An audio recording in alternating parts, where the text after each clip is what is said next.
I will be strict with time. Professors and lecturers, they tend to take their time. Thank you. Can you clap your hands for him?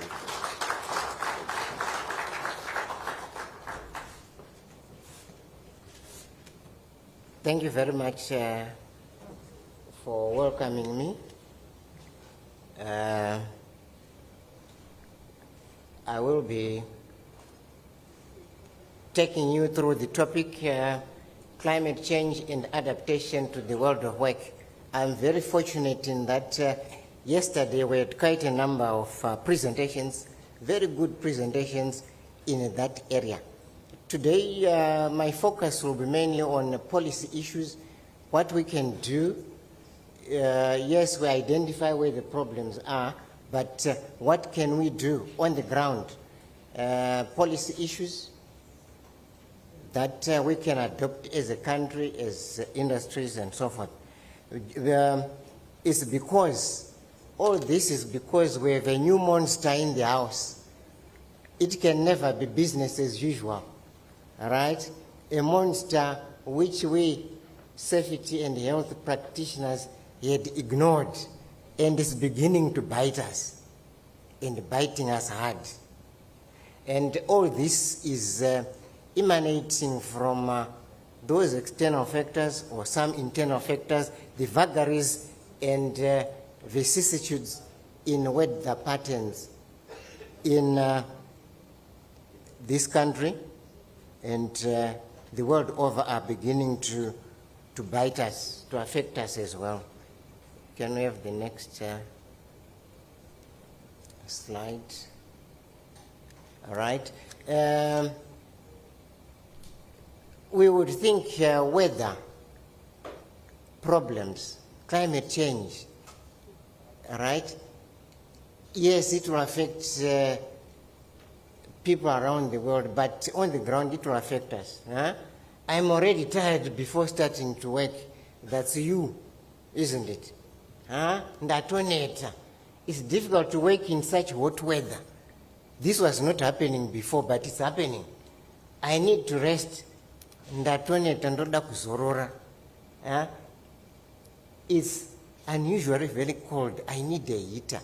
When it's in October, when it's in September, this is happening, and that increases costs in terms of what? Of heating up.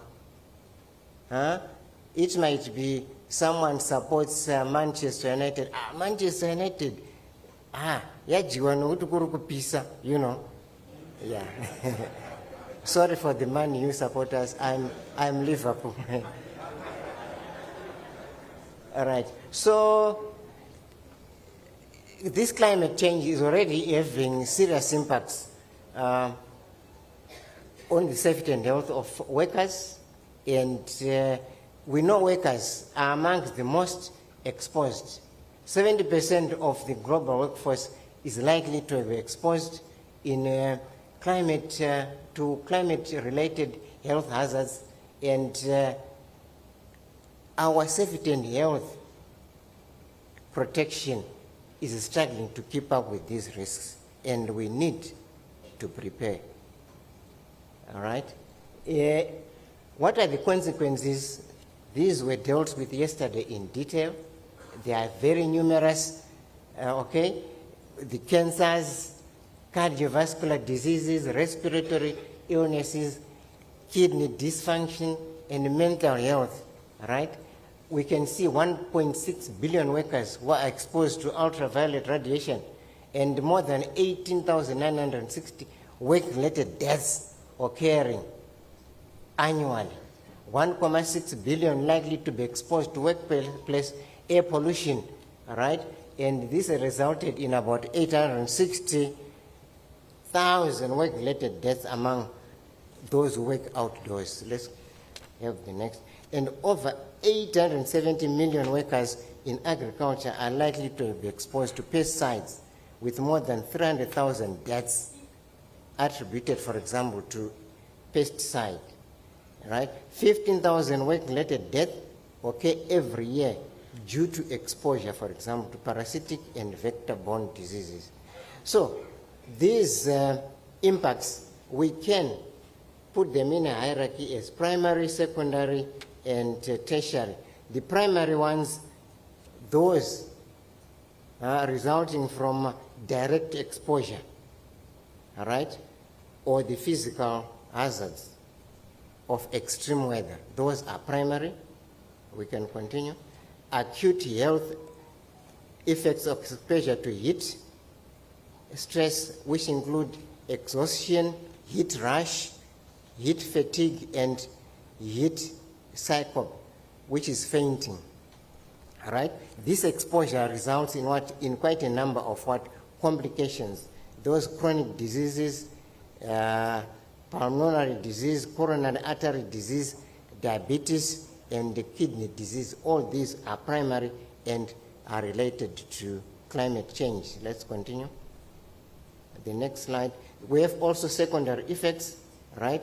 These are broadening the range of disease vectors such as ticks and mosquitoes, and favor the development of pathogens outside areas usually regarded as as contaminated. And then we have the tertiary ones, resulting from disruption of our social, political, and economic systems, right? These are the greater risks from higher air pollution levels when we burn fossil fuels, as well as increased exposure to ultraviolet radiation. Let's continue, all right?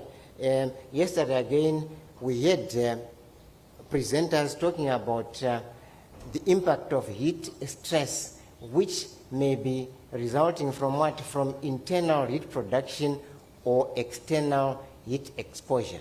Okay, all that, right, at the end of the day, has negative impacts on our communities, right, as well as the health status of our communities, right?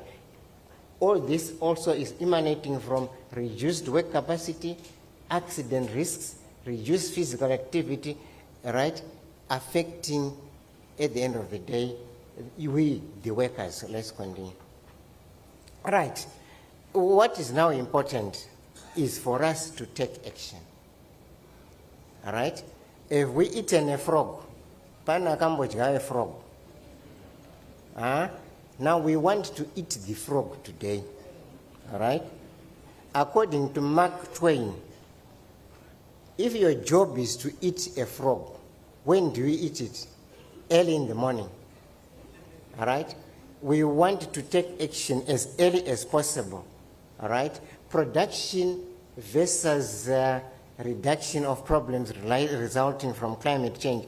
And it is important that we begin by eating the biggest frog first, reducing those impacts of of climate change. All right? So we need to come up with with policies. All right? Policies, let's go back to the previous slide. All right? Policies which allow us to adapt.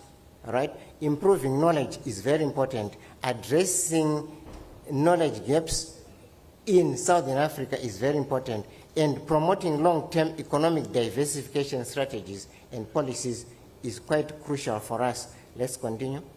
All right? Let's continue again. All right? Social dialogue is one important aspect where both workers and employers' organizations get involved in designing and implementation of climate change mitigation and adaptation policies. All right? So employers, together with workers, are best placed, right, to identify the challenges and risks that climate change consequences pose to their workplaces and take appropriate action at that workplace. We cannot leave the workers alone. Workers should be involved in the design and implementation of adaptation policies at all levels, with special emphasis on working conditions. Right? So through this social dialogue and collective bargaining agreements, employers and workers' organizations can develop and implement detailed policies. For example, in dealing with heat stress. Let's continue. Again, at top level, at national level itself, right? We need to come up with national policies, and these are central in addressing climate change, where we come up with coherent policies that are developed, linking economic, environmental, sectoral, and enterprise policies with the social and labor policies, right? They are very, very important, these synergies. These are potential synergies for decent work policies and climate change policies. Decent work, green jobs, and sustainable development are overlapping objectives. Governments can support workplace in developing prevention strategies by taking initiatives, and these include introducing labor standards and technical standards for buildings, providing social protection, and supporting structural economic shifts towards jobs in economic activities less susceptible to the effects of heat stress. We set up early warning systems. This was dealt with yesterday, e.g. concerning extreme weather conditions, and promoting awareness-raising campaigns and training programs for employers. And we can also strengthen incentives for employers to improve what? Occupational safety and health measures. Let's continue. Strengthening compliance with requirements of ASH, for example, through labor inspections as well, is important. Now, in as far as our risk management is concerned, we have to have an eye on this one, since employers are responsible for the provision of safe and healthy workplaces. We have a moral obligation as workers, right, as well as a legal responsibility to protect our workplaces from safety and health threats. Moreover, preventing occupational illnesses, injuries, and deaths can reduce financial losses related to issues such as absenteeism, reduced productivity, and disruptions to business continuity. Such agreements should be part of our overall occupational health and safety management system. Occupational risks related to climate change can be an integral part of our risk management policy, and that is quite crucial. Let's continue. And then workplace preparedness will include devoting resources to hazard recognition, performing vulnerability assessments to determine which workers are vulnerable to climate change, when, how, and why, implementing a control strategy with policies, procedures, equipment, and work organization that eliminates or minimizes the impact of these hazards. These include emergency planning, we heard about this yesterday from Dr. Nyenda, and business continuity measures in response to natural disasters such as floods. Risk control measures for increased ambient temperature, for example, the focus must be on appropriate prevention of potentially deadly heat illnesses, right? By developing a heat plan tailored to the workplace before hot weather arrives, employers can immediately roll out appropriate measures during periods of extreme ambient temperatures. The workplace measures can be divided into the technical side, the organizational part, as well as individual measures, right? Go back. Those examples include technical measures. What are these technical measures, right? Adapting work processes, for example, reduction of heat release, isolating machinery or processes that generate heat, providing sustainable cooling systems in indoor workplaces, installing canopies to create shade at outdoor workplaces, providing vehicles equipped with air-conditioned closed cabins, providing lifting and handling aids to reduce handling loads, setting up water stations in multiple locations, providing dedicated cooling areas as well. And then organizational measures. What could these be? Adapting work schedules to reduce exposure to high ambient temperatures, planning of work tasks, for example, planning physically demanding work tasks when it is cooler, reviewing working arrangements, for example, temperature-dependent breaks, guidelines for what? For working from home in some cases. Implementing a buddy system, pairing of workers to take care of each other and take immediate action in case of early warning signs of heat stress. Providing cool drinking water, simple things like this, providing sufficient breaks in a cold environment, and promoting education and training. And then there can also be individual measures, right? Introducing smart monitoring of workers' conditions such as hydration in terms of water consumption and body heat through the use of smart PPEs. Individual coaching, for example, the heat shield alert system provides personalized focus for workers' advice on hydration, right, and how to minimize heat load. Providing suitable clothing for hot weather, all right? Providing PPE with cooling function is very important. We can, in our innovation hubs, develop PPE that suits our conditions. For example, as MSU, they are trying to develop a special type of safety shoe, all right, that can be adaptable to many types of weather. Let's continue. Next slide. And then there is guidance. A number of good practice guides exist or should exist on how workplaces can manage heat stress, right, or exposure to ultraviolet radiation. Examples, guidance and infographics on heat shield websites, guidance for specific sectors such as a guide developed for the paper industry, and this can be in Shona and in develop for the workers to understand, and the leaflets for the agricultural sector as well, in the local languages as well. Leaflets and videos with practical tips on heat stress, videos on what should be done when working in the sun, right? All these are very, very important in trying to reduce the impacts of, in trying to adapt to the impacts of what? Of climate change. Okay, our conclusion, my conclusions, the progression of climate change implicates new and intensified occupational hazards, which prompt the reconsideration of risk levels of certain occupations, all right? Those concerning outdoor works, what can be done? Let's improve, right, and move towards what? Green jobs. The risks related to climate change, risks related to biological, chemical, and physical agents, as well as risks to mental health, need to be addressed properly in workplace risk assessment. That can be done. Knowledge can focus on how climate change affecting several factors, modulates multiple and interacting occupational exposures. Effects of regular working long hours should be assessed. Not much has been done, again, in that area. Prevention and economic investments are needed because they give benefits for occupational safety and health in times of global climate change. Indeed, climate change impacts on work influencing all sectors, even those previously thought to be insensitive to climate change. We need a wider multidisciplinary approach. This is lacking, right?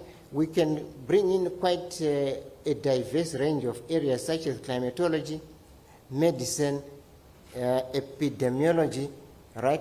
All sectors should come together and undertake more research, right, to tackle these upcoming safety and health programs. What we have done at MSU is to introduce the Bachelor of Science in Environmental Safety, Health, and Quality Management, where we have incorporated a module, right, in climate change and occupational safety and health, so that we can catch them young and come up with more research in these areas. But at higher levels, we also require you, some of you, let's tackle this at PhD levels, and we are open. We need you to come, and we have a multidisciplinary approach, not only based on what, on the, on our side, in terms of geography and environment.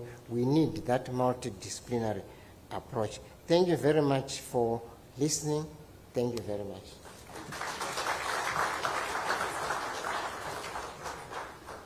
Thank you so much, Professor. Indeed, climate change is affecting us. If you are in Zimbabwe, I have two things that affect me. It's the climate and it's the rat. So those two, I can physically see them. You see it's not raining. Those were in the boat cruise yesterday. You saw some channels drying up. Where is the boat cruise?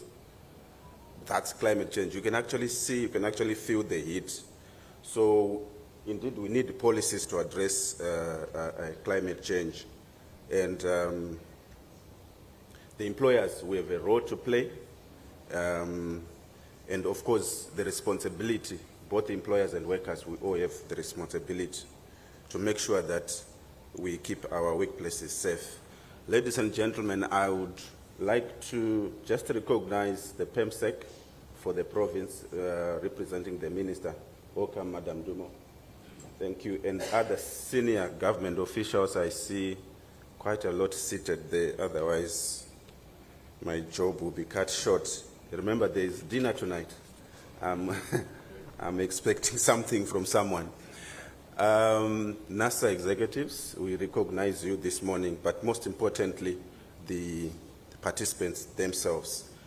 As I'm speaking, I am trying to get signal because we're going to go into a virtual one from Germany. If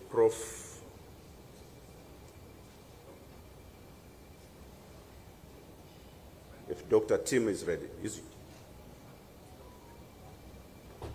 Professor Tim's event, we are just waiting for him to upload his presentation, and then he's going to present virtually. Sorry, where? Push. Yeah, Is he ready now? yeah, he's ready. He's ready. Let me just look for a small profile. Okay. You?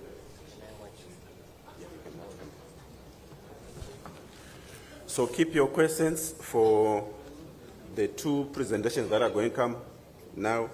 The first one, just keep your questions, or as they load, is there anyone with a burning question for the prof seated up here? Because this is climate change, it's all affecting us. Agriculture, all animals, even elephants, they have no food. It's because of the climate change. If you go to our cities, the way we throw our garbage affects our climate change, isn't it? Anyone with a question? Or a condonation, says the professor. But I'm lucky today because I was given a list of your names. So I'm going to tell your name. I'll call your name and tell you to ask a question. Can I prove it? Huh? You're ready? Oh, thank you. So this presentation is coming from Germany, from Dr. Tim. Because of time, Doctor, I would want to give you the opportunity to speak. Can you hear us? Hello? Dr. Tim?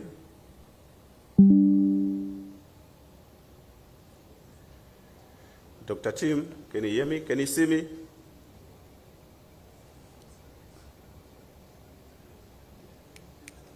He can't see me.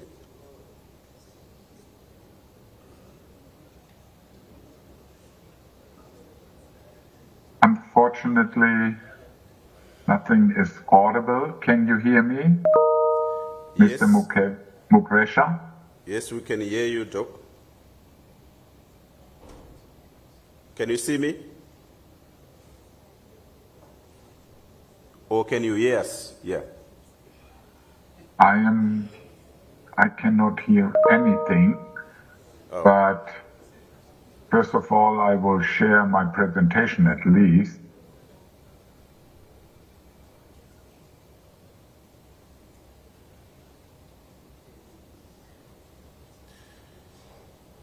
Would be great to get sound. Please enable me Ja, Karl-Heinz?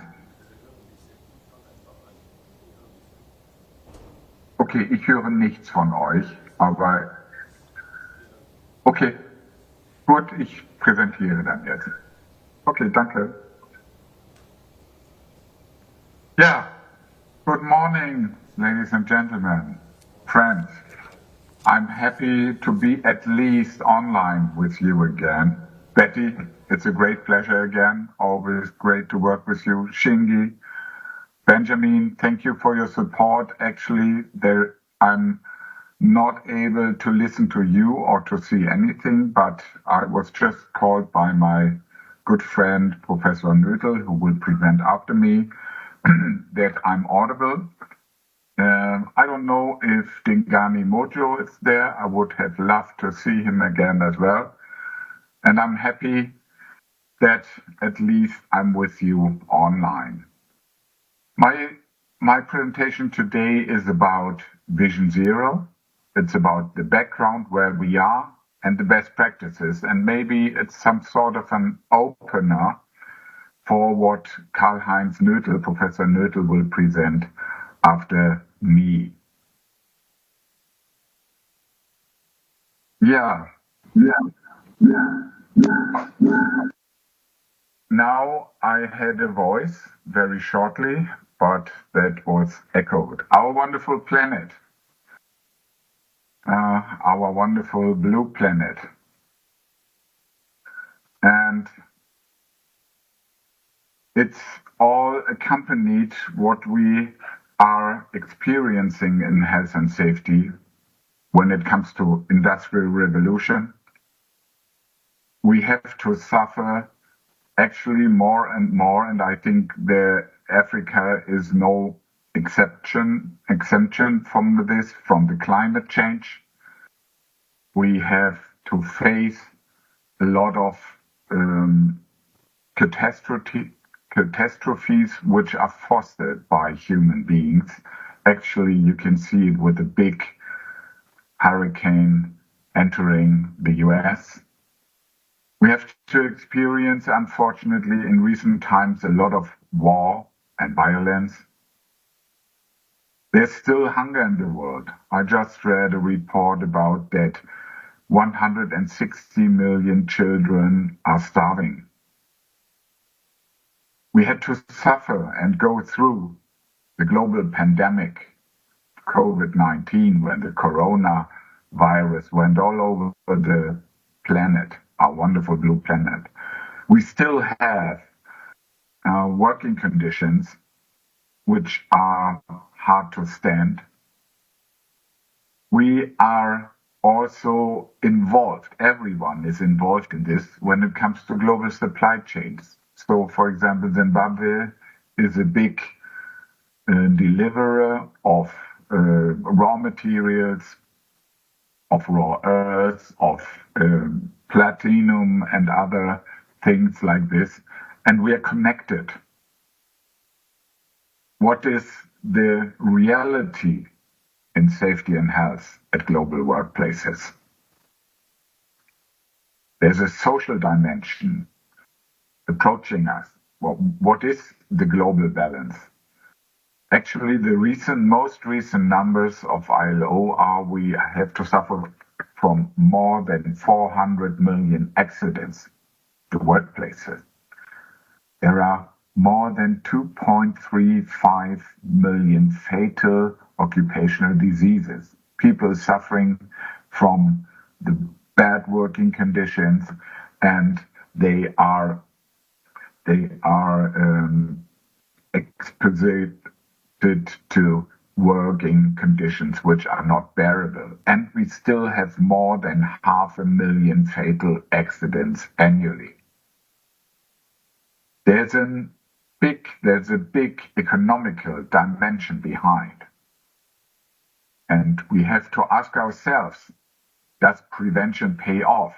But if we make the balance, we know all about the cost for accidents and diseases, coming to first aid cost, medical treatment cost. For example, transportation, all the ambulances, all that stuff to hospital, medical treatment. We have to rehabilitate the people. We have to further we have to further pay the salaries. We have to give compensation if someone is not able to work any further because he's suffering from an occupational disease or an occupational accident. We have to finance our insurance schemes. NSSA is one of these insurance schemes. There are also fines which have to be bared by the companies. And we have limited or even reduced employee motivation. So very often in companies, due to accidents and diseases at the workplaces, we have standstills, material and installation damages. We have to replace labor force. We have cost from quality problems with contractual penalties, which are associated with accidents and diseases, the loss of image of the companies, corporate social responsibility is very much caring for it. But if you have larger events, incidents of accidents and diseases, this will not help. And we have an increased scrap rate, so production quality is a big topic, which leads to unbelievable amounts of money to be paid. It is worth 5.4% of our gross domestic product, and it makes up to more than $5.2 billion. Unbelievable number. Yeah, what's the reality in safety and health at the global workplaces? This applies for Zimbabwe as well as for Germany and any other place in the world. I would like to give you, I would say, an emotional impression, and I will share a video with you right now. It's about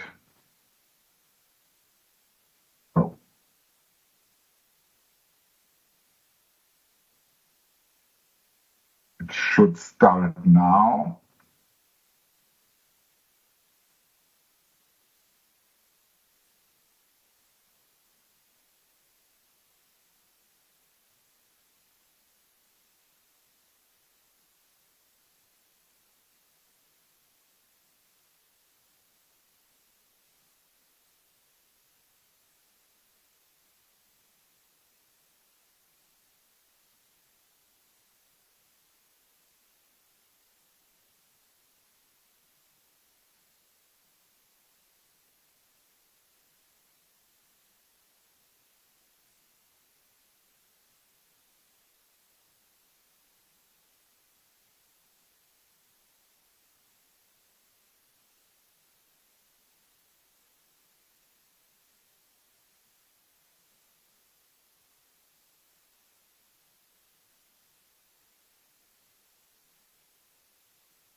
Yeah, this is a wonderful example of it's still touching me, and I hope it touches you as well. I'm absolutely sure.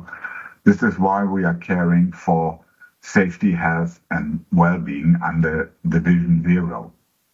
And we want to go, and I think the emotional approach helps us a lot. We want to go beyond compliance. We want to develop a prevention culture that we are all caring, regardless whether you are in the management, in the front line of work, or if you're just an ordinary worker. We all have to care and go beyond compliance. Vision Zero is a prevention strategy which influences our mindset, and it should be changed, because the strong belief behind Vision Zero is that every accident is preventable. Every work-related disease is preventable. And nobody should get killed at work. And no serious occupational diseases, work accidents, and also traffic accidents when it comes to commuting from home to your workplace should further play a role. The ideal target is that everybody returns safe and healthy from work back home every day. And therefore, in the course of the development of the Vision Zero strategy, which is now a global movement, Vision Zero, and I'm happy that NSSA was among the front runners when it came to the implementation and the rollout of Vision Zero, that we have three major pillars. We care for the safety of workplaces. So this is the classical thing we are doing for decades at least, if not centuries. We care also for healthy work. This is the undervalued factor. And you know a lot about health in Zimbabwe. I remember the times, or the critical times of the HIV pandemic, which took place in Zimbabwe as well. And last but not least, we are also caring for the well-being. And it's a well-being by leadership in order to develop a prevention culture. The implementation of Vision Zero, and I saw in the program that you already touched this in various approaches on the sectorial level, but also on a strategic level. We are implementing this by 7 golden rules, but the care comes from our heart, and you have to act still by common sense. It's not rocket science. Keep it simple. The 7 golden rules are, let's say, the implementation headlines of Vision Zero. And you are all aware of these, I think. It all starts with leadership. If the bosses are not with health and safety, are not in favor of health and safety, it will fail. You have to know about your hazards and in order to control the risks. And you have then to define targets and to develop programs. Of course, the prime target is to develop and ensure a healthy and safe system. So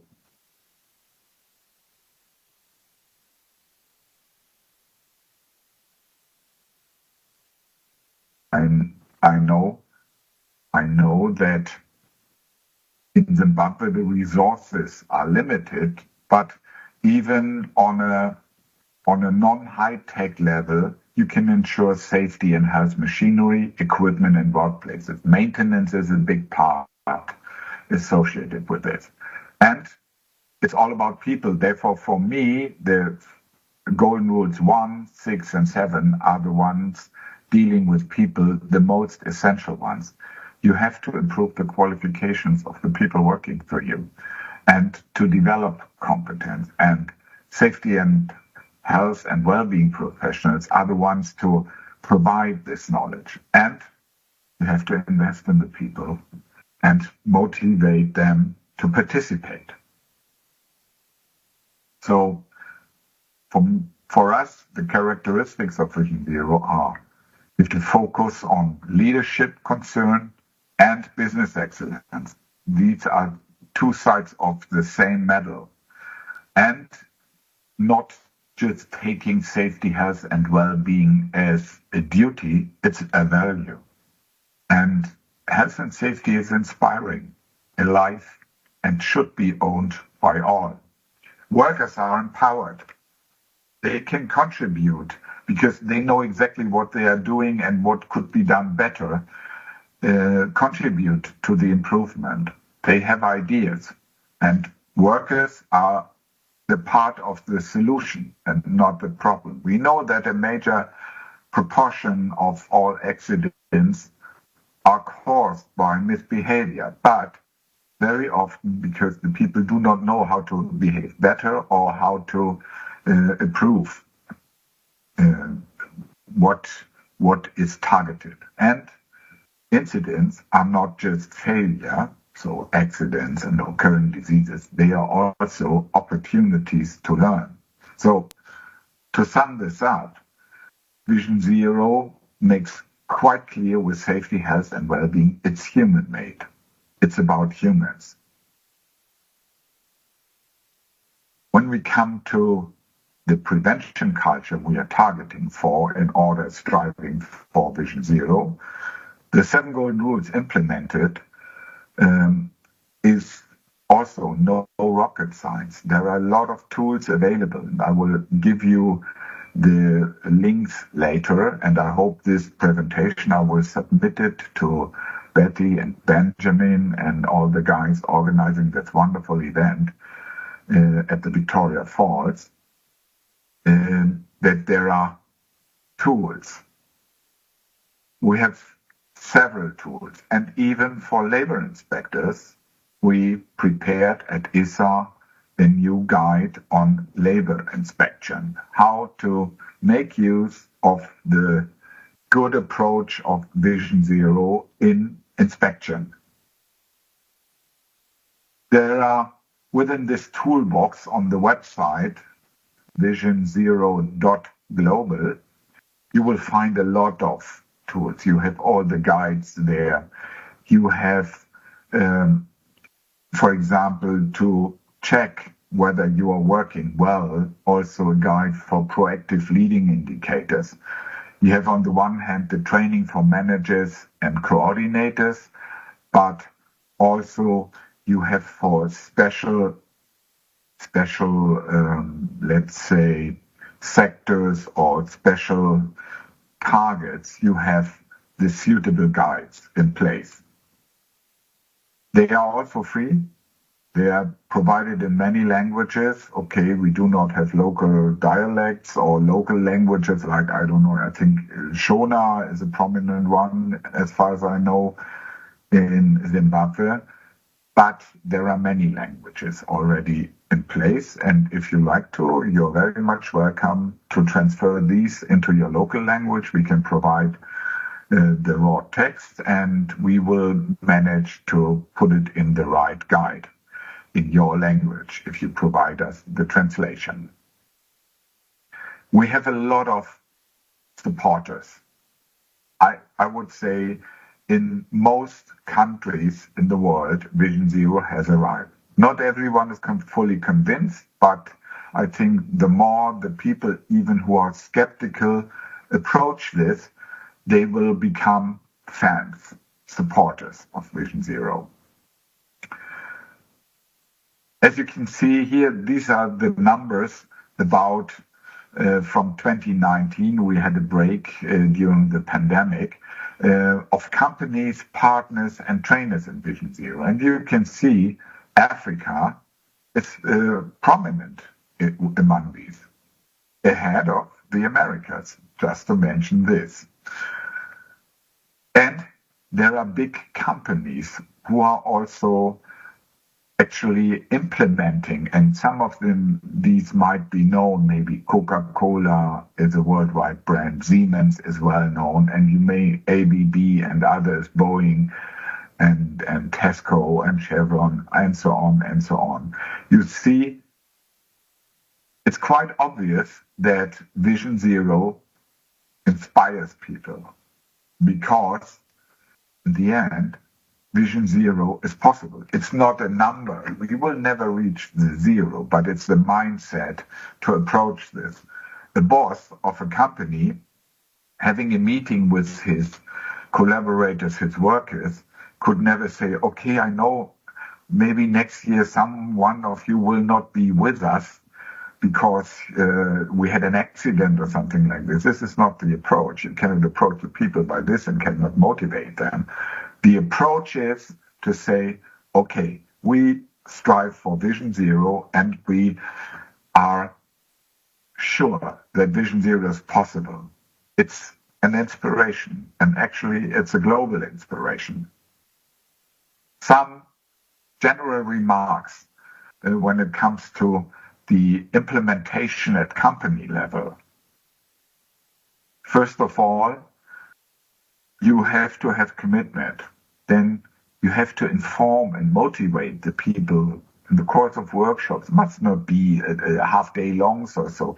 Even just smaller portions will help. So some sort of kickoff. You have to make use the best you can of the existing Vision Zero guides. And if this is not enough, design and develop your own ones. You have to have a strategic plan with timelines, with stakeholders, with milestones, with structure. And you have to define goals and select the leading indicators which are applicable for your businesses or your organization. And you have to define measures and activities. When you define targets, you also have the duty to control the implementation and make use of it, go public. Use this for advertising and for communication with your customers. All companies, for example, are majorly parts in the global supply chain. You have to realize or put the Vision Zero approach in your organization into reality, and then you have to measure and monitor this. And after analysis, you have to maybe adjust what you have reached, comparing targets and actual situation. And as a course of the evaluation, you can also document this, improve, and communicate this. And this is a process, an ongoing process, and it will never end. Make it a CEO concern is a very important role. If I already said this, if the bosses are not with it, it will not work. So you have to get the leaders on board. And it's always good to connect with the other global players. And finally, happy workers make better business. There is also the trend for countries who are starting to improve their occupational safety, health, and well-being system on a country level. So we had some experience, colleagues of ISA and me, we were working in Pakistan in order to give the whole of Pakistan, which is a country with more than 220 million people living and working there, to have a strategy, a national strategy. And this is based on Vision Zero. Also in Europe, although we have a very broad set of approaches on health, safety, and well-being at the workplaces, even the EU Commission, in their actual strategic framework on health and safety at work, 2021 to 2027, they are calling all member states to work towards fulfilling the Vision Zero approach to work-related deaths in the EU. Okay, they were focusing in this strategy on death, but if you see that this works, you can continue and extend this to, let's say, the whole work processes. Yeah, the general approach is that you need a basic statement and a declaration as within the EU. You have to define the who takes over ownership and who are stakeholders. You have to make clear where to go, what are the targets. A strict timeline should be followed as well. Even if you cannot 100% fulfill, you have to have a timeline, and then you can make the measures and check the activities, how it was done, and if it was done, was it done well. The implementation structures make use of what you have. And if there's something else necessary, develop this, install this. And you have to check if you are successful then you have to communicate this in order to get more supporters. And the next could be that you have, like NSSA has it, I recognize for the 61st time, an annual strategy conference. Another thing is, you have to overcome this thinking in silos. Oh, I'm just caring for my business here, which is quarrying or mining or whatever it is, and I'm just in a very particular, very small sector active. Thinking in silos will not help. People are not dividable.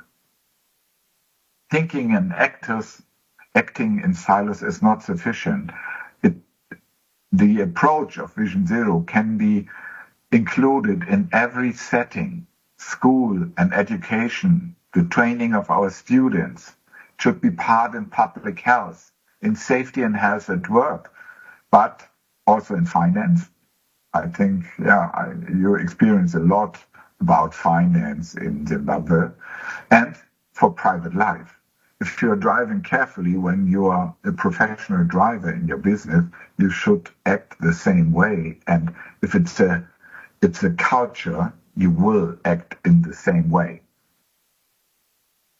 As I already said, we have to make sure that the young ones, the upcoming professionals, that they are trained in health and safety.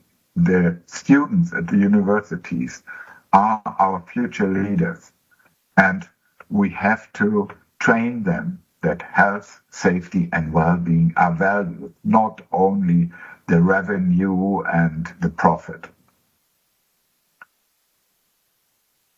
As I already said, we have indicators, and in comparison to the lagging indicators, so numbers of accidents, numbers of occupational diseases, fatalities, serious accidents, near misses, and so on, we also have leading indicators within Vision Zero.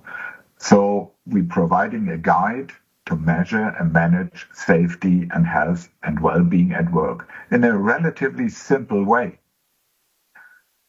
But it can also be displayed in a way that you know where you are. And if you compare it from year to year, for example, you can see how you have improved. This is one example of presentation of your results associated with the rules. Rule number 1, where you are maybe at the starting level here, or you are already in the learning level up to a full achiever. And collaboration is the future. We have to think beyond borders. We have to include the social partners and have to collaborate. Employers, representatives, trade unions, employers themselves, the companies. There must be collaboration between all actors and stakeholders. And I learned in Zimbabwe in the previous years when I had the privilege to be with you, unfortunately it's not possible today for me, that it is working in Zimbabwe. It's improvable, for sure. But it is already working and it should be continued. And think about beyond sectors. When it comes to the global supply chains, you have to collaborate with a lot of other businesses. So one world, one mankind, one Vision Zero.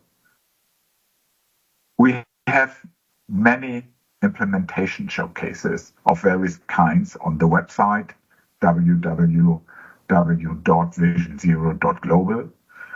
I will provide this presentation to the organizers of this wonderful conference at Victoria Falls, and all links are active. You can use them.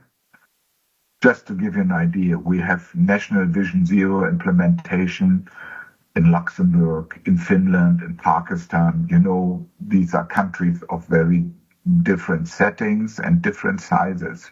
We have this for industries. Mining, quarrying, construction. Professor Nötel will present this after me.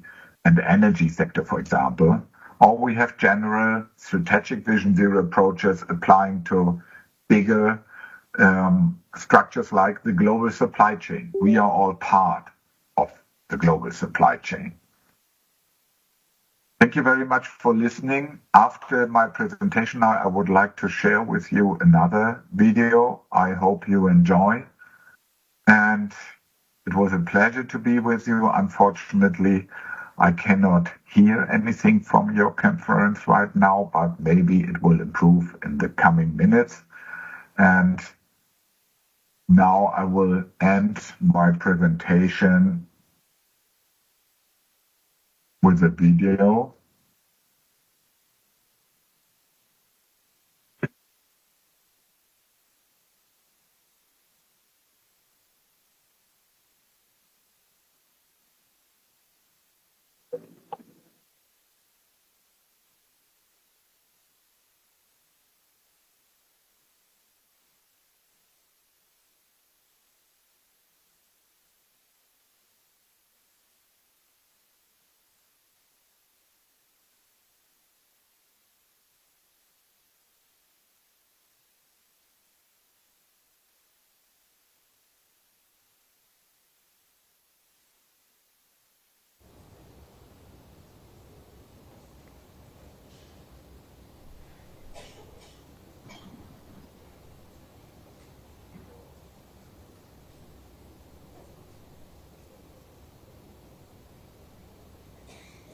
All right. So,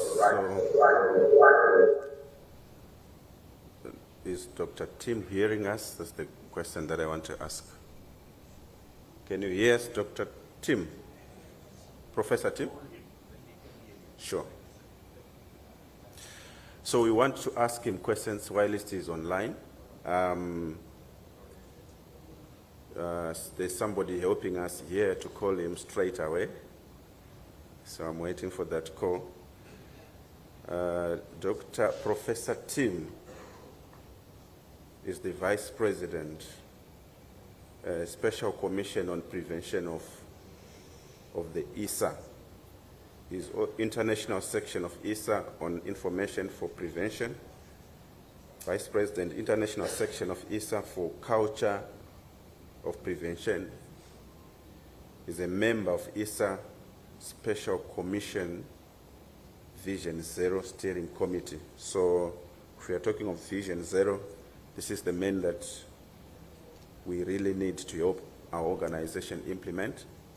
And I'm sure there are steps that is said there. And I'm hoping that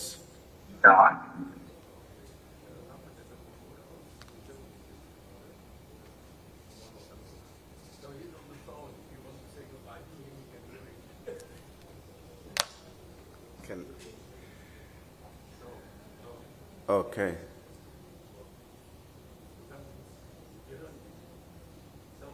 On behalf of you, I say thank you to him. Okay. Please, it's okay. Yes. You can hear us play, Brad. We wanted to ask him questions, but anyway, thank you so much. Now I see everything. Thank you very much. Thank you. It was a pleasure to be with you. Thank you to all of you guys. I'm sure the organizers will share your presentation to the members here because it's quite detailed. And our next presenter, just to recognize the NASA General Manager who walked in, our next presenter is going to come from Professor Carl Hines. He is the President of Global Acting International Section of ISA on Prevention on the Construction Industry and a member of ISA Special Commission on Prevention. He is OSH lecturer at the University of Wuppertal, Civil Engineers and Architects, and board member of the International Society for Protection. Yeah. Until 2021, he has been senior consultant of DGUV Germany, director of BG and BAU Germany, Department of DGU Cooperations, and CEO of the International Project Prevention Forum. He has been actively involved as a lecturer in a countless number of conferences, seminars, and training courses all over the world. Professor Kao, I want to welcome you. Shall we give him a pam-pam, please, and come to the podium? Thank you. Thank you very much, and I'm happy to be in Zimbabwe this time. I was here twice, walking to Zimbabwe from Zambia. I was in Avani Hotel, I crossed the bridge, and then I went to Victoria Falls, Zimbabwe. It's more impressive than the other one, I have to say that. Although both is nice, both is very nice. Thank you so much.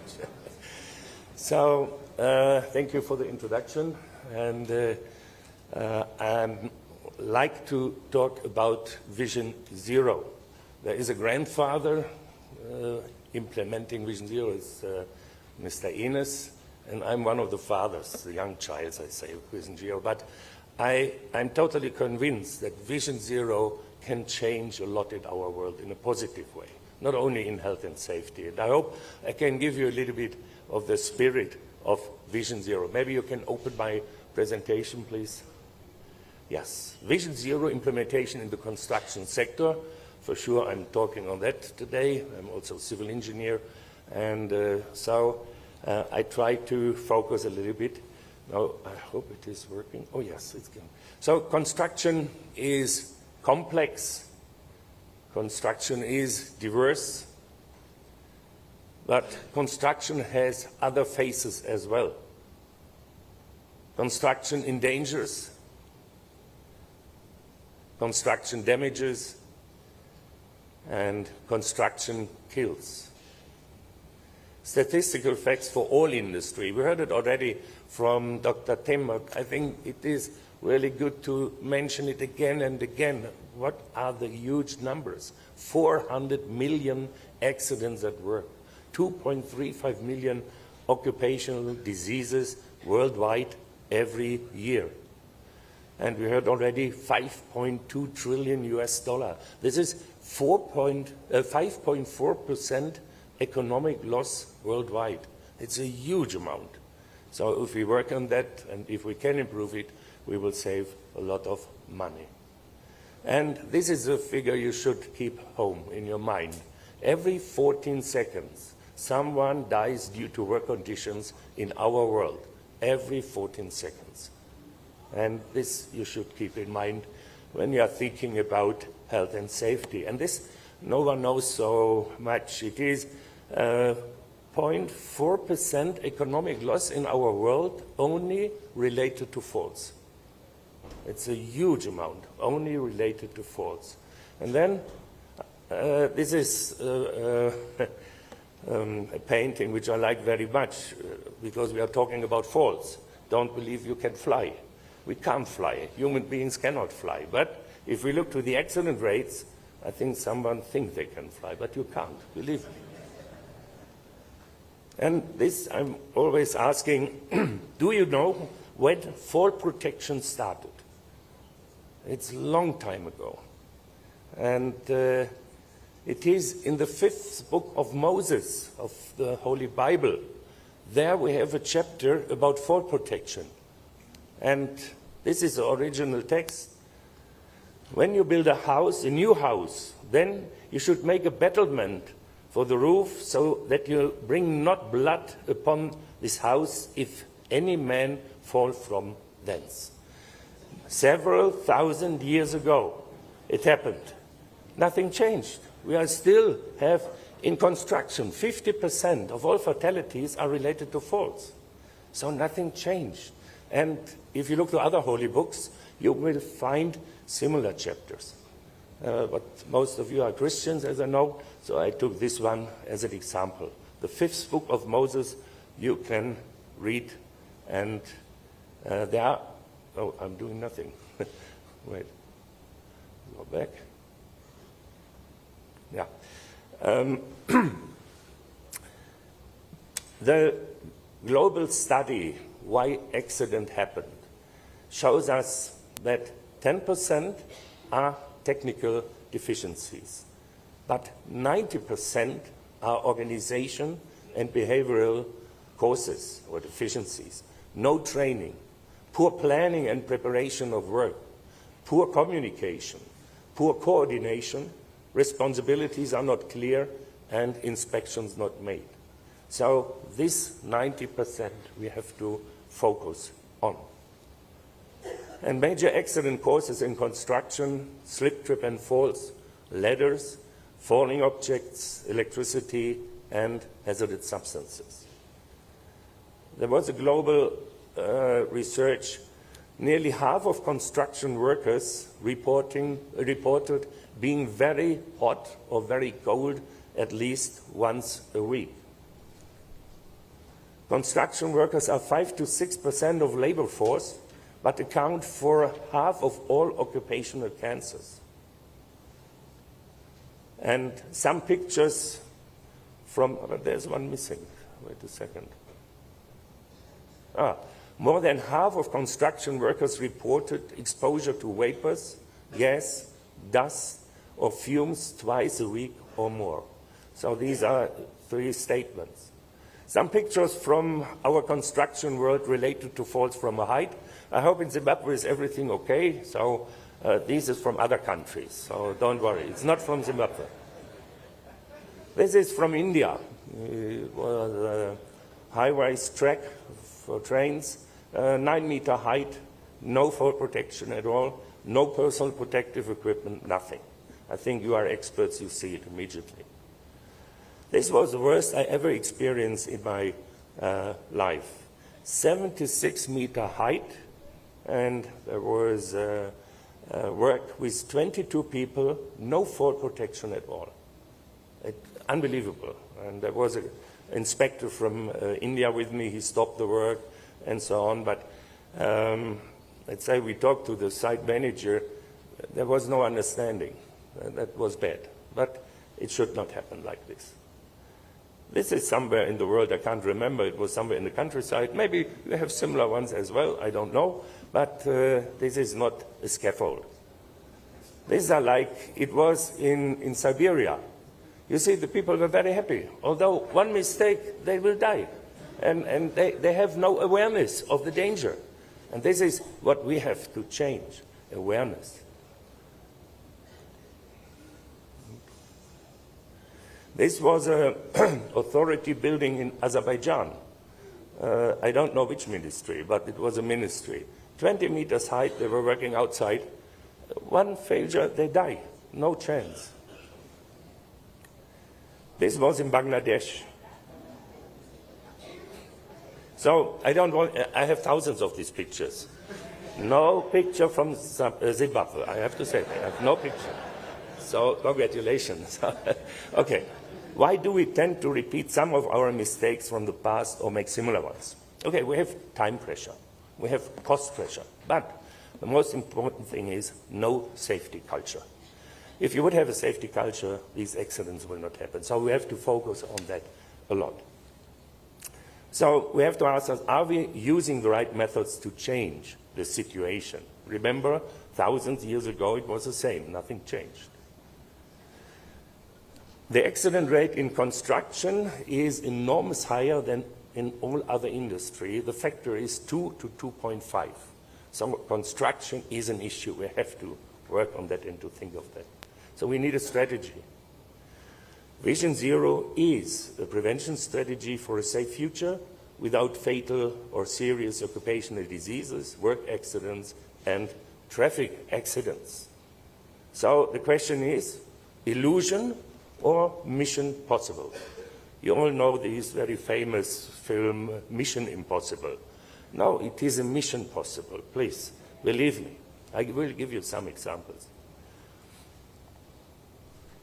The official start of Vision Zero was 2017. Dr. Tim showed already the picture. You see how many people from all over the world are enthusiastic to start this Vision Zero. I'm on the picture as well. It's not easy to find me. I know where I am. And we were waving the flags, and it was a wonderful moment with this, let's say, start of Vision Zero or the launch. So the 7 golden rules. We heard already that this is the basis. And all the rules are simple. They are simple to understand. You can use them. They cost nearly nothing, but it will change everything. And it starts with leadership commitment. If the leader is not committed, nothing will change. He has to be committed. And it is very simple but efficient. Safety and health, for example, is always the first item on every agenda. May I ask you a question? Are you doing it? That safety and health is always the first item on every agenda. Maybe you can raise a hand who is doing it. 1, 2, 3, 4, 5. Okay, 10%. Was a good number, I think. But it is the same all over the world. And my son-in-law, he has a medium-sized company. He called me and he said, I have some accidents. I don't like it. I am investing a lot for my employees, good machines, good cars, everything, and training. But I have still some, not severe accidents, but I have. What can I do? I said, oh, wonderful. I have 7 golden rules. He is an employer. He said, that's too much. Make it simple. So I said, it's not to blame employers, but I can understand. He said, make it simple. I said, okay, safety and health is always the first item on every agenda in your company now. He said, okay, I do it. He promised me to do it. 2 months later, he called me. He said, everything changed. Now, I, as a leader, is putting health and safety always as the first item. Everything changed. Now, they are aware, and awareness starts. So please try it, and you will see everything will change. Then set an example in respect to occupational safety and health, and instantly react to unsafe conditions and behavior. Very often, especially the boss saw something, but nothing happened, so he does not react, or he did not react. But he has to. Tomorrow it can be a fatality. So do it. And not do it negative, do it positive. Not shouting at him, saying, oh, you see what happened, and do it in a positive way. In Austria, the organization responsible for health and safety at workplace, they created these safety charter. All stakeholders, responsible stakeholders, signed it. That means to follow Vision Zero. The employer association, the unions, government, and so on, they all signed it. And it is a difference to say, I do it, or to sign it, that I do it. It is my assignment under there. And many, many other charters followed. Also in Germany, for the construction, we did it. So it is a first step forward, which is very effective. Number 2, identify hazard and risk. It was in the first presentation very clear how important it is. And systematic risk assessment is necessary. If you don't know the risk, how will you prevent accidents? You have to know the risk, and then you can make the right measures. Include maintenance and repairs, and evaluate work accidents, diseases, and near misses. All companies I know in the construction field which are close to zero, they are talking about near misses every day. Because a near miss today can be a fatality tomorrow. And they are informing the whole company next day, there was a near miss, take care of it. So near misses have a very high value. Yeah, we have a lot of online documents, CD, we have supporting documents, we have application for smartphones. If you are interested, let me know, I can give you the links. Set targets for safety. For construction, for me, there's only one target in the beginning, prevent falls. Define that maybe you will reduce fall accidents 50% next year. So make a campaign on that, design a campaign, a prevention campaign, and if you put health and safety always as a first item on every agenda, you will see it will be a success. We did it especially for woodwork. They have the highest accident rates in Germany, especially fatalities related to falls. And together with them, we created a campaign. We did it for roof workers, for others as well. But especially these these woodworkers, they are very resistant regarding health and safety issues. But we hope that it will be, we can succeed. Well-equipped is also in internet, scaffolding is also always an issue. So we have a lot of materials online and for smartphones. Ensure a safe system, yes, make all of your managers responsible, implement a management system, and this is also important, encouraging owner and client involvement. That is sometimes an obstacle. And I want to mention it. Mr. Dupont was the first, let's say, Vision Zero guy, without knowing Vision Zero. As a consequence, after severe explosions of his power mills in Wilmington, USA, then he made the following. He made his managers responsible. You know how? He said, you build a house close to the power mills inside the company with your family. So I pay for it. But you and your family are close now to the power mills. And it worked. They felt very much responsible, especially for the family, and he could reduce these kind of explosions to zero. And he defined safety rules and improved technology. we did also some support for companies, organizational structures, and areas of responsibilities. If you are interested, please talk to me in the break, and I will give you some links. Use safe and health technology, especially care for safe access and egress. Very often it is forgotten, and especially in construction, wet conditions and slippery, it is sometimes dangerous. And we have something in Germany, we call it bonus payment. If there is an innovative solution for something in the construction area, we say, okay, if you want to buy it as a company, we support up to 2,000 euro. Not whole life, but 1 year. And then I think they will realize it's good for the company. It's changing health and safety. And so we support innovations, and we have also recommendations in internet, what kind of, let's say, advices we are supporting. Maybe a good idea. Other areas followed already. And if you buy a machine, for example, tunneling or heavy working machines, they should have these driver supporting systems. That means the machine detects the persons around the machine. If they come too close, it's a yellow area, the movement is slower. If they come in the red area, the machine stops automatically. Nothing can happen nowadays. And it's not very expensive to equip machines with these devices.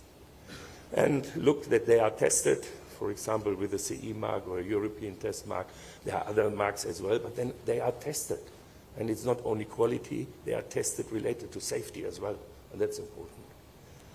Improve qualification, yes, competence needs education, and you have to define the required qualification, and I think you are doing it already. You have plans for training and instruction. We, in our head office in Germany, we'll renovate next year the head office. We are doing it also with smart technology. Everybody get a card, ID card, and also on the ID card there is the training rhythm. Are they trained? Are they correctly trained? Other things as well.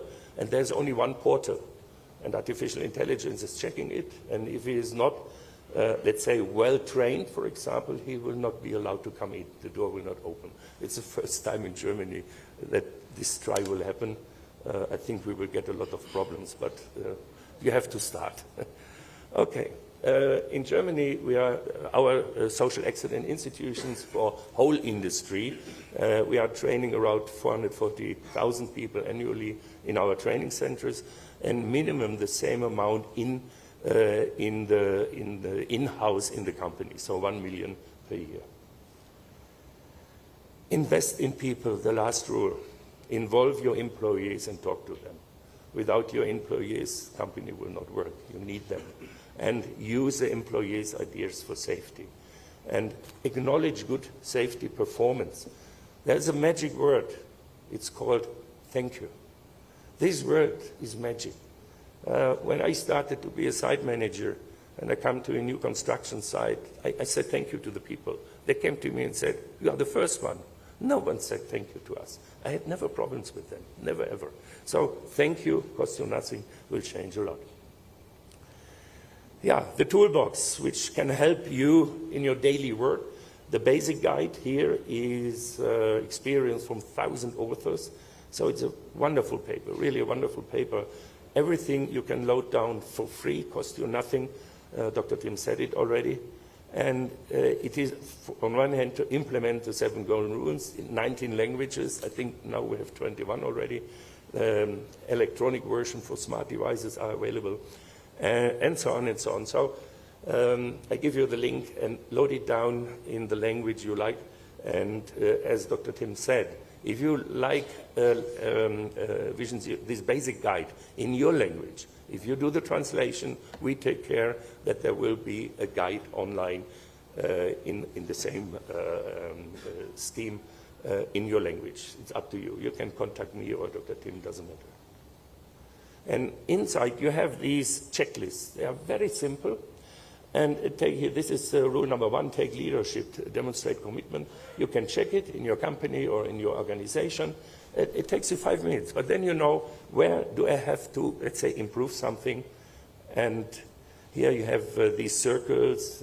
Green is no action required, yellow action required, and red urgent action required. This was the list you saw from Dr. Tim already. Yesterday on the ship we talked about environment. We have a wonderful guide to protect the environment and our future. Have a look at it. It is really good. You can go to the website, you can load them down in the language you like, and there are many, many others more. The video guides, or the video clips. NAPO, you know NAPO?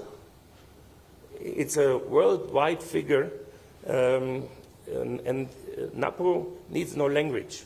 It is easy to understand. It's 2 minutes to 3 minutes, these video clips for all areas of health and safety, also for Vision Zero.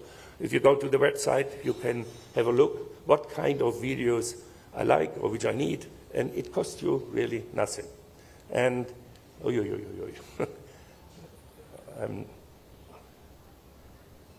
yeah, we have one for the construction industry. These are 5 video clips combined to one from 5 continents in the world. And they are talking in their native language, but we have translation. Oh yeah, thank you. I'm talking too much in the breaks, at breakfast, and in the evening. Please load it down. And here with this video, we combined the work with private issues as well. You know, when you have childs, you want that they have a good bicycle, technical, perfect. And this we combined. Have a look at it. I'm too far away from the... Yeah, we have all over the world, we have communication problem, language and communication problem, especially because of languages. If I come to a construction site in Germany, you need 15 languages to discuss with them. So very difficult. But how can we solve that problem? In construction, we developed these, I don't know why it happened, sorry. These prevention through pictures leaflet, let's say. And it is free, you can load it down, you can use it, and also companies in the developed countries, they are using it because of the language problem. You see, we have these good and correct pictures. Everyone can understand. You don't need to be very intelligent. Everyone can understand this. And next example is with scaffolds. And here, I think only to show you these examples, also companies in Germany, they like it for instruction. Because you have to instruct, to train the people, although you don't speak their language. Okay.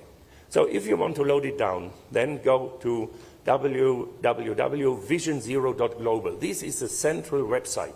You can go there to all areas of tools. You can load them down for free, and I hope you will do it and you will use it. It is really, really good. And if you want to have a look, who is a Vision Zero company nowadays? This is the address, Vision Zero Global/companies. So if you are, let's say, interested to become a Vision Zero company, first of all, you have to follow Vision Zero. But we believe you, if you register, that you are doing it. Then every person in the world can see the name of your company, the name of your organization. It doesn't matter where you're coming from. And if you go to the Vision Zero website here, join us, then you can register.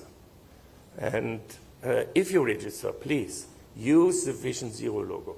Use it on your daily, on the internet, on your webpage, everywhere, to show up you are a Vision Zero company. And it is more than a strategy now. It is a movement. And the more you are working together, it is a kind of family now, the Vision Zero family, because we understand how to do it. We all do understand, and therefore join. And we had some global launches, and we had responses, and use the Vision Zero free toolset was a response from the launches. Strengthen your prevention services. Bring Vision Zero to the workplace. Initiate a round table for all stakeholders. We did it beginning of the year in India, in New Delhi. All important stakeholders joined, and we have a follow-up now. And this is good to do it. Involve schools and universities, and create awareness of policymakers, the G20, G7. They have it on their agenda already. And you saw the picture already. Dr. Tim and me, we are friends. Sometimes we are sharing pictures for presentations. This is one of the pictures. And the university where I'm working in my courses, Vision Zero is part of it. Okay, other topics as well. But these students in my university, they know Vision Zero. And they are the future leaders. And hopefully they, maybe not all of them, but most of them will take it. So, coming to the end, 7 golden rules implemented means prevention culture will start, and this is what we need, and then Vision Zero is possible. And, you know, these are pictures from families all over the world. And we want that the mother, the father, but also the children from the school come home safely, that nothing happened to the family. And it doesn't matter where these families are. Therefore, I'm showing some different families. And we all want that everyone comes home safely. And this is why I wish to all of you, let's row together in this boat to achieve Vision Zero. It is good for all areas of life. Thank you very much, and sorry for my voice.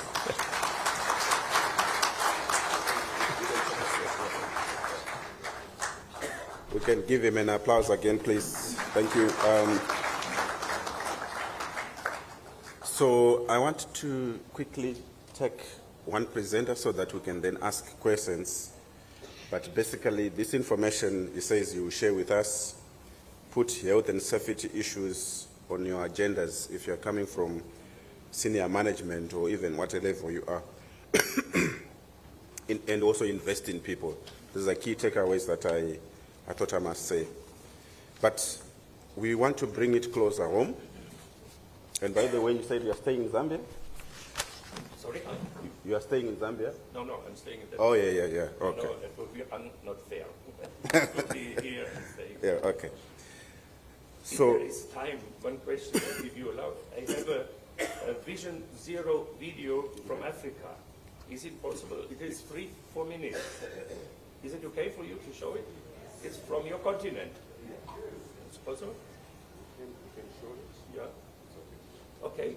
Maybe the IT, they have the video. It is my beloved one. Everywhere in the world I'm showing it. It is so emotional. It is with music, with dancing. So hopefully they tested it. As Workers' Conversation, we've launched the Vision Zero, believing that all accidents, diseases, and harm at work are preventable. Our Vision Zero, we believe all accidents and diseases are preventable.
belief that all accidents, diseases, and harm at work are preventable.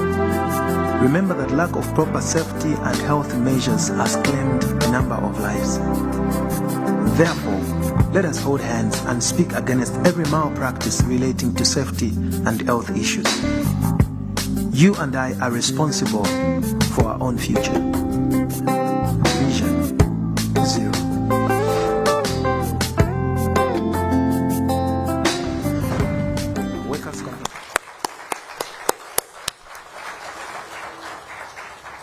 Very positive music and very good music, actually. You can actually download it for free, right? And you can use it whether in your conferences. I wonder if there's somebody from CIFOS or some construction industry of Zimbabwe. These are the music that they must put at their offices. In fact, all of us, we listen to whatever. But this is the good music that we need to listen to. So without wasting much of the time, I want to call upon Advocate Mucheche. We didn't give him enough time at that other time. So Advocate is my brother and is a registered legal, I think you can sit. Can I sit? Yeah. Is a registered legal practitioner, conveyancer, notary, public estate administrator, and international legal author, and Pan-African legal scholar. He graduated with a law degree from the University of Zimbabwe, and he has 20 years practical experience as a lawyer. Mr. Mcheche is a member of the International Bar Association, is a member of Advocates International and Advocates Africa. He is also a holder of a master's laws degree in commercial law from the University of South Africa. He also holds a master's law degree in labor law, LLM, from the University of Lusaka, Zambia. He is also a senior founding partner for Caleb Mcheche and Partners, legal practitioners, and the president and chairman of the International Center for Conciliation, Mediation and arbitration in Zimbabwe. He is also a former executive dean of law. So over to you, Mr. Caleb. Thank you so much. Thank you very much, Session Chair, for such a generous introduction. All rise. No, it's okay. Thank you so much for your compliance. You know, in court, when you get into court, that is always the music. That's the language that we are used to. All rise. So thank you very much. I really want to respectfully subscribe to the protocol that has already been observed. At the end of my presentation, I hope that we are all going to speak in other tongues, and those tongues are the tongues of law. Hosea 4 verse 6 says, "My people perish because of lack of knowledge." According to my research from the Oxford Learner's Dictionary, lack of knowledge or ignorance, it pertains to lack of information about something. So the other versions, they also say that ignorance is a condition of little or no knowledge at all. We need to learn so that we can actually equip ourselves. I'm happy with the osmosis of information that has been circulating in this room ever since we started our conference. You find that there are terms like volent non fit injuria. You who consents to injury cannot be able to complain. Terms like contra bonus moris, against public morals. Terms like res ipsa loquita, facts speak for themselves. Terms like ignorantia iuris neminem non excusat.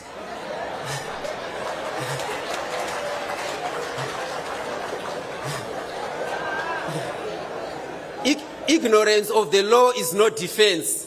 Terms like utres magis valid quam pereti. It's better to give something effect than to allow it to perish. I will now straight away proceed to my presentation. But as I'm going to do this presentation, there's a story, an alleged story that happened in the United Kingdom at a particular workplace where a Zimbabwean works. What happened is that an employer who was conscious about occupational health and safety at the workplace but was also a bit overzealous, called the police because the machines, these machines that actually detect items, they picked some substance in this employee's car, the surveillance cameras. So the police was called. They quickly came. This employee was arrested. The motor vehicle was confiscated so that searches could be done. Then after the searches were done and tests were made to whatever substance was in his car, it was, because the allegation was that this was a dangerous substance or drug, but it later turned out to be SADSA. Okay.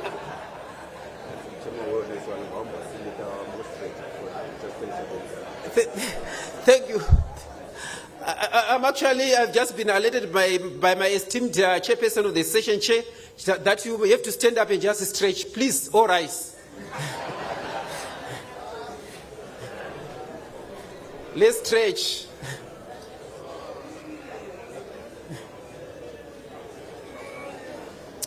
Thank you. We can kindly take our seats.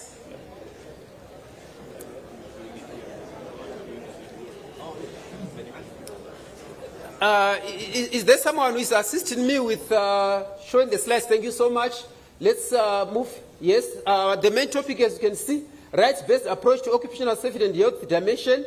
When you see about rights, they talk of legal entitlements, but rights are also juxtaposed with responsibilities. You don't talk of rights alone in isolation, you also have a responsibility. Whenever you see rights, you must also see responsibility. This is why all the fundamental rights in terms of our constitution, they are subject to limitation. You may not want to exercise your rights in a manner that is detrimental to others. So we must understand and appreciate that our rights, they don't exist in isolation, they don't exist in a vacuum. Rights and responsibilities, they dovetail. When you look at the sources of occupational and safety and health dimension in Zimbabwe, we look at it from the first port of call, which is the Constitution of Zimbabwe. Section 65 of the Constitution of Zimbabwe, it provides for the right to fair and safe labor practices and standards. The right to fair and safe labor practices and standards entail that the workplace must be safe. Our Constitution is the supreme law. It is the mother law.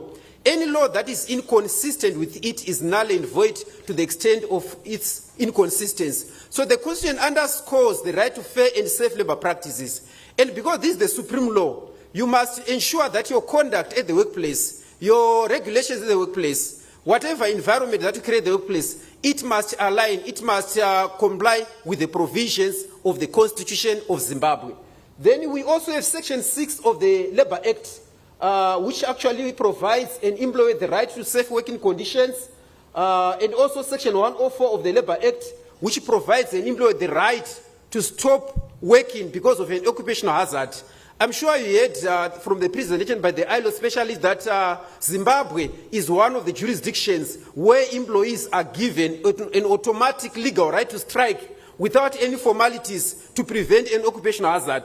If an employee is under threat of an occupational hazard, you don't need to give notice of 7 days to strike, you don't need to go to a labor officer, you don't need to go to any other office. The law allows you to strike automatically because of the importance of health and safety at the workplace. I think Zimbabwe really deserves a pam-pam. The right to strike has got a lot of limitations, but when it comes to occupational health, under our labor law, the right to strike exists without any limitations in respect of protection of occupational hazard and safety at the workplace. Roman Dutch common law also provides an employer with a duty to provide an employee with safe working conditions. International Labour Organization Convention C155 about occupational safety and health, Convention of 1981, it also provides for the right to occupational health and safety at the workplace. Section 2, subsection 1 of the Constitution is very explicit in terms of its provisions. It says that the Constitution is the supreme law, and any law, custom, or practice inconsistent with it is invalid to the extent of inconsistency. So if there's a practice at the workplace that is not in sync, that is not in line with the Constitution of Zimbabwe, insofar as the right to fair and safe labor practice is concerned, that practice is actually illegal, that practice is null and void, ab initio, it cannot be enforced. I've already indicated section 65, subsection 1, about the right to fair and safe labor practices. This means that the right to safe working conditions is a justiciable constitutional right which is enforceable at law by any aggrieved person in the event of breach of such right. When we talk of justiciable rights, we are talking of rights that are enforceable in terms of the law. You can go to any competent court of law and get a redress or a remedy. So for any violation of the right to safe working conditions, employees or the employer, if those conditions are also created by the employees, any person has that right to enforce it before any competent court of law in Zimbabwe. Then Section 76 of the Constitution also affords every citizen and permanent resident of Zimbabwe with the fundamental right to health care. So the issue of health care is also closely allied to the issue of safe working conditions. Section 86 of the Constitution also provides for fair and reasonable limitations to fundamental rights. Fundamental rights in the Constitution don't exist in a vacuum. So the law also recognizes that there are certain scenarios or situations where such fundamental rights can be limited. For instance, when there's an emergency, when an emergency arises, it's all hands on deck from the captain to the cook to save lives. Section 6, subsection 1D of the Labour Act is very clear, it's categorical. It says that no employee shall be required to work under any conditions or situations below those prescribed by conventional practice of the occupation for the protection of such employees' health or safety. So the right to safe working conditions is also a right that is so ubiquitous in terms of the Labour Act. It is quite prominent. It is a right that is as clear as daylight. This means that the right to safe working conditions is part of the protection of employees' right to fair labor standards. The right to fair labor standards in terms of Section 6 of the Labour Act, it also entails the right to safe working conditions. An employer or a person who breaches an employee's right to safe working conditions is liable at law. So there's actually legal liability. You can't go scot-free. Section 104, subsection 4A, it gives employees, workers, committees, or trade unions an automatic legal right to strike without following any procedure for a strike in order to avoid any occupational hazard which is reasonably feared or to pose an immediate threat to the health or safety of the persons concerned. However, there is a caveat to this legal provision that you must not be the author of such occupational hazard. In other words, the principle that I earlier mentioned, that volendi non fit injuria, he who consents to injury cannot be yet to complain. So this right, or an automatic right to strike, it only applies to a situation which you have not authored yourself. And also that right to strike, it must diminish as, insofar as the occupational hazard itself is also diminishing. It's not an automatic right to strike in perpetuity. But insofar as an occupational hazard is posed at the workplace, employees are given this open check to go on strike. You are not allowed to work at any hazardous workplace, any place that actually creates a threat to your safety and health at the workplace. We can go to the next slide. I've already mentioned the Roman Dutch common law as the source of our law. It creates an obligation on the part of an employer. It creates an obligation on the part of an employer to ensure that the working conditions for the employee, they are respected and they are given serious recognition. You also find that the right to safe and move to the next slide. In Zimbabwe, we also have the Labour HIV and AIDS Regulations, Statutory Instrument 104 of 2015. This legal provision, it actually seeks to protect employees at the workplace from the HIV/AIDS pandemic. The employer is given a duty, a legal duty, to ensure that the awareness campaigns, employees are given the necessary knowledge to prevent and also to combat issues like HIV and AIDS as well as TB at the workplace. So it's very important at your various workplaces, at your various works council platforms, to ensure that these issues receive due care and attention to protect employees. Let's move on to the next slide. There are some decided cases on occupational hazard that have been decided by our courts. For instance, there is a case of Warara versus National Railways of Zimbabwe, Supreme Court case number 82 of 2005. In that case, the Supreme Court upheld the dismissal of an administrator from his job for failure to timelessly produce a health and safety manual and sexual harassment of female employees, among other battery of misconduct allegations. So the issue of safe working conditions is an issue that has received judicial attention. The courts have actually taken note of that by way of decided cases that seek to ensure that such right is not just a pie in the sky, but it is a right that has a legal recognition, that has got teeth.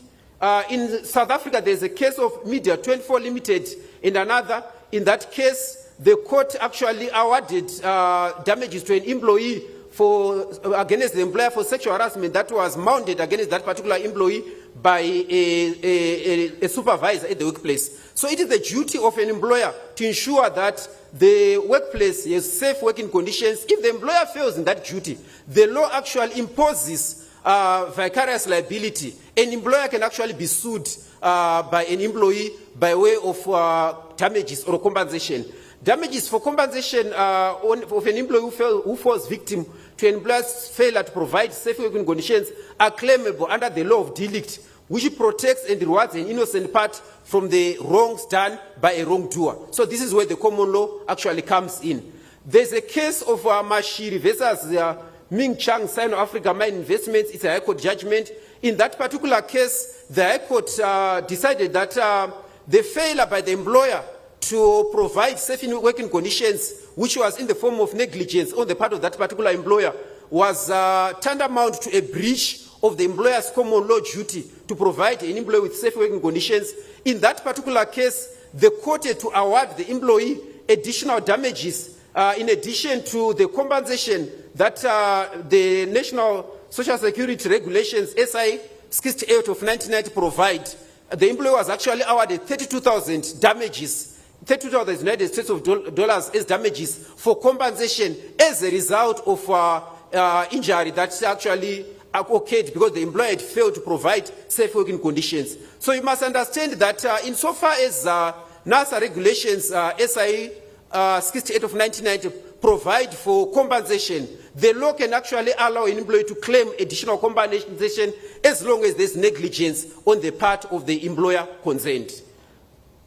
We can go to the next slide.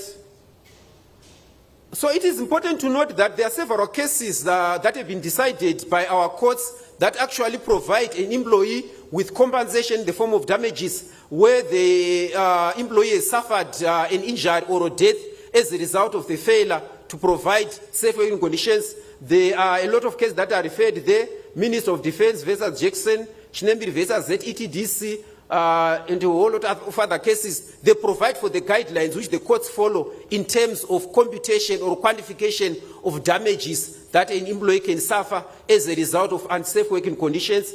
Let's move on.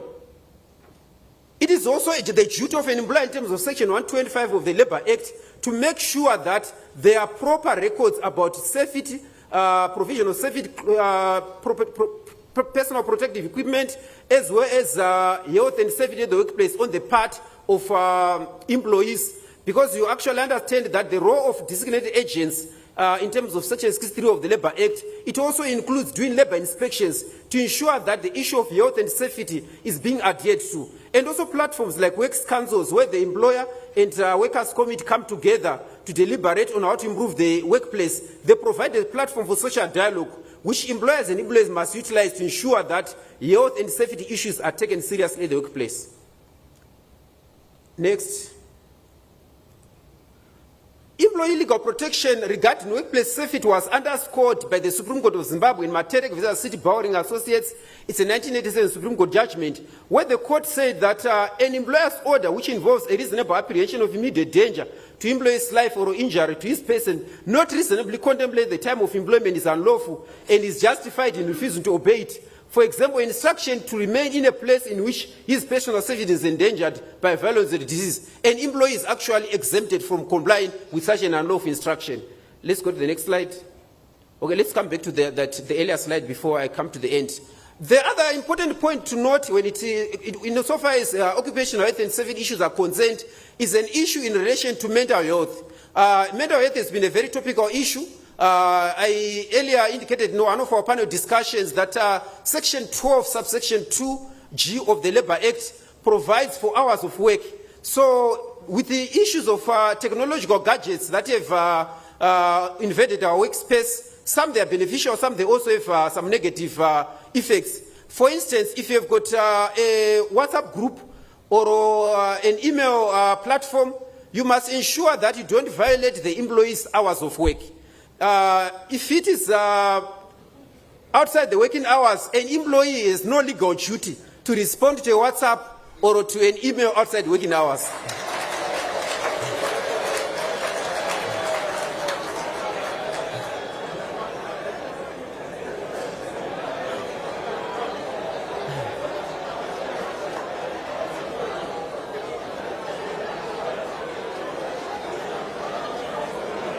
Okay. Let me wrap up. Furthermore, unless an employer is supplying the necessary resources like handsets and money for data, an employee can actually raise a valid defense that I had no data, and also an employee cannot be expected to subsidize the employer by using his or her own personal cell phone to advance the business of the employer.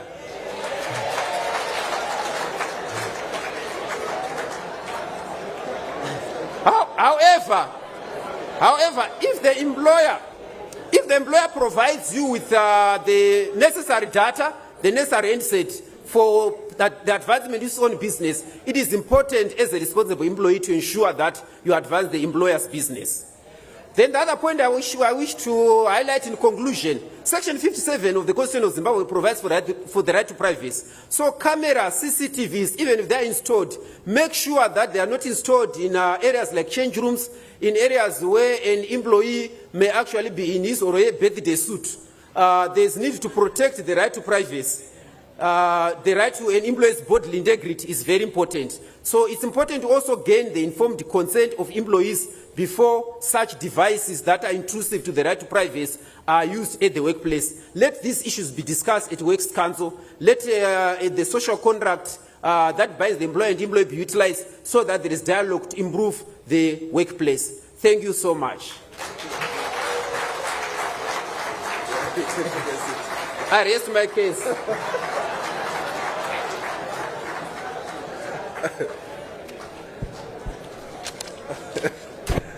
So as an employer, I'm happy because the workers, the leaders of the workers are not in except one. I'm seeing one. So they didn't hear this. My WhatsApp guys no answer. Jebasa. Gatite jebasa. Because you know mira ukoti wa wega. Eh? It's getting exciting. I think we have so many questions. We want to open the floor for questions. Thanks so much, Advocate, for that spirited presentation. But you must also come to the employer side. You don't, yeah? So any questions? I need a roving mic. I know there will be many questions, particularly to the advocate. These rights, Dr. Shawa Makanzina President, uyai kuno kumatkofu, amuti munot emi. Munota ma rights echi ipap. Right, there is a question. Let's be short and precise. And I need another one here. Let's be short and precise. Let's not make another presentation, guys. Thank you. My question goes to the advocate.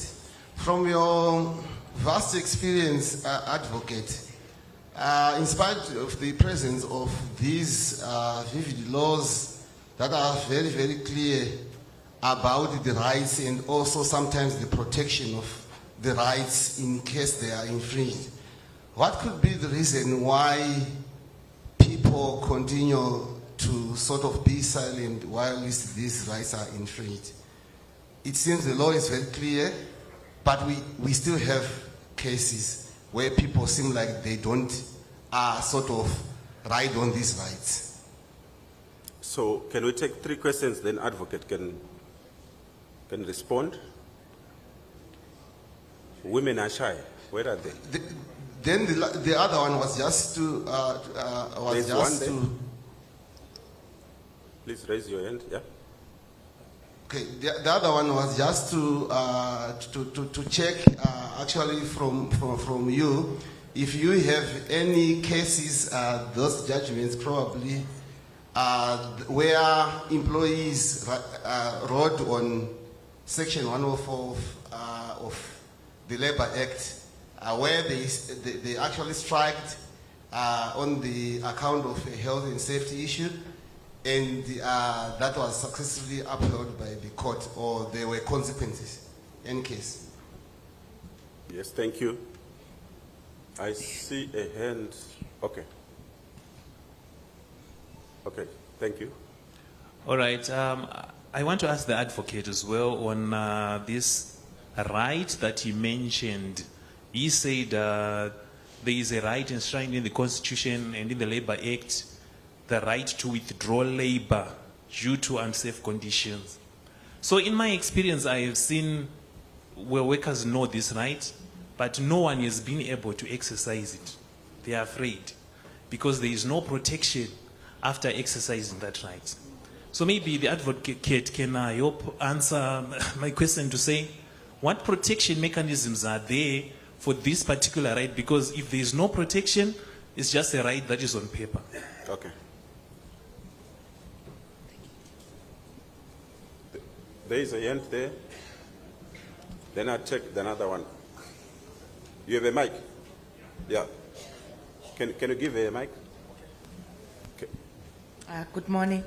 I just want to know whether we've had any cases with regards to the work environment being unsafe and where people have taken the organization to court, or an event where an employee has been unsafe and they damage the organization's equipment, whether we've had any cases like those being taken to court. Okay. I'm sure you're taking notes. Nobody's talking about sexual harassment. Good morning. I would also like to follow up on the issue of invasion of privacy. We realize that in the mining sector, they're using these body scanners to check on pilferage. And I'm asking myself, how safe are these scanners? Because they use radioactive material. So perhaps that person would go to the ESA Vision Zero presenter. Then to the advocate, have you had any cases concerning the use of these body scanners on issues of invasion of privacy? Because these scanners really go deep and they are seeing everything about us. Okay. First round, I can take you. Yeah. Thank you. My question goes to the advocate. Can the criminal court give an additional compensation award to an injured employee, or it's only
to ensure that these issues are interrogated, these issues are covered.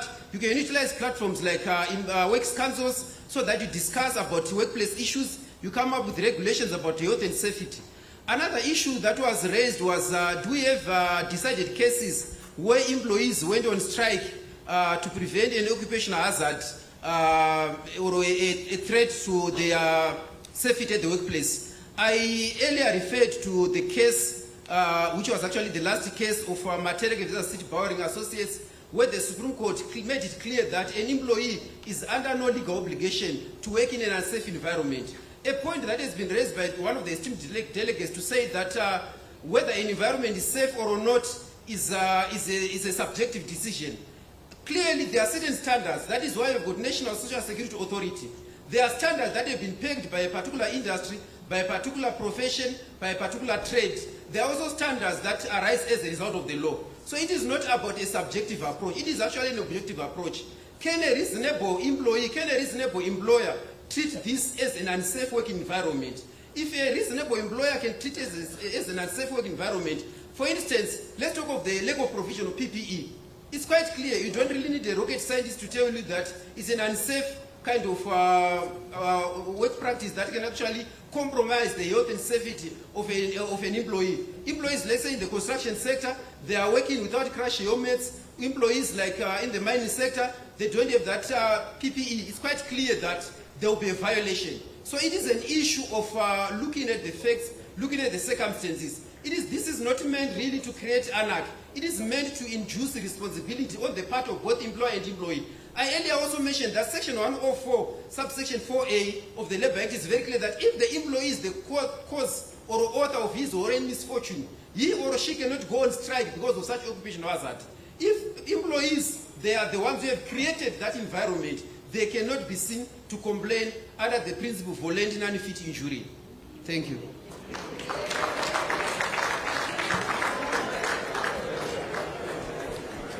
Maybe I'm allowed to give some comment to the questions to the advocate.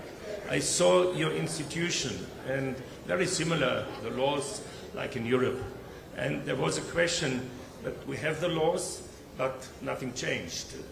And this is what I show you. Your basic law is 3,000 years old. Most of you are Christians, you should follow. So nothing changed. And this is a good example in the mining industry in Germany. 20 years ago, they had the highest accident rates in mining, underground mining, the highest accident rates. And nowadays, the accident rate is less than office work, less. And they achieved it via training, to create awareness. Okay, safety machines, this is clear, but training, they changed the mindset of the workers. And they did it by themselves. They asked for things which they needed. They did not need court cases. Training. That was the success of mining, underground mining in Germany.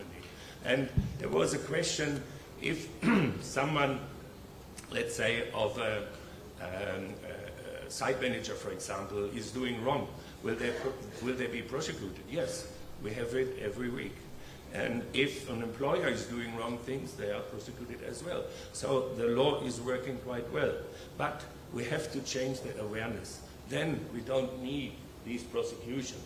You are the persons who have to change as well. Thank you very much. Thank you. Thank you so much. There's a question which was not answered, the scanners. The scanner. You know, we go to the airport, they scan us through. Sometimes at a certain airport in Europe, they told me, did you eat chicken? I said, they were looking for something in my stomach, so. Yeah. No, the scanners are really neutral. They detect only metal. For example, if you have a new hip, which is of metal, then the scanner is saying there is something. And then you have this document that you have a new hip, for example, which is of metal. But you can't see anything. That's really, because I was afraid as well years ago, and my wife also. And then I talked to the people, and they showed me, you can't see anything, so don't be afraid. It's only if you have metal, nothing else. You are safe. Question there. Mic there. Dr. Mteta, what time do I have to have? 5. Another 5. Good morning, Prof. 5 minutes. I need to understand. I know Dr. Sven highlighted that we can also access material in other languages from Vision Zero website. And I want to say that it would be very important if we can also get the material in our local languages. If companies here can access those materials in Shona, in Ndebele, and other local languages. What is the process for that to be done? Who is responsible maybe to contact you at, is it at national level, at company level, at personal level? What is the process? Okay, you can contact me, that's not a problem. So, as I said, you have to make the translation. And then we will make, let's say, the published version. But we need the translation in the language you like to have. You are responsible for the translation, not we are. But you can say we made the translation based on the English version, for example. And then we know the English version is the authorized one, and you make the translation. And if you are interested, you can contact me. But it should be, for example, NSSA doing it, to contact, because they are responsible. And it is not possible that a company or someone else is contacting. We need an official organization like NSSA or the employer association of, so a high-level association. They can contact us and we take care of it. And I fully agree what you are saying. If it is in the native language, it is much better. And you should start with its basic Vision Zero guide. It's an excellent paper. It's really an excellent paper. So you can decide who will contact me. I will take care of it and communicate with you and with ISA Geneva. Thank you. Thank you. I see another end. Yeah. All right, through the chair. I had a couple of questions, people asking if there were cases which were taken to court. I think the main reason is most employers are riding on the nature of contracts they are designing for their workers. So I'll give you an example that if somebody is working on a 3 months renewable contract for the next 10 years, how do you expect them to speak out for certain violations when the employer knows that in 2 months down the line, I can choose not to renew your contract? So I think also those are some of the things where, as much as the employer, it might not even the ignorance of the employee. People know about these laws. People know what they're supposed to do. People know their right to refuse work when it's not safe to do so. But they've got families to feed. So we can try to hide and pretend as if we are not aware of the real problem. But because of poverty, you speak about a safety helmet when school fees for your child is due. It's like you have got a rock and a stone you have to try to find a way of maneuvering. So people still, even after this conference, I don't think people are going to speak up because there won't be protection, because you won't have the employer to speak against. Thank you. Yes, thank you. Well said. 2 hands that side. 1, 2, then 3. So, gentleman there. Yeah.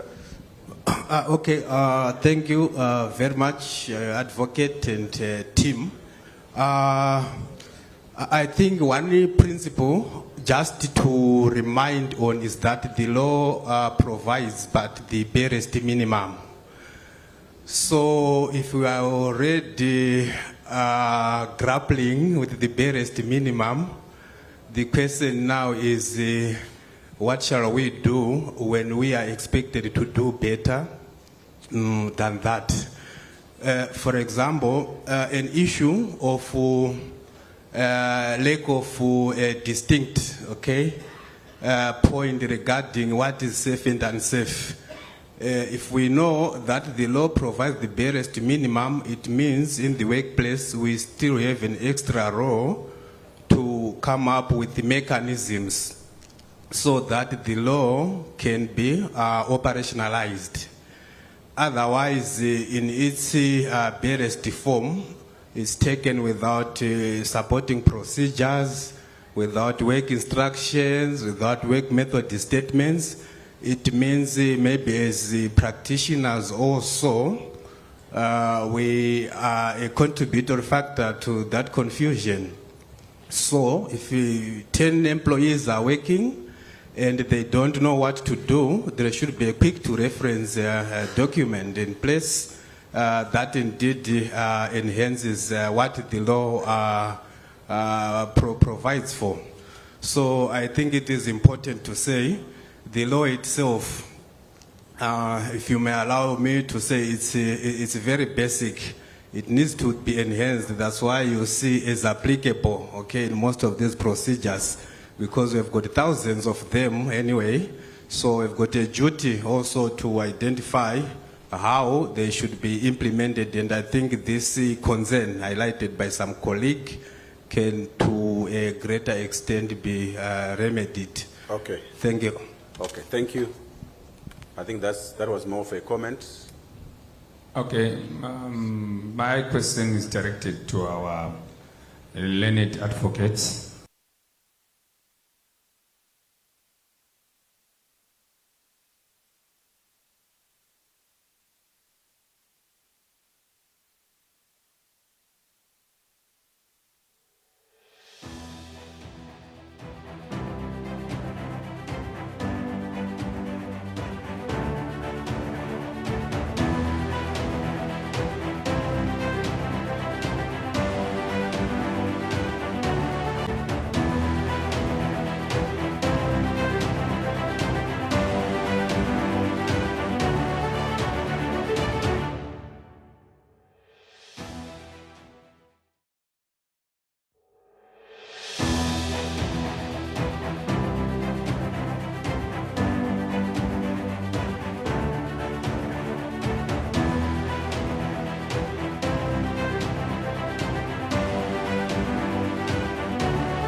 tichiita sendiri kupresenta kasi.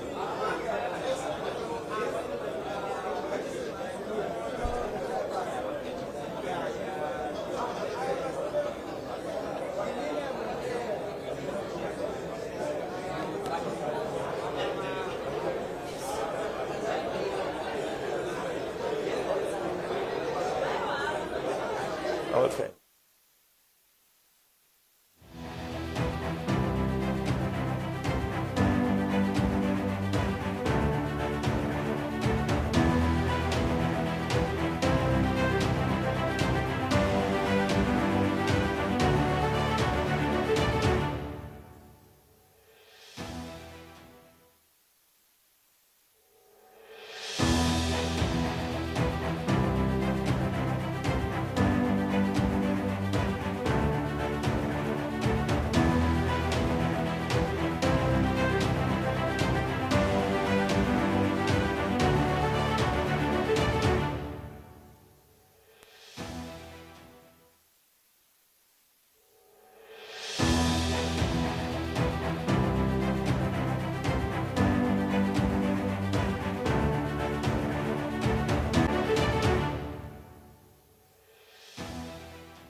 Cheers pra trocar.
Employers, NSSA has introduced a self-service portal that allows you to log in, access and update information from the comfort and safety of your office or home. Simply type www.selfservice.nasa.org.zw on your browser address bar. The self-service portal enables employers to initiate employer registration, create an account on the employee or member self-service portal and have access to update employee or member details. Create an account on the employer self-service portal. View account balance. View list of employees. Submit P4 monthly return. Add or remove employees on the account and generate a NASA clearance certificate.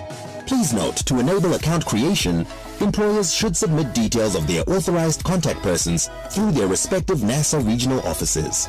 Embrace the new normal by logging in to keep abreast of your NASA account status. NASA, a lifelong promise.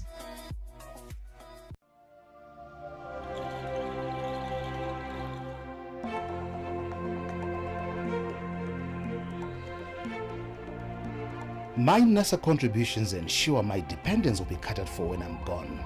I am a hero.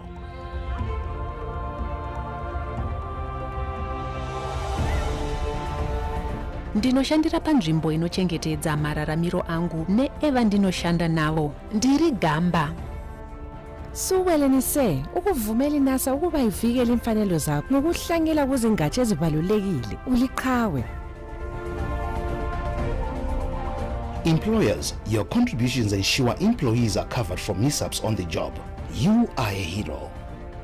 Mari inoiswa nevashandirwi kuchikamu cheNASA chinoona nezvekudzivirira tsaona pabasa nemari yekuripa vashandi inoita kuti vashandi vagowana chouviri kana vakakuvara, vakarwarira kana kufira pabasa.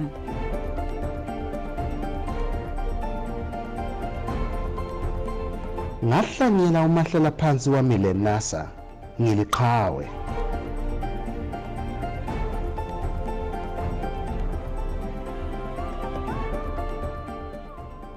Our new corporate culture is to deliver world-class social security products and services in a transparent, honest and accountable manner. Thank you, NASA Heroes, for entrusting us with your contributions. Tinotenda siyabonga. With NASA, you can always look forward to bright and sunny days during and after your working life. Hashtag NASA Heroes. NASA, a lifelong promise.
Employers, NASA has introduced a self-service portal that allows you to log in, access and update information from the comfort and safety of your office or home. Simply type www.selfservice.nasa.org.zw on your browser address bar. The self-service portal enables employers to initiate employer registration, create an account on the employee or member self-service portal and have access to update employee or member details, create an account on the employer self-service portal, view account balance, view list of employees, submit P4 monthly return, add or remove employees on the account and generate a NASA clearance certificate. Please note, to enable account creation, employers should submit details of their authorized contact persons through their respective NASA regional offices. Embrace the new normal by logging in to keep abreast of your NASA account status. NASA, a lifelong promise.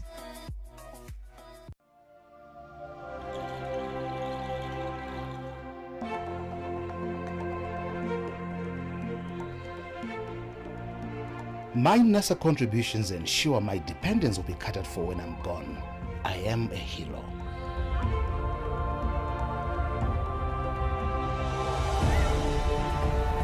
Ndinoshandira panzvimbo inochengetedza mararamiro angu neeva ndinoshanda navo. Ndiri Gamba. Suwelenise ukuvumela iNASA ukuba ivikele imfanelo zakho ngokuhlangela kuzingatsha ezibalulekile uliqhawe. Employers, your contributions ensure employees are covered for mishaps on the job. You are a hero. Mari inoiswa nevashandirwi kuchikamu cheNASA chinoona nezvekudzivirira tsaona pabasa nemari yekuripa vashandi inoita kuti vashandi vagowana chouviri kana vakakuvara, vakarwarira kana kufira pabasa.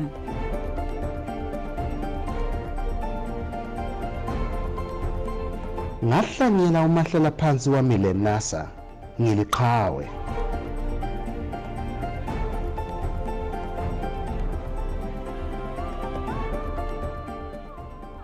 Our new corporate culture is to deliver world-class social security products and services in a transparent, honest and accountable manner. Thank you, NASA Heroes, for entrusting us with your contributions. Tinotenda siyabonga.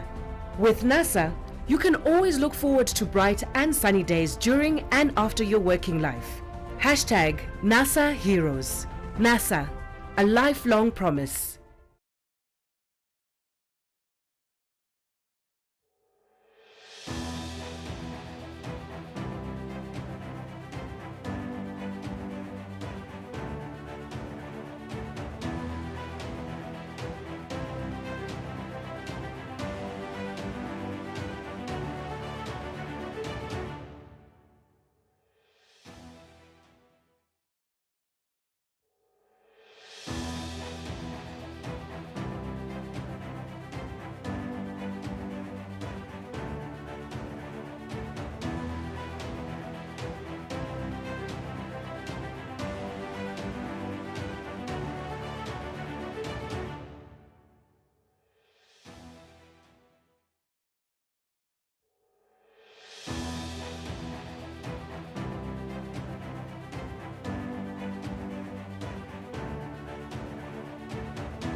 Employers, NASA has introduced a self-service portal that allows you to log in, access and update information from the comfort and safety of your office or home.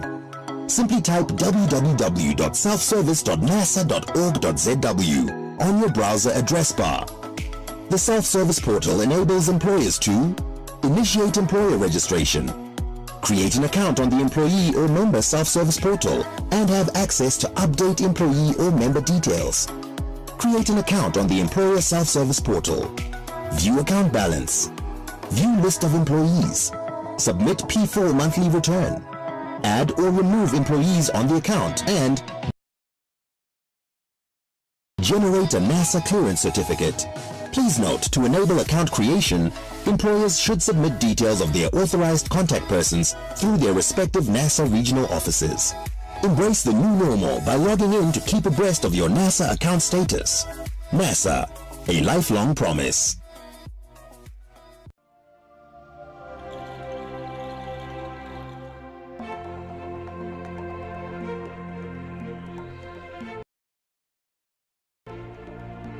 My NASA contributions ensure my dependents will be catered for when I'm gone. I am a hero.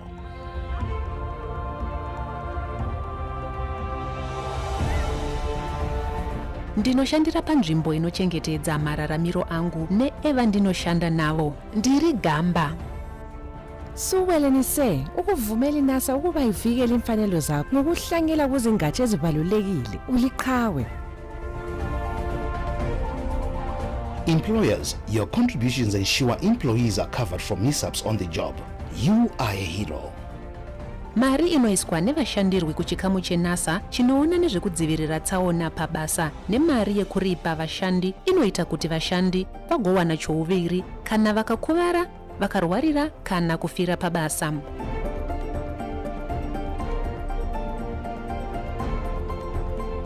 Ngahlangela umahlela phansi wami leNASA ngiliqhawe.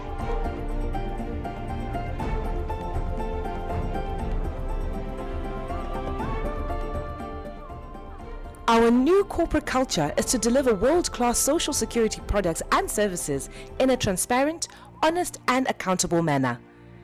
Thank you, NASA Heroes, for entrusting us with your contributions. Tinotenda siyabonga. With NASA, you can always look forward to bright and sunny days during and after your working life. Hashtag NASA Heroes. NASA, a lifelong promise.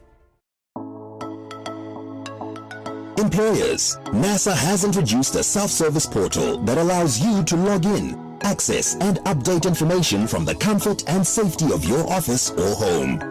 Simply type www.selfservice.nasa.org.zw on your browser address bar. The self-service portal enables employers to initiate employer registration, create an account on the employee or member self-service portal and have access to update employee or member details, create an account on the employer self-service portal, view account balance, view list of employees, submit P4 monthly return, add or remove employees on the account, and generate a NASA clearance certificate. Please note, to enable account creation, employers should submit details of their authorized contact persons through their respective NASA regional offices. Embrace the new normal by logging in to keep abreast of your NASA account status. NASA, a lifelong promise.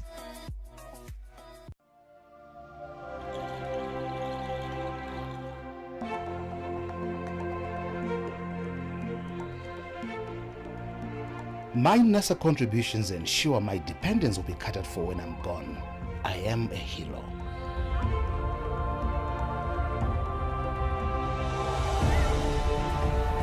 Ndinoshandira panzvimbo inochengetedza mararamiro angu neeva ndinoshanda navo. Ndiri Gamba. Suwelenise ukuvumela iNASA ukuba ivikele imfanelo zakho ngokuhlangela kuzingatsha ezibalulekile uliqhawe. Employers, your contributions ensure employees are covered from mishaps on the job. You are a hero. Mari inoiswa nevashandirwi kuchikamu cheNASA chinoona nezvekudzivirira tsaona pabasa nemari yekuripa vashandi inoita kuti vashandi vagowana chouviri kana vakakuvara, vakarwarira kana kufira pabasa.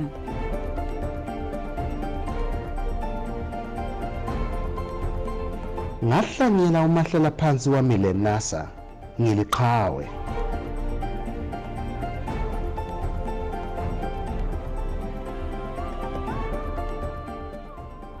Our new corporate culture is to deliver world-class social security products and services in a transparent, honest and accountable manner.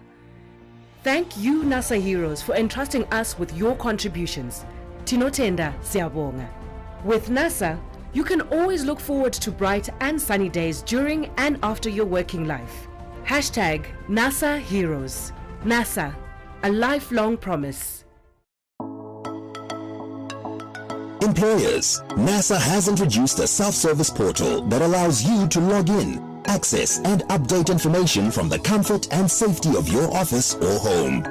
Simply type www.selfservice.nasa.org.zw on your browser address bar.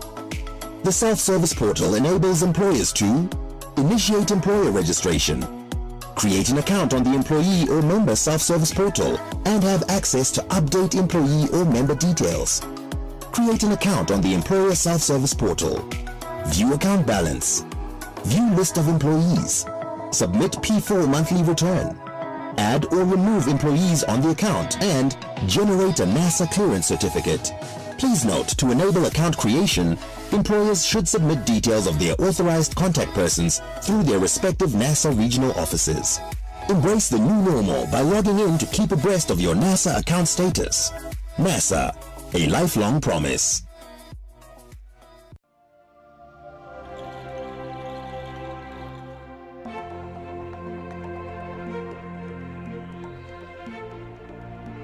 My NASA contributions ensure my dependents will be catered for when I'm gone. I am a hero.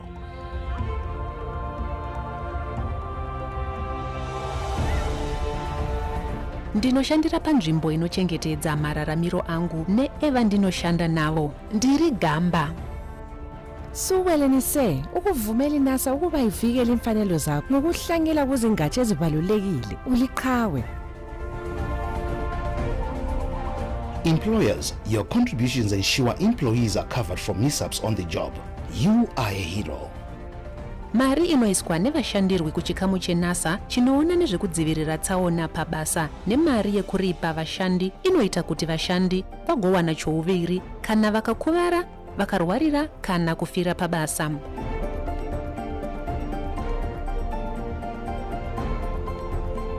Ngahlanyela umahlela phansi wami leNASA ngiliqhawe.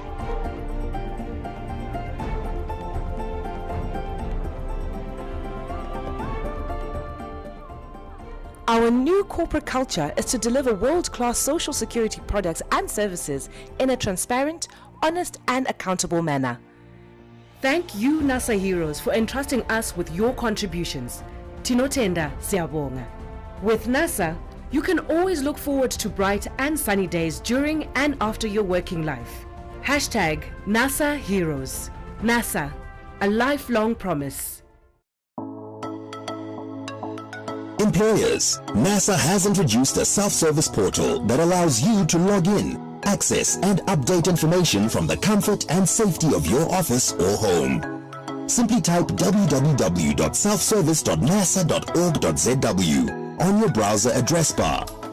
The self-service portal enables employers to initiate employer registration, create an account on the employee or member self-service portal and have access to update employee or member details, create an account on the employer self-service portal, view account balance, view list of employees, submit P4 monthly return, add or remove employees on the account, and generate a NASA clearance certificate.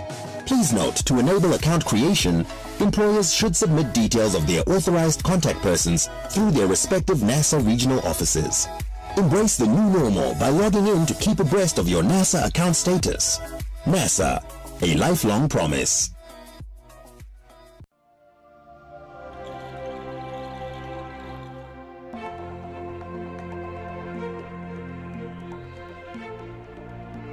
My NASA contributions ensure my dependents will be catered for when I'm gone. I am a hero.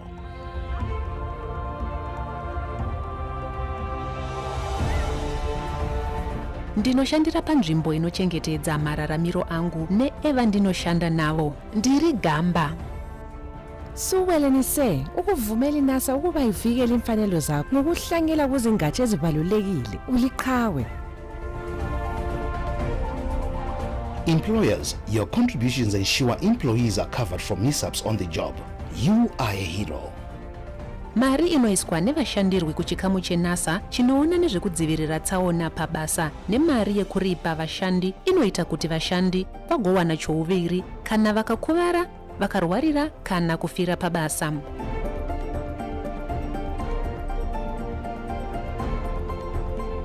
Ngahlanyela umahlela phansi wami leNASA ngiliqhawe.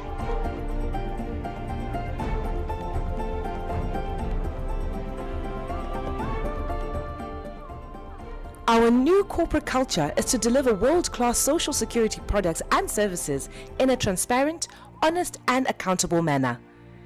Thank you, NASA Heroes, for entrusting us with your contributions. Tinotenda siyabonga. With NASA, you can always look forward to bright and sunny days during and after your working life. Hashtag NASA Heroes. NASA, a lifelong promise.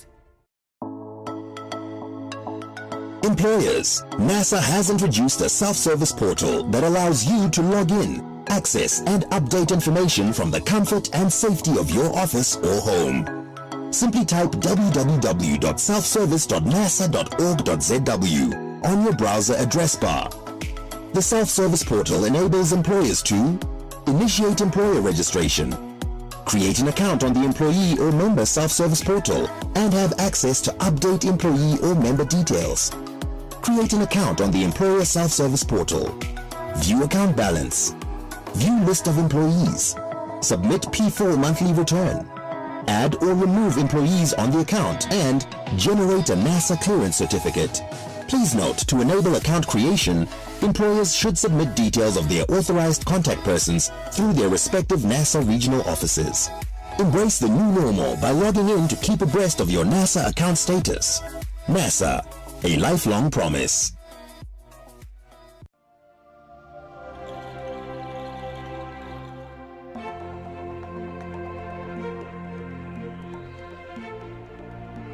My NASA contributions ensure my dependents will be catered for when I'm gone.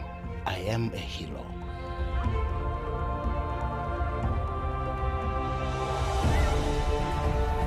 Ndinoshandira panzvimbo inochengetedza mararamiro angu neeva ndinoshanda navo. Ndiri gamba. Suwelenise ukuvumela iNASA ukuba ivikele imfanelo zakho ngokuhlangela kuzingatsha ezibalulekile uliqhawe. Employers, your contributions ensure employees are covered from mishaps on the job. You are a hero. Mari inoiswa nevashandirwi kuchikamu cheNASA chinoona nezvekudzivirira tsaona pabasa nemari yekuripa vashandi inoita kuti vashandi vagowana chouviri kana vakakuvara, vakarwarira kana kufira pabasa.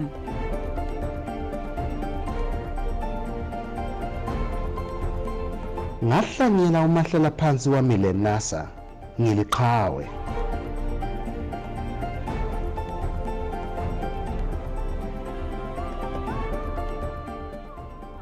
Our new corporate culture is to deliver world-class social security products and services in a transparent, honest and accountable manner.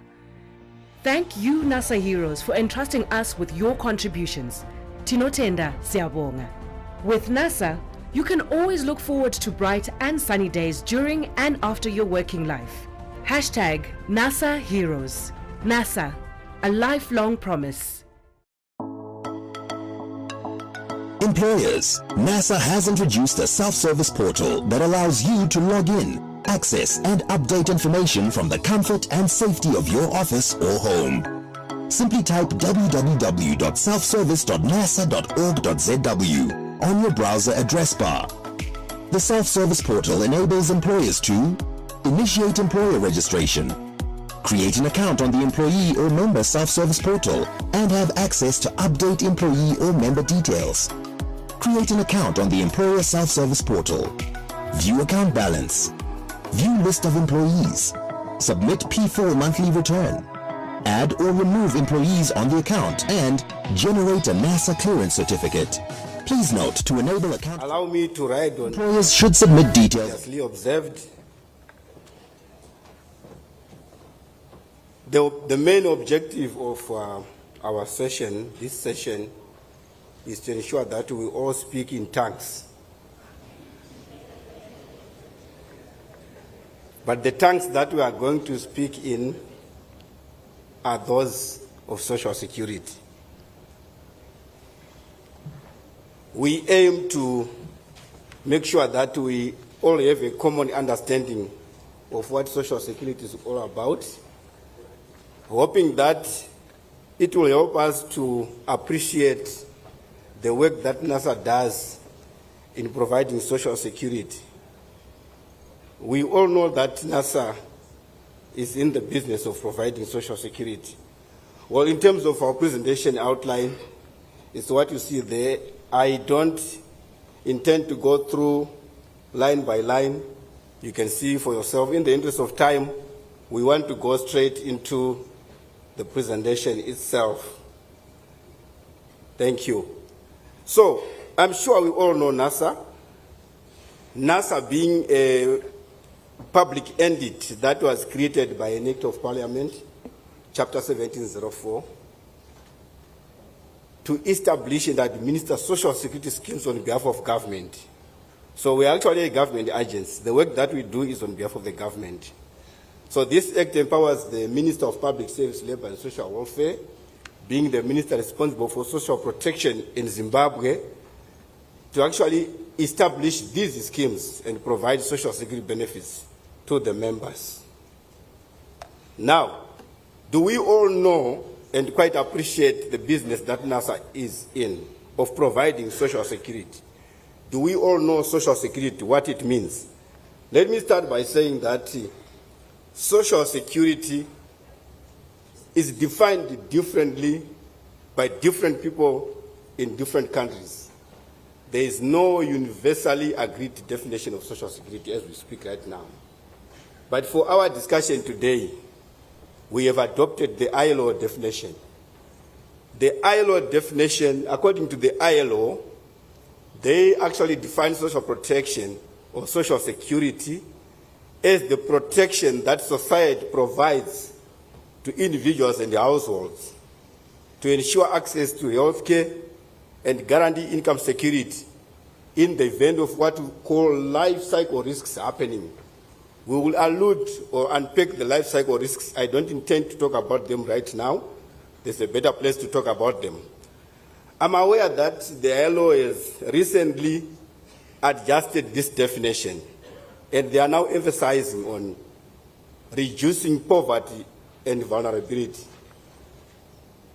And I've asked myself why, and the reason was clearly that social security is universally agreed as a critical tool for eradicating poverty.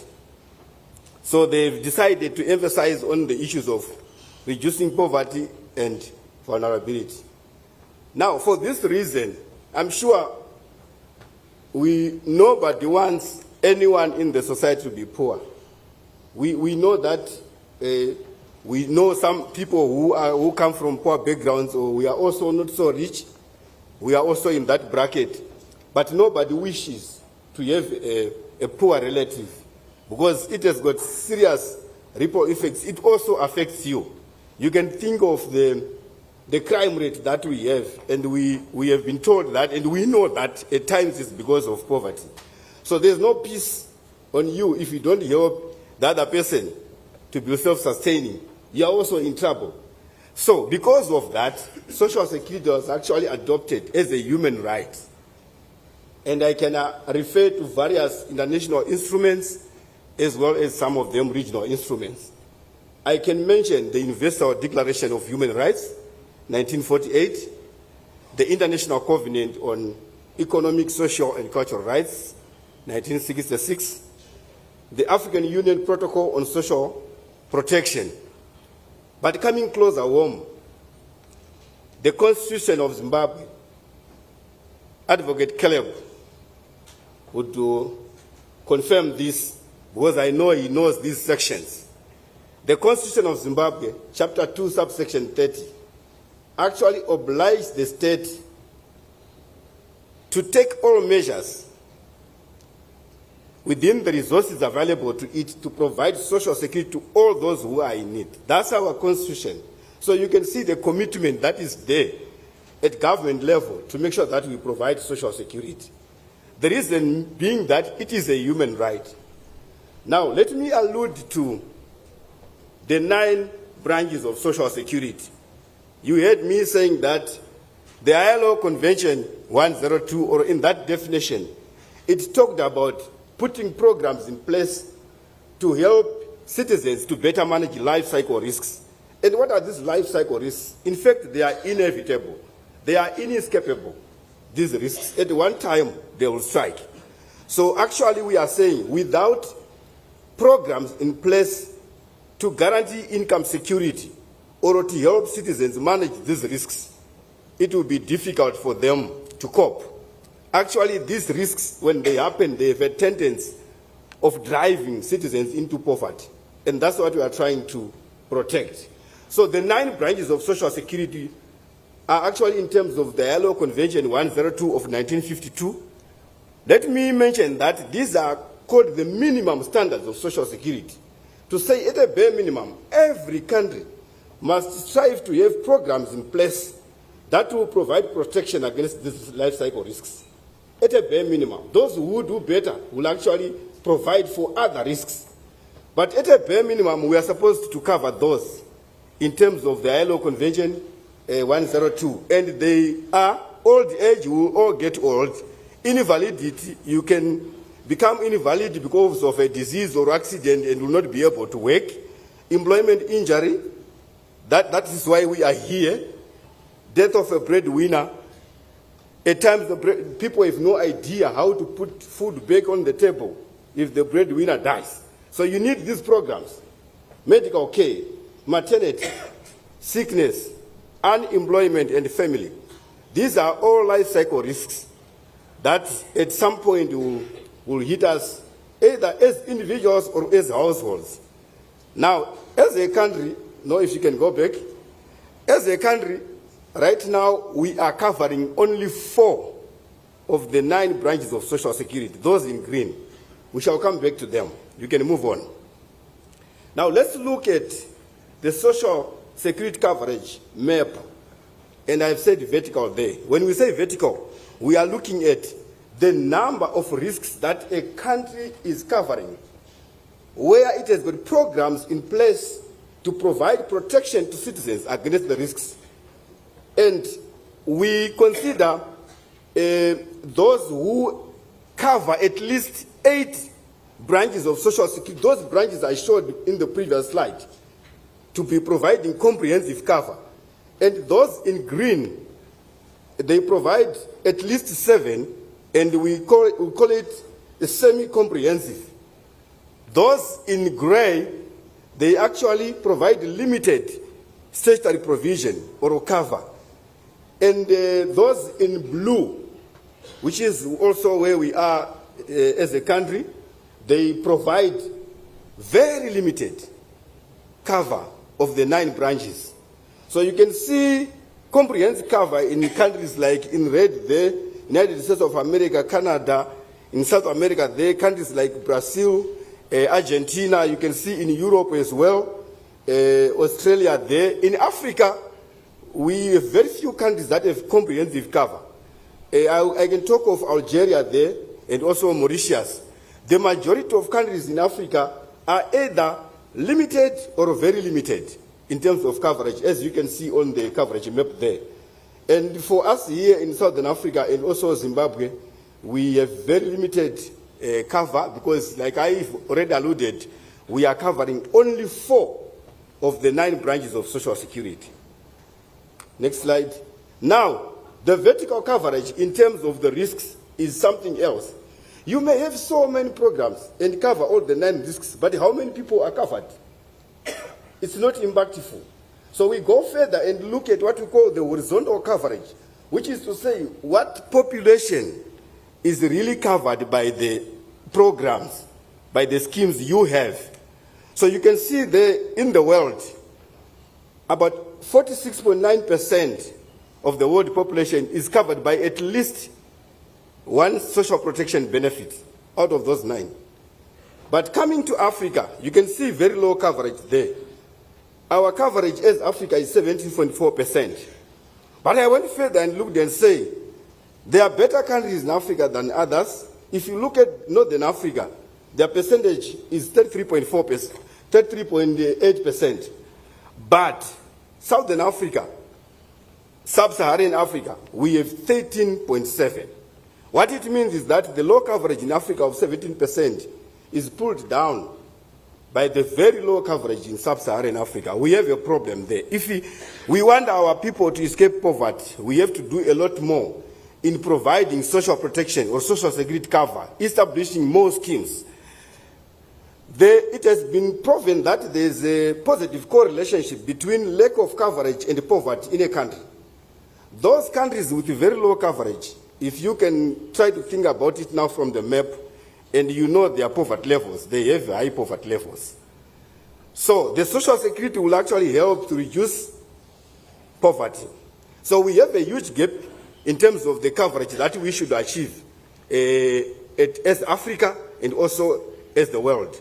But let's come down and zero into our situation in the country, Zimbabwe. Where are we? I have already said, as a country, we are covering only 4 of those 9 branches. Through our 2 schemes that we have, the pension and other benefits scheme, as well as the accident prevention and workers' compensation scheme. Under the pension and other benefits scheme, we are covering the contingents like old age, providing old age pension, invalidity for retirement on medical grounds, and also in the event of loss of a breadwinner, the survivors get benefits. and the other that we are covering is actually employment injury. You can see under employment injury, this is where we have our OSH as a social security function, because we are saying there, under this scheme, we promote workplace safety, and also we offer compensation and medical care for workers who contract work-related disease or are injured at work. So this is the whole work. This is why we are here, is because of this scheme, and also trying to cover that, that risk or contingent. You can move on. But I want us to pay close attention to this demographic diagram. Now, that was the vertical coverage. In terms, on your left, you have the males, and on the right, we have the females. The whole area under the dark blue is the male labor force we have in the country, the total labor force. And the whole area covered under the light blue is those who are in employment, who are employed. And that other area, which is, I would call it gray, is actually those who are covered by the NSSA schemes. It's quite significant, but let's go to the other side for the females. The whole area under the black color there is the total labor force for our females. And the dark green shows all the females who are employed in the country. But look at the area or the proportion who are covered by the NSSA schemes out of the employed as compared to the male population. You don't need a rocket scientist to see that that is too small. What does that mean? What it means that these people are employed, but they are not employed in formal employment. Because the NSSA schemes provide cover for those who are in formal employment right now. It means the females or the women are disproportionately represented in the informal economy. They are in the informal sector because they are employed but not covered by the NSSA schemes, not covered by Social Security. They are in the informal sector. So for that reason, we find a compelling need to actually extend Social Security coverage to people in the informal economy. I will extend to that. But of course, knowing very well that it is a Herculean task extending coverage to the informal sector for a number of reasons that we may not discuss today. But let me hasten to mention that in terms of the most recent Zimstad labor force survey, we have about 4.1 million in terms of our labor force. But out of the 4.1 million, it's only 3.3 million who are in employment. And out of the 3.3 million, NSSA covers 1.2 million of those. What it means is that we are covering only 36.4% of the people in employment. There is a huge coverage gap in terms of our Social Security.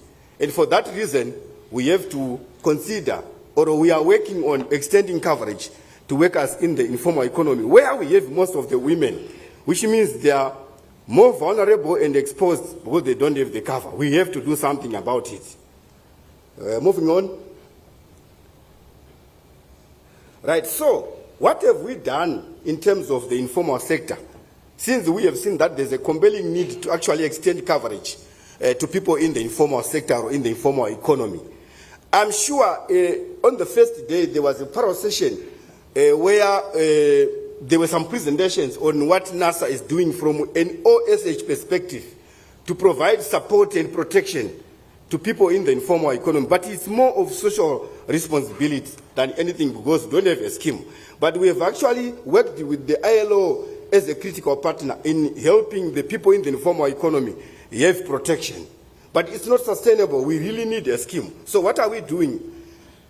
I'm happy to mention that as NSSA currently, we are working on developing a scheme for workers in the informal economy, and we are working in partnership with the development partners, the ILO and the World Bank, and of course under the guidance of our Minister of Public Service, Labour and Social Welfare, being the minister responsible for providing social protection in the country. Our hope is that in 2025, before we come to the end of the year, we would have piloted the scheme. Now, I want to allude to our contribution as Social Security, as NSSA, and also OSH division. We are here today mainly focusing on OSH.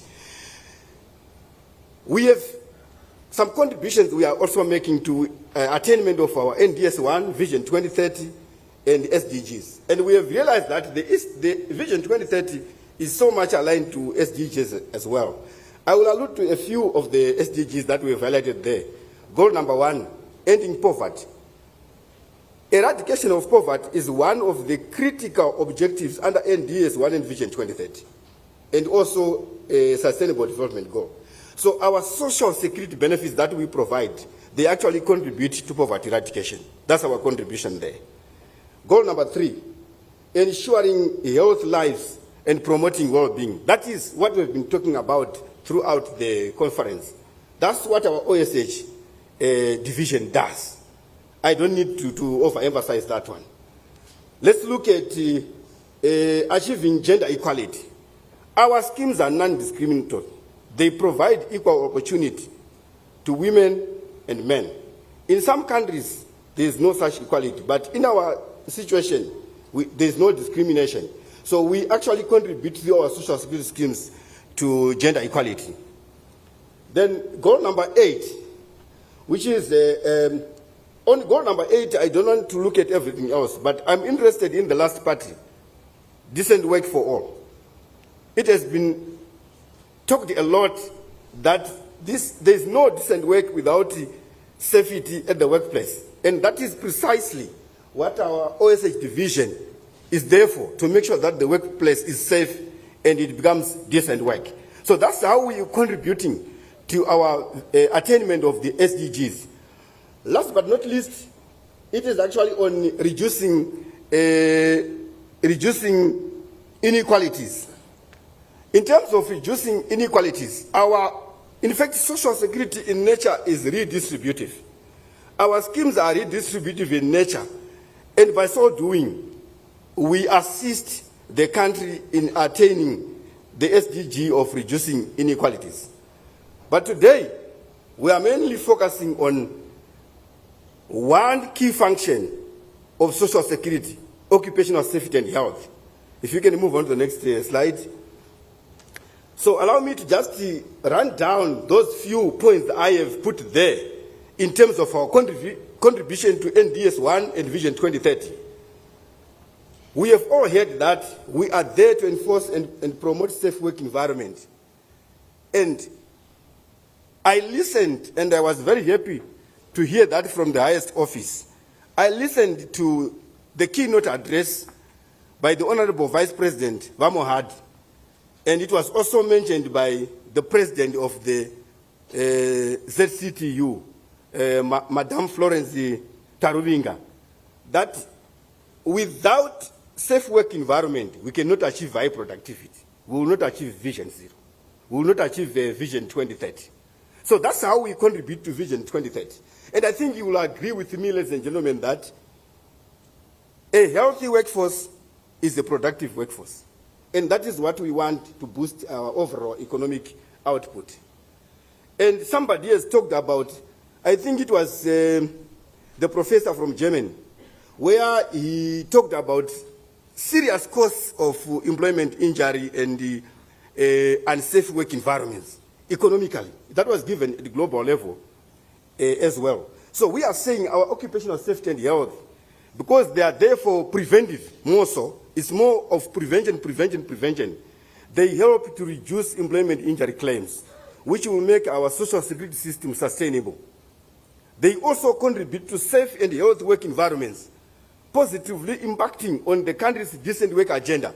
We have a decent work agenda as a country, and there is this huge contribution that we get from our OSH.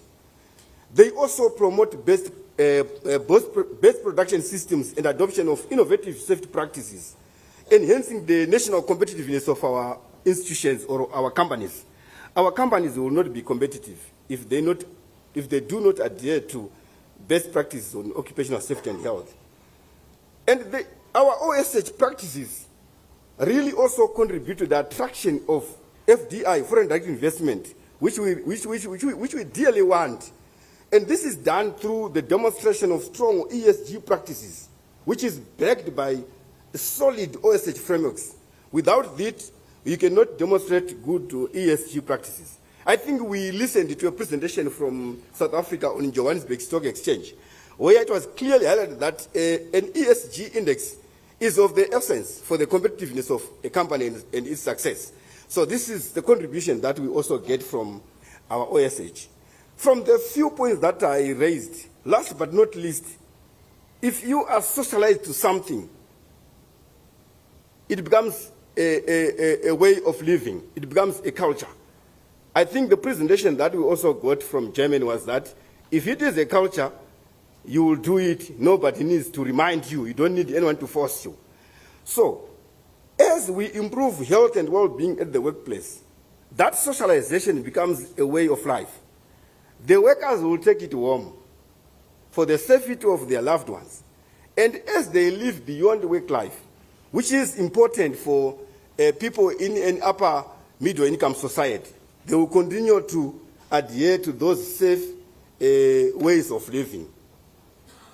At this juncture, I think you can agree with me that OSH is really a critical social security function, and we find it under the Employment Injury branch of Social Security, if you go back to the ILO Convention 102.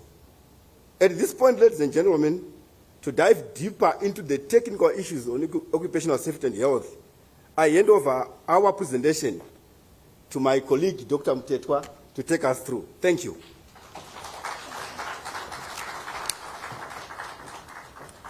Thank you so much, Shepard. I think we continue with the same presentation. Can you bring it to the screen, the next slide? Mine is just to weigh in to buttress Shepard's message, because the two, occupational safety and health and social security, is quite a unique model in this country, working alongside, complementing each other. And I am sure we have since realized the benefit and the strength of having that particular approach. So I think I don't need to emphasize on the need, the main purpose of occupational safety and health, which is there to make sure that a worker who leaves his or her home comes back home whole. No limbs are going to be left in the workplace.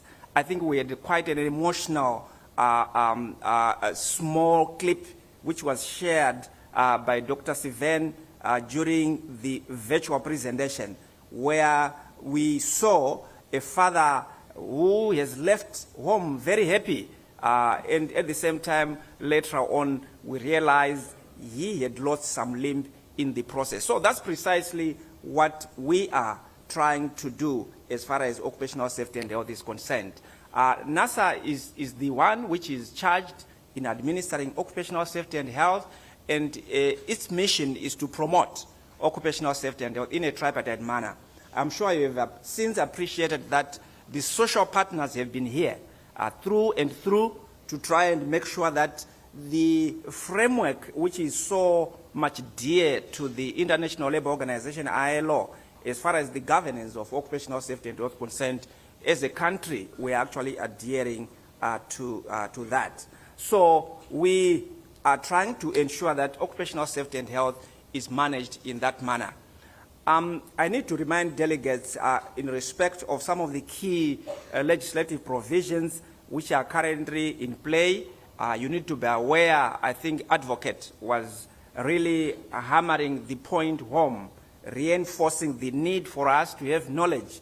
It's not good for people to remain in ignorance. And even to the extent that we need to understand our laws. We do have the NSSA Act, in particular the Statutory Instrument 68 of 1990, which deals with accident prevention and workers' compensation. We have got the Pneumoconiosis Act, which is dealing with dust occupations, and also the National Occupational Safety and Health, which came into effect in 2014, later on revised, and with the blessing of the tripartite in this particular town of Victoria Falls, it was signed into effect by the Minister of Labour in 2021.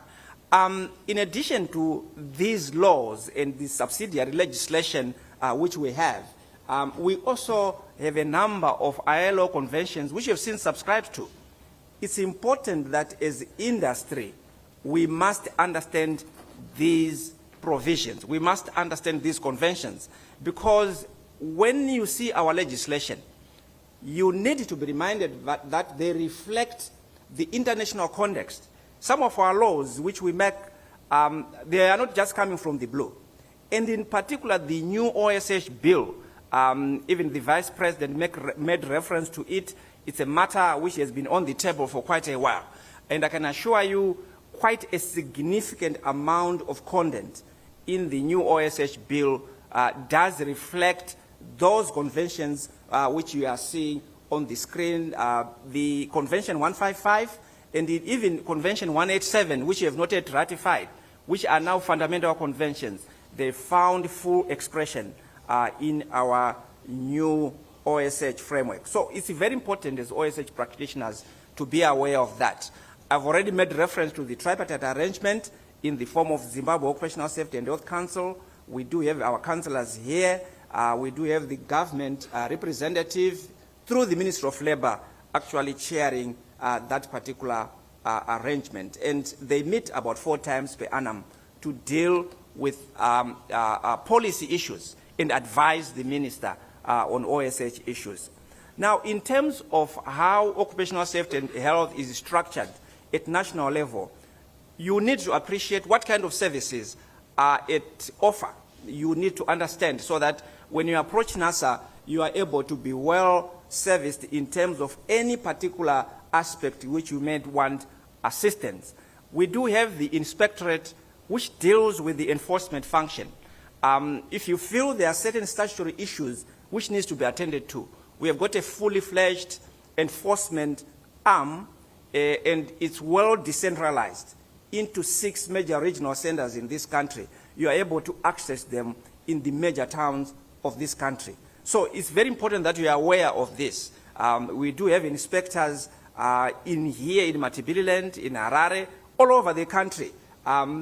We are still thin, very lean in terms of numbers, but with the support of government, which is coming through, I'm sure you saw yesterday, a government commitment in terms of occupational safety and health, the highest offices coming to give the necessary support, and as such, that should be very important to us. Then promotions and training. This particular program is, in essence, is actually demonstrating how we promote occupational safety and health. Quite a number of times we're out there in the industry giving guidance to workplaces on how to develop occupational safety and health management systems. How can they begin to develop the Vision Zero campaign strategy? That's the whole purpose of that particular unit. And the whole essence also of this particular program was that we want to revitalize the Vision Zero campaign strategy. We want many organizations to identify with the Vision Zero brand. If you are running with an occupational safety and health management system, I can assure you that you just need to rebrand, communicate, and try to bring in the mindset issue, the philosophy around Vision Zero, for you to understand as an organization that it is possible to register zero harm. Then we do have research. Research is always an important part of any discipline, and to that extent, we are usually responding to high-risk issues which come to our attention, and we dig deeper to try and unravel issues. And that particular unit also informs our programs. It forms our strategy as far as occupational safety and health is concerned. Then occupational health services, very critical indeed, in that if you recall in my previous slide, there is a convention on 161 which deals with occupational health services. That's a very key convention from which we have drawn very important issues to do with health surveillance of workers in the work environment. The new OSH bill has brought in some extensive component of that particular convention itself. So it's quite critical, even from the occupational medicine point of view, if you have got medical practitioners here, it's time for you to make sure that you develop your capacities much sharper, because there are so many things which the bill is calling upon for us to do as far as occupational health services is concerned. Then we do have the rehabilitation center as part and parcel of complementing the whole process of prevention. Remember, when you look at the cycle around occupational safety and health, there is a cycle here: prevention, and then we have got treatment. If treatment fails, we are trying to restore functional capacity to those who would have been injured. And that particular aspect falls within the division of occupational safety and health. So it's just a summing up. There's quite a lot of activities which are actually ongoing within the division itself. So I'll try to skip the next slides because they are really an embodiment of what exactly I was trying to put across. But I just want to reinforce this particular slide itself, just for you to know what kind of training programs you can access. We do have the Occupational Safety and Health Environmental Management course, which is a highly and oversubscribed course. We are happy to ensure that there are skills for industry to prevent occupational accident and injuries. So to be on that particular program. Then at workplace level, we also train in the form of the basic occupational safety and health course. It's quite an insightful course, very sharp, because we believe that as part and parcel of giving effect and fulfilling, they are able to be an asset in our various industries. Some of them manage capacity to our doctors. Remember, we do have the pneumocon in a professional manner. We ensure that we have got the right that capacity building program from time to time. Suffice to say that some of our major, which we hold annually, I'm sure we do have specific directed course campaigns. And indeed, as we go into 2025, Vision Zero, we want you to register as Vision Zero partners. You are going to be recognized, because at some point as a country, we should be able to see the injury which we are experiencing certainly going down. I can share with you that on an annual basis, we are having serious disabling injuries around 5,000 plus or minus. That's quite significant. These are not just numbers, remember. They are numbers which are signifying people who have lost limbs, people who have been diseased in the process. And on average, we lose about 70 workers who die because of work every year. And looking at the size of our economy, it's a major issue which is going to certainly change the scope of on this very pertinent, important matter on the we're going to experience later on today in the evening. On an annual basis, what we normally do, agriculture and forestry, commerce and distribution sectors, we have got an assessment protocol for Vision Zero.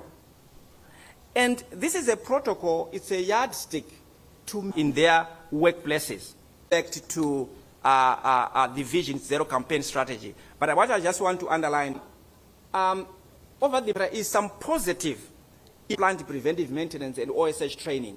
And slide gives you just an idea of the performance. We are at about 35% in terms of national OSH performance. Up from before the pre-COVID era, we were just around there. But we are happy that a number of organizations are quite a rigorous process in that if you have got a fatality, it's a serious disabling injury which is to the attention of the nation, you are automatically disqualified. So these are some of the, it is suitable, whether it is okay for it to receive an award. A round of assessment. In an organization, factor in through the statistical processing which we do, that we actually deploy organizations which find themselves. I wish to emphasize and trying to, and maybe the CEO, but nonetheless, we are saying as a CEO, with respect to your leading indicators, you want to check where is it, your compliance, your training, your return on investment as far as safety.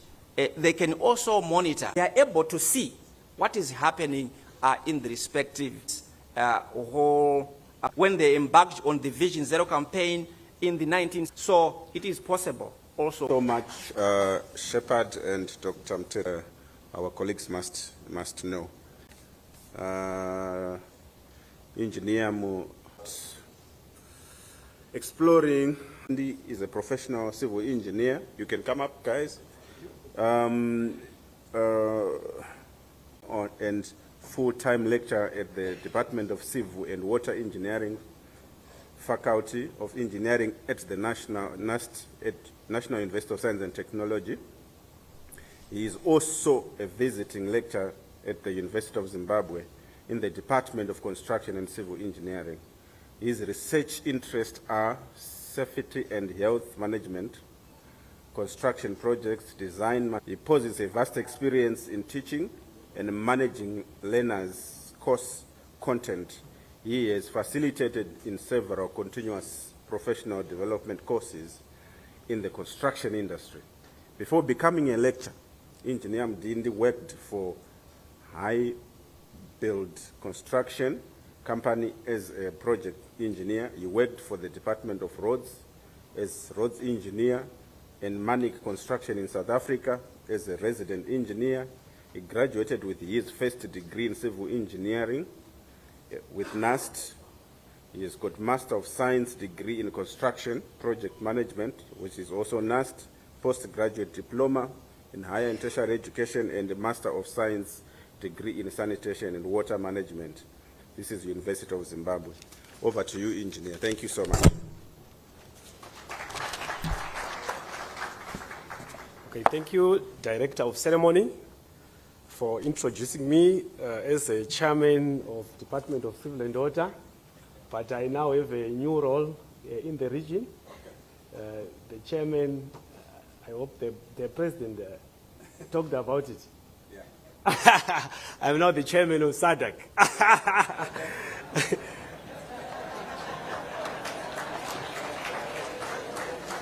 No, that's fine. Oh, okay. It has been a talk on the adaptation strategies to climate change, mitigation strategies to the effects of climate change. Those three items: the danger not. Now on mitigation, we are saying, what can we do to reduce the effects of climate change to the employees? In 5.0 vehicle that was introduced by technology development, we've got a number of projects on as a reaction to. So some of our researches, some of our here in Mat North, in Mabale district, with designs whereby we are doing away with a way of reducing the carbon in executing those designs, making use of plastic. Again, running away from plastics in the street, a lot of plastics in the landfills, a nuisance to the environment. We've come up with improved biodigesters, taking wastewater and solid waste, both from humans and animals, to make use of methane. Use of recycled water, again, as a reaction to climate change. We are saying, look at the effects of El Nino-induced drought, no water in our dams. What can we do to have adequate water at our workplaces? Imagine going to work, no water coming out from the taps. Already it's a health and safety hazard. So what can we do as institutions? Making use of recycled water, make both the grey water that is coming from the kitchens, that is coming from the from the toilet. That is grey water, the black water coming from the toilet. Today you flush water, then tomorrow you are drinking it. Yes, it's happening in Singapore, it's happening in Brazil. So those are the initiatives that the department are doing as a reaction to the climate change. We are flushing 20 liters of water per session, so we've decided to come up with a simple flush, a toilet modification to use minimum water per flush. We've also designed with Michael a non-toxic ultraviolet solar septic tank. The water that is coming from the septic tank, we make use of it after being treated using the non-toxic ultraviolet solar septic tanks. All these are directed to reduce the impact of climate change. So for today, we're going to take you through a research project that is directed to advocate for the use of moisture-wicking fabric as a way to mitigate the effects of high temperatures on the employee. So let me introduce Michael Kumirai to come and take you through the presentation. Thank you, ladies and gentlemen.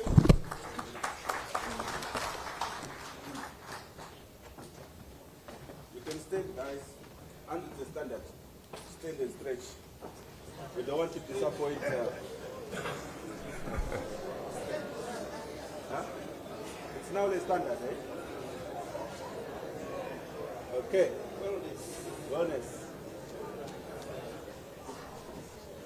Okay. Yeah. Ladies and gentlemen, today so hypothetically picture me and my chairperson there as two occupational safety and health administrators in the United States government.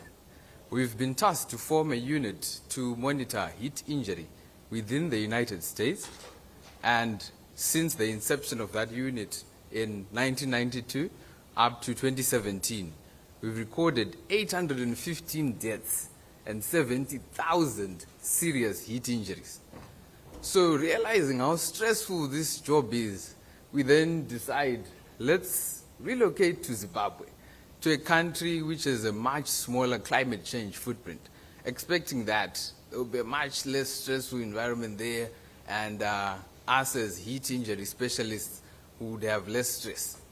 So we moved to Zimbabwe, and upon arrival on the 2nd of October 2024, we then find ourselves in a keynote presentation by one of the leading industry are very much well versed with.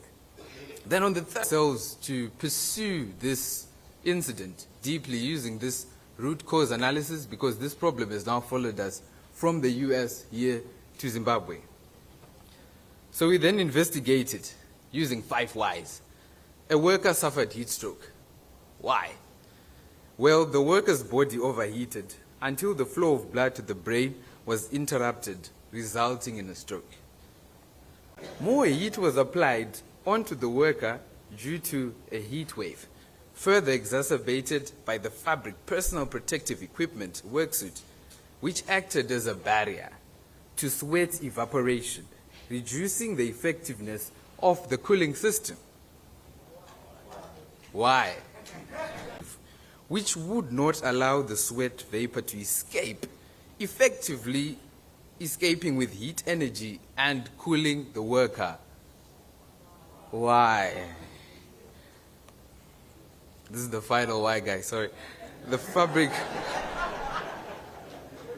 fabric may have been composed of mostly natural fabric, which is breathable, i.e. allows enough air to enter, but not enough moisture is wicked, i.e. does not absorb enough sweat from the wearer, such as linen, cotton wool, or bamboo fiber, purely 100%.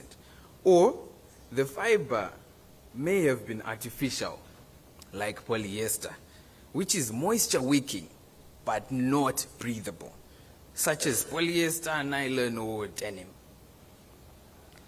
So it is then clear from this root cause analysis that the most ideal fabric for PPE worksuits would thus be a blend between natural and artificial materials to achieve high enough breathability and moisture wicking rates that match the high rate of heat application due to climate change. Such materials would include rayon cotton, it's a blend, linen viscose, polycotton, or nylon wool, all blended in various ratios. Thank you.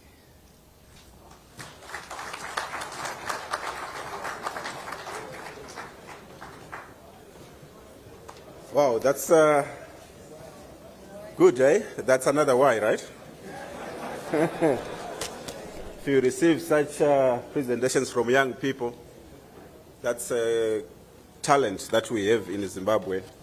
And it's good to know that you are still at university and you're an attaché for Bitumen World.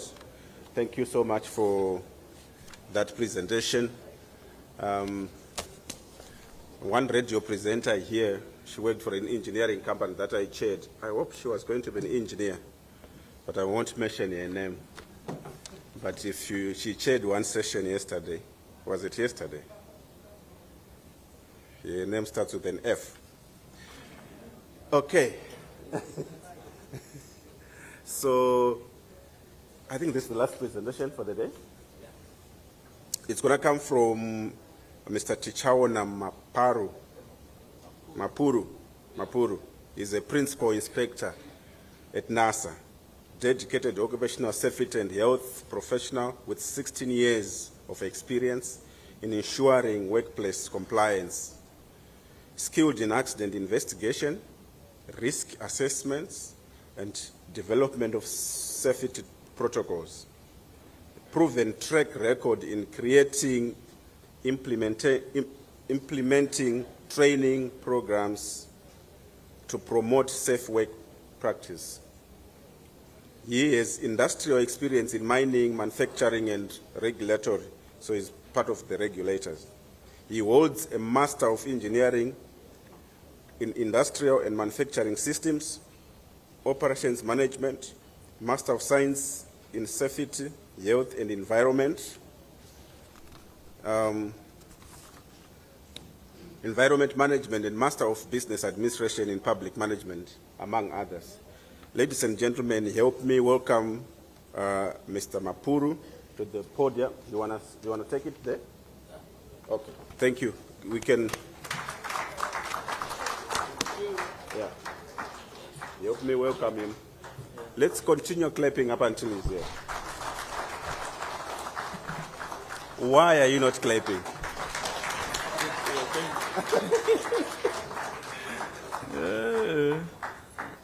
Thank you, Master of Ceremony.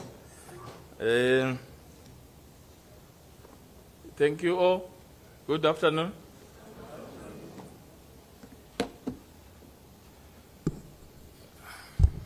It's okay. So, permit me also, for good order, to observe or to stand on the protocols already established. Thank you. I want also to thank you, the presenters who have presented before me. Thank you, Professor. You know, it's a disclaimer. One of my professors is here, so I did refer with this dissertation. I hope, Prof. Thank you so much. Then, thank you, Prof, for the video. It was good, but I saw a little bit of smoke. That's when I was worried when it ended. I don't know why. Yeah, thank you. So let me start by saying the discussion on climate change remains important as it was, in my view, many years ago. We have seen so many dynamics here of climate change from speaker to speaker, which was really emphasizing on the need for us to work as a team in terms of climate change mitigation. when I listened to so many speakers, they touched on the most important aspects that detail how climate change can affect the workplace.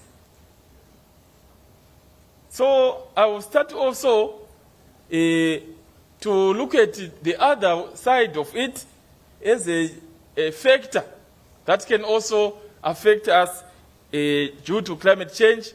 What can be also the contributing factor of climate change that is also in our midst.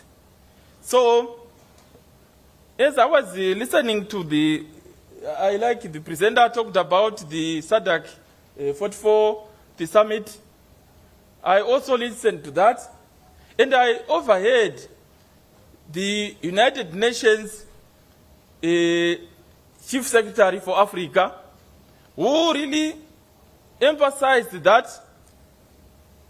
Africa is losing 5% of its GDP due to climate change impacts. He went on to illustrate or elaborate with the issue to do with the Mozambique. Mozambique has been perennial in terms of these floods, and at one time and point, Beira lost 90% of its infrastructure. So amongst all the impacts, climate change brought in infrastructure destruction, diseases, that one was said enough. Then I went on to listen. There was also a Pan-African Parliament session in South Africa, who also talked about the mitigation and adaptation of the climate change. It was in Durban a few weeks ago. The Chief Secretary also talked about their action plan with regards to mitigation. Someone was talking about mitigation yesterday, and there was a little bit of discussion with regards to mitigation and adaptation. As it was not enough, I also joined the world leaders who were also gathered in the United Nations through, it was online. It was online. They were also at this United Nations General Assembly. Did you manage to hear anything from that? Anyone who managed to see it, even online? No one? Okay. That's fine. So we need to we'll talk about that later on. So you find that the world leaders were talking about climate change. Despite their conflicts, I could realize that there were some global conflicts which came from war, hunger, sanctions, but they had a common ground when it came to climate change. That's one thing that I liked since I was working on the climate change area. But amongst those world leaders, I was inspired by one head of state from Colombia. The president of Colombia inspired me when I was doing the preparation for this conversation. So, in essence, he said categorically, he said, we people, we are emitting poison into the atmosphere. We are emitting poison into the atmosphere. So I was wondering, what kind of poison, what did he mean? What kind of poison are we releasing into the atmosphere? So here we are.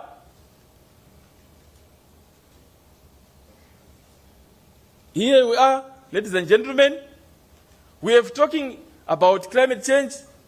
I will not repeat. I think you are now aware of what is climate change.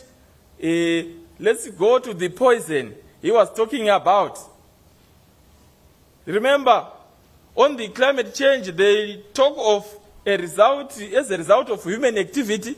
And what is the human activity? That is releasing poison into the atmosphere. right?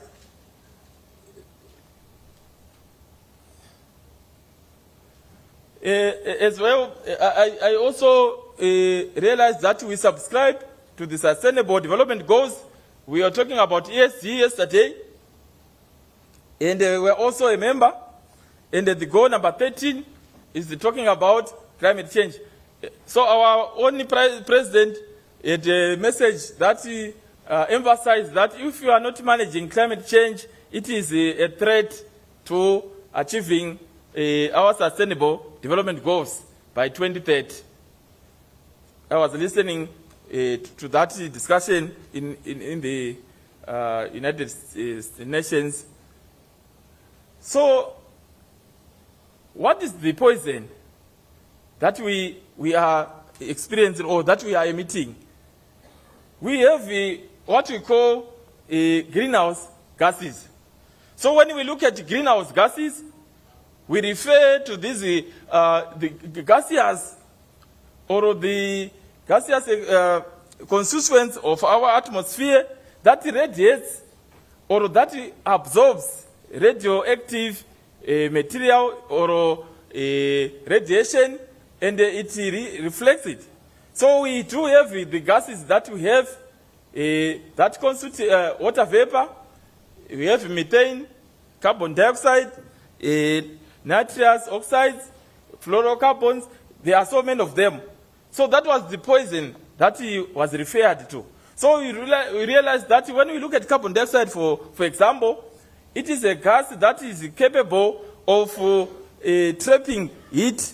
Someone talked about it yesterday.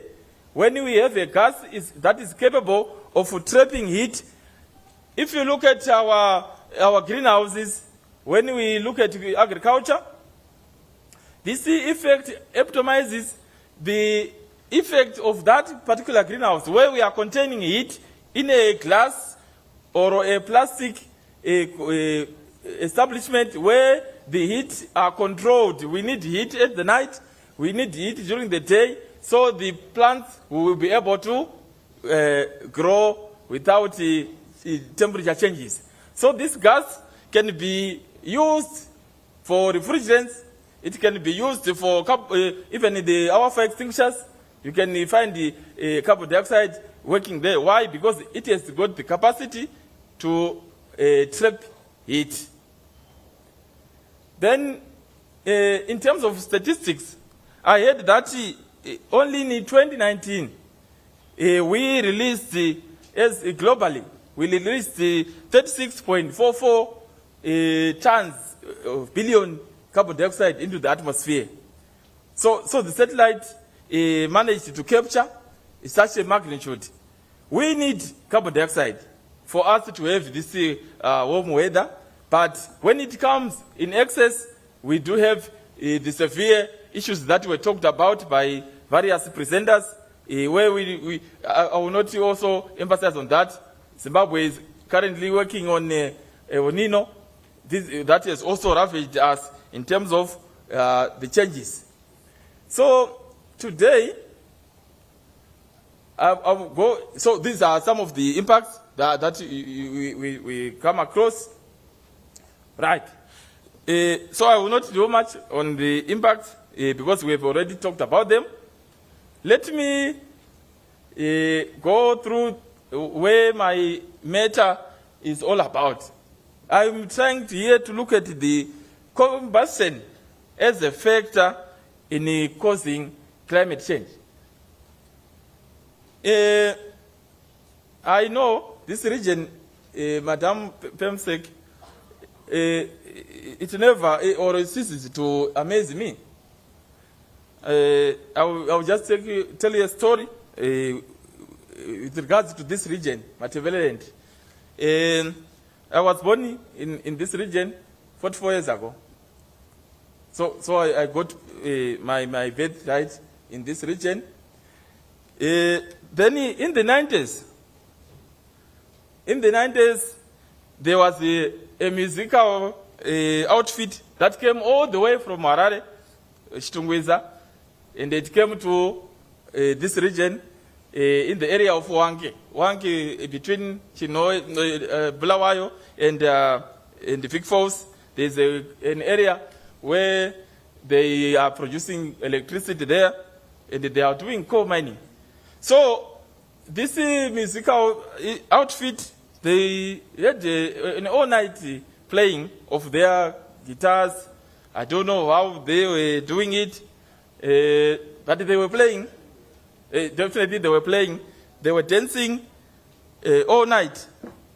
I don't know how they were doing it, but what I know, they were called, they say one of the revealers, at the end of the day, they call them the boys that smoke. Have you heard about them? They were termed boys there, they smoke. The boys of smoke. So if I was going to write a letter to them, to the system, Tasvida, I would say, dear system, that smoke that you referred to is now prevalent. It's now happening, isn't it? There are some, yes, yeah. There are some, I saw some of these chimneys that are spitting fire into the atmosphere. So that is one. Then secondly, I also went to Bulawayo. And they were saying, they were complaining that nothing is happening in Bulawayo. Then I said, how are you saying that? Economically, there's nothing. Nothing. Then I said, why? Then they said, it used to be called Kontu Ziatunga, the city of smoke. Have you ever heard about it? The city of smoke. So they set an indicator which was aligned to the smoke. So today I'm going to, can you allow me to talk about that smoke? Against it. Okay. Then as it was not enough again, I came here. I saw the pictures. I was happy. I saw a picture. They were saying, the smoke that thunders. What was that? As you can see, it was the Victoria Falls. The smoke that what? Thunders. But it is emitting water vapor into the atmosphere. Why they were saying the smoke that thunders? Because it was irrigating, that small bush just adjacent to the waterfall. So if it was flooding, it would throw some water into the atmosphere and also irrigate that area. So they said it's a smoke that thunders. But it is against my presentation today that allow me, Madam, to talk a little bit against that smoke. Essentially, this region is associated with smoke. Right. So let's quickly look at combustion. You would realize that combustion, they say, is the greatest discovery of mankind. People discovered climate change. People discovered the most essential need for our lives. Yesterday, a day before yesterday, we went for a braai. We were using fire. We ate our braai. We were using fire. So we want to look at how does it contribute to climate change. So if you look at its application, it has been very, very wide. Domestically, or in even industries. Even when we traveled to this place, we were also using combustion. Some were using an aeroplane, it used the combustion. Some were using even road vehicles, they are also using combustion. So you would realize that for us to have combustion, basics of combustion, we need to have fuel, we need to have oxygen, and we can get our heat that we can use to cook, that we can use to generate electricity. So in terms of literature, a fuel is any combustible material or substance which on proper burning in air liberates huge amount of heat that can be used economically for domestic and industrial purposes. In another context, a fuel is the one that donates electrons during a chemical reaction. it donates electrons during a chemical reaction. So you'd realize that, ladies and gentlemen, when you donate, you sort of give. So here, giving in life is good. Can I ask Engineer Kapenzi, how many pairs of shoes do you have?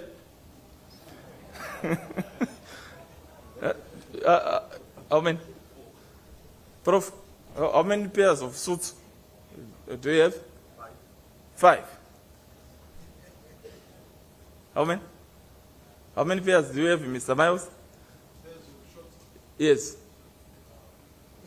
54.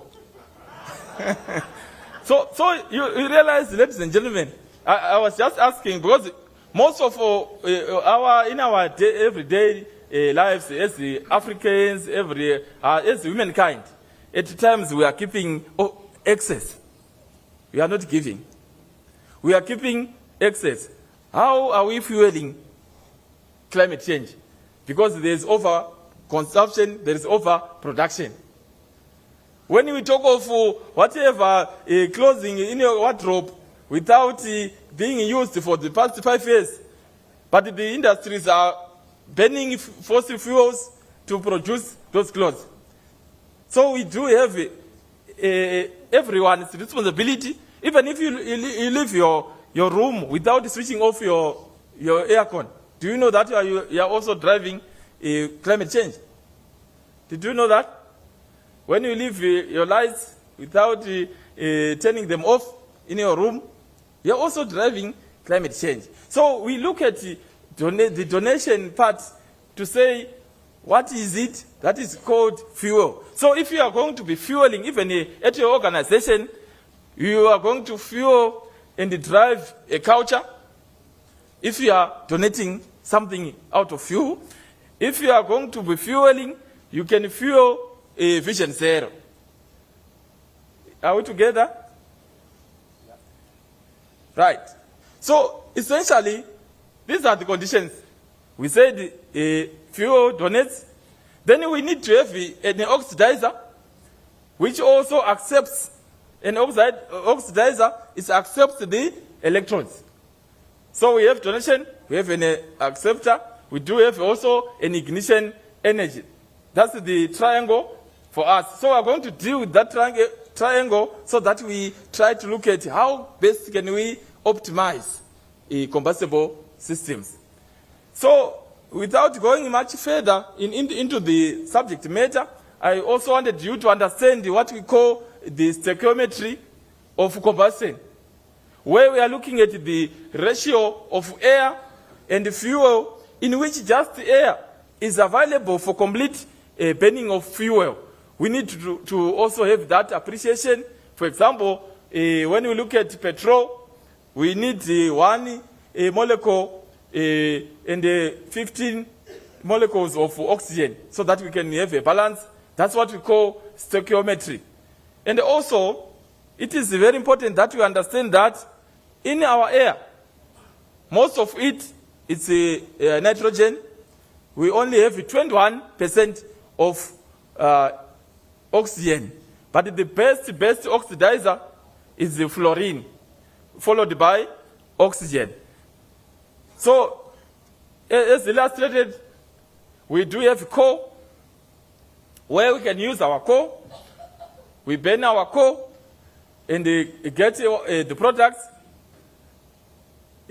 Unfortunately, when you take your presentation from your laptop to the other laptop, those were videos, small videos. They were supposed to be playing, but unfortunately, I think because of the change of computers, but don't know what, it was meant to just illustrate the emissions that we are coming across in our industrial sectors. So let's look at the applications of combustion. It is very important that we understand the application. We have boilers as part of our combustible systems, where we can go to Wankede. We are producing steam so that we can fire our boilers. So I understand the Ingagula community is a bit complaining.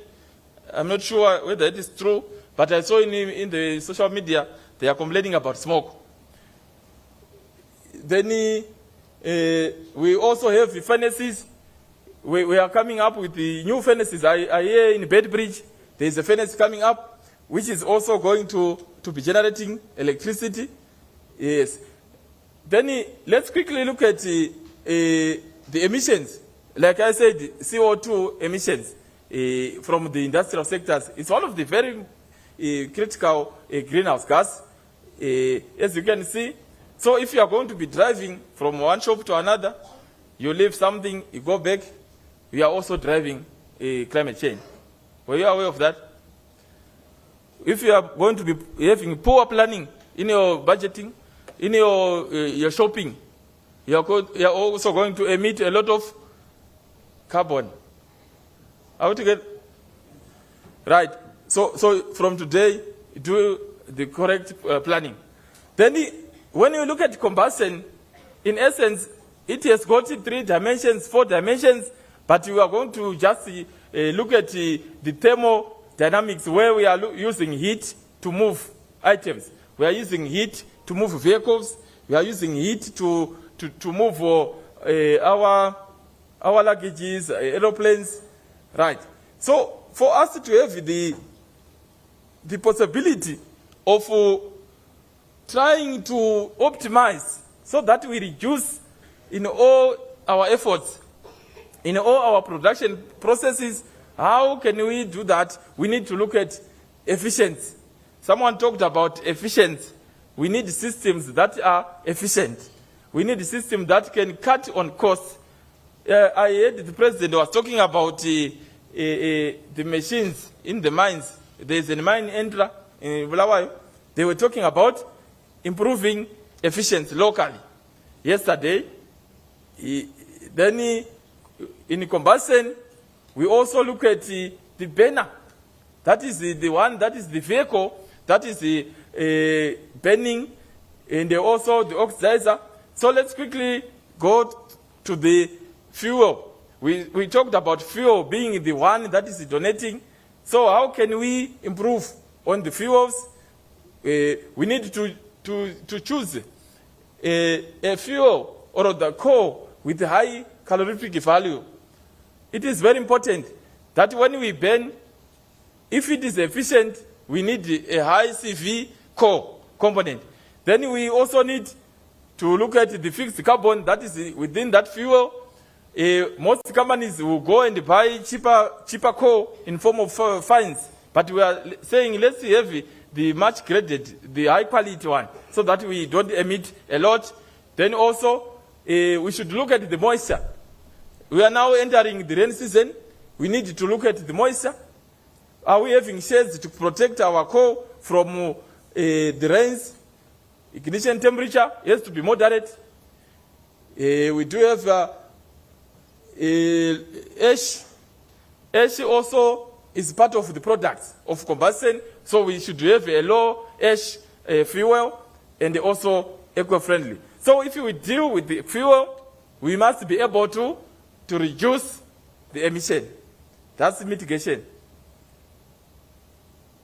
Then after mitigating through the fuel, we need to manage the heat.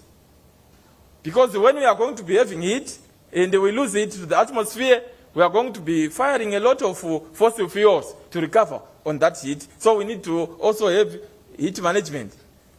How do we do that? We are supposed to reduce excess air for those who are running combustible system. Remember I said the oxidizer. So if there is no balance between the fuel and the oxidizer, we have a tendency of losing a lot of heat. So we need to reduce our excess air. We need to plug all the leakages that can bring in, they call it false air when they are running. Be it kilns, be it furnaces, we need to do that as well as boilers. Then we can also preheat our combustion air. If you look at the boilers at our power stations, they have a system, a mechanism that can also preheat combustion air. Because when you preheat combustion air, it won't cool the flame. So we will be also optimizing our combustion. We need also probably to automate so that when we automate our draft, which is the supply of air, it can also reach the stoichiometry, then reduce flue gas temperatures. I am happy that I heard that some of these companies that are generating electricity now, they are having steel manufacturing versus electricity generation. They are actually recovering heat from the blast furnaces and generating electricity. I heard about a company, there's Dinson, there's another one in Bedbridge. They are also coming up with the mechanisms that they are going to generate electricity. They were even saying 1,000 megawatts from Bedbridge. That will be a plus to our industrial needs. Then we need also to increase the feed materials temperatures. When you are feeding in your materials like the blast furnace with the cinder, when we are feeding in the cinder, we need to raise a little bit that temperature so that we are trying to optimize. We are trying to reduce the need of any excess energy that can be required. Then for the boilers or other systems that are enclosed, you need to reduce the heat losses through radiation. Obviously, we need to have boilers being legged. If you are going to have a boiler which is not legged, it will be losing a lot of heat. If you are going to have steam lines that are not legged, we should also try to leg so that we reduce the heat loss. Then stop steam leaks. And also, last but not least, we need to evaluate our combustible efficiency so that we reach that stoichiometry in terms of the required fuel versus the oxygen. Right. So we do have other initiatives. I'll just run through. I think that's the almost. I'm almost done. We need to enhance. Yesterday they were talking about enhancing our carbon sinks, where we are going to preserve our land, our trees. They are also part of our carbon sinks. Like the carbon dioxide that I talked about, the trees can convert that to food. They can store it in their stem as food. So it's a very good carbon sink in the water. Then we also need to reduce the generation of methane gas.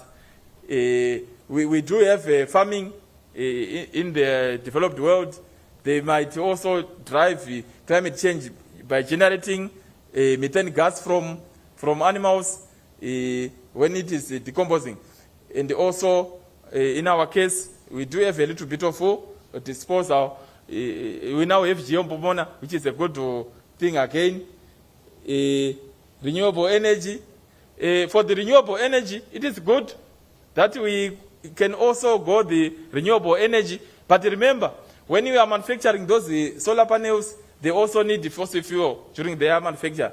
So we should also be very, very aware of the effects that can also come with the renewable energy.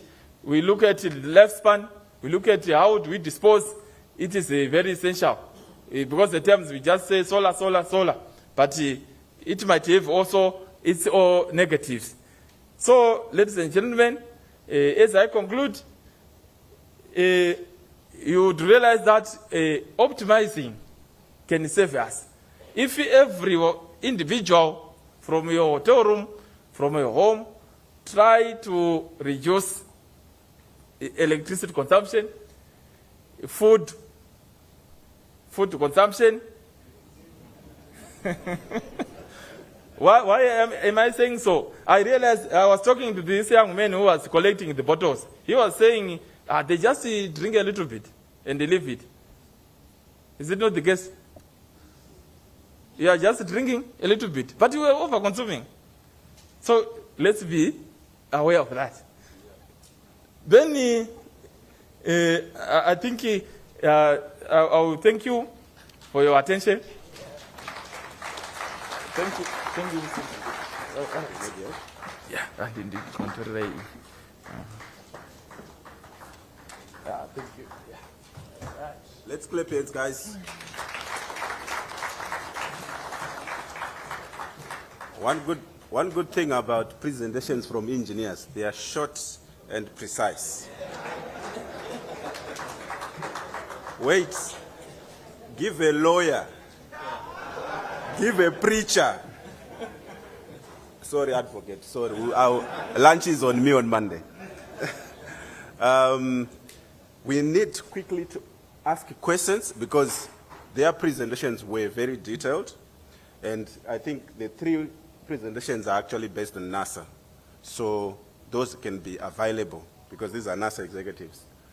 Questions?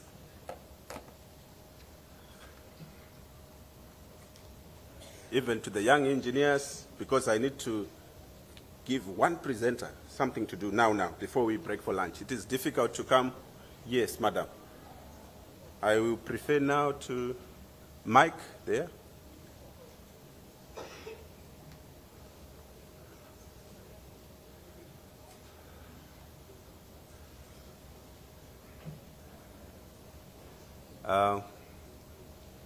Some of you I told you, I'll call your names. You'll be surprised. I know Folake for sure. And I know Florida for sure. Who else?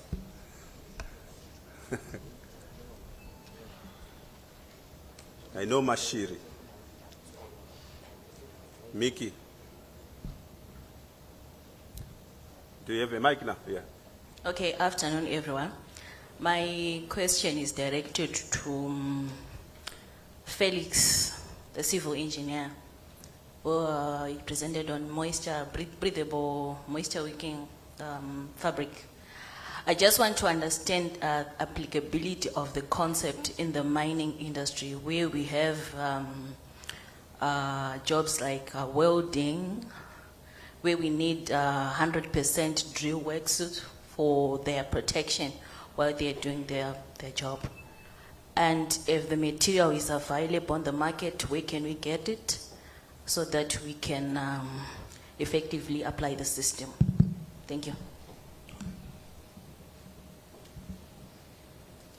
Greetings once again. The breathable moisture-wicking fabric is just as durable as the conventional materials. It's merely a blend of that conventional material with an artificial substrate. For example, you combine cotton with polyester, so the durability is even higher, in fact. So it is applicable in the mining industry. And in terms of availability, that is one of the greatest barriers to Zimbabwe accessing that material, because currently there are fewer suppliers of that breathable moisture-wicking fabric. Thank you. Okay.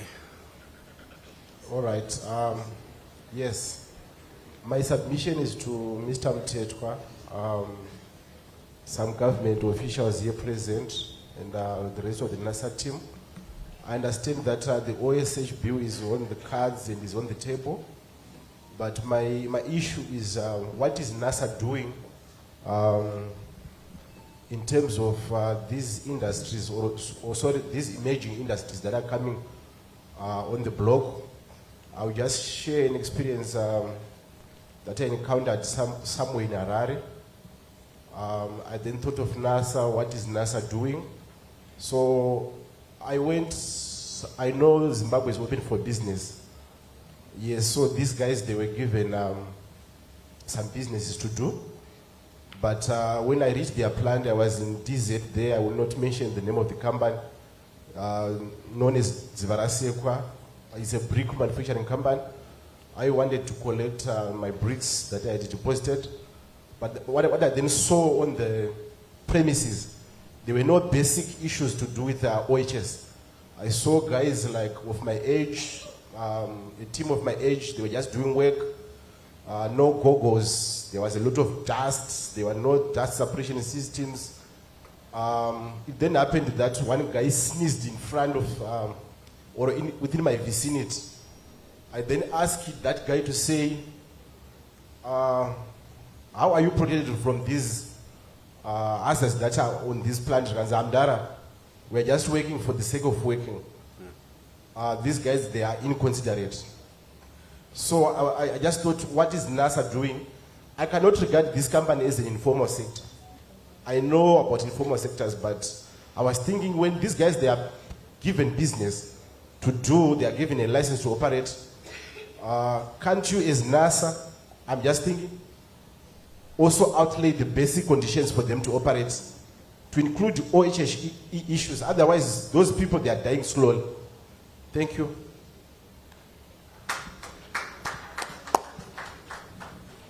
Okay. Dr. Mtete. Thank you for the question.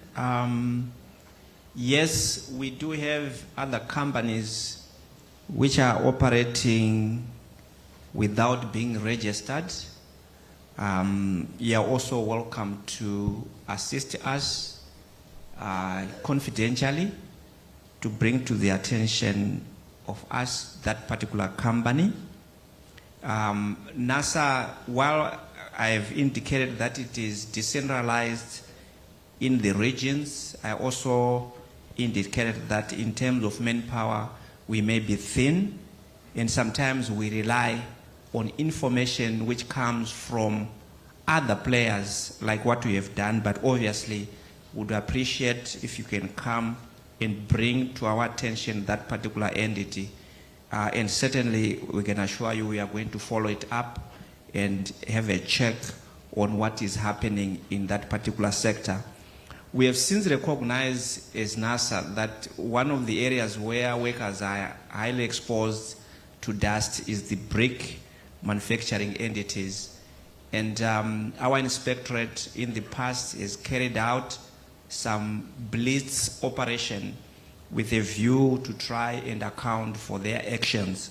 And those processes continue. But sometimes some of these players are truant, but we go back and try to enforce. Alongside enforcement, we also try to appeal to them through promotional work. So you are most welcome to also approach us and give us the specific name of that entity. Thank you. Thank you. Is there another question? Okay. Just brief, my life is lunchtime. But thank you, presenters, particularly Mr. Amapuru from NASA. The presentation interested me because it brought the high need to understand that renewable energy, as it were, is not spared from contributing to the carbon footprint. So I think it's a key takeaway. The example given, hydropower, where I'm currently in. The environmental and social impact assessment, I think it's a critical tool to help nations or communities that way assess the impact, because for a starter, where you are going to place your dam, deforestation, the carbon sink is compromised, but again, the amount of vegetation cleared as it decomposes, that's methane. So it's recommended that environmental and social impact assessments also consider the global warming potential of this. The dam itself, we know these rivers, they are important to supply protein to communities and to nations. And what it entails is obviously the transiting of fish, which is the main source of protein, is hampered. Now, what happens to the downstream, for example, from Kariba to the next dam, Hydrocarbura Bassa, is over 300 kilometers, with over 3 million people relying on that source of protein. So it means if their livelihood is compromised, they will shift to alternative sources. That's why you see there is a lot of charcoal harvesting. So the power station itself, or the transformers, what type of transformers are we going to use? Because the oil-based transformers, the recommendation is to phase them out in the interest of resin-based transformers. So what we are trying, the list is endless, but what we are trying to highlight is that in as much as we advocate for hydropower alternatives, it is very critical to assess not only during the project but the operation, because they will be there for 60 years, 100 years. But if a deliberate consideration is not done, particularly on the products to be used in all the equipment, it means that this problem will still be developed in the long term. Otherwise, the presentation is much appreciated. Thank you. Thank you. Thank you. I think that was more of a comment. Ladies and gentlemen, at this juncture, I just want just to thank the panelists here. We can thank them by clapping our hands. And, because of mental health issues, there is a session that was oversubscribed yesterday. Was it yesterday or the day before? So I want to call Dr. Miles. You see, he has 54 shots. Mental health. 54 shots for one person. So Dr. Miles, Miles, please. How many minutes? 10? Okay. You can sit. You can sit.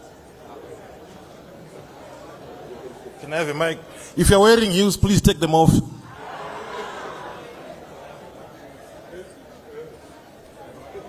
Everyone stand up, please. Stand up, stand up, stand up, stand up. Except for medium, Pemsec, please don't. Everyone stand up, please. Thank you.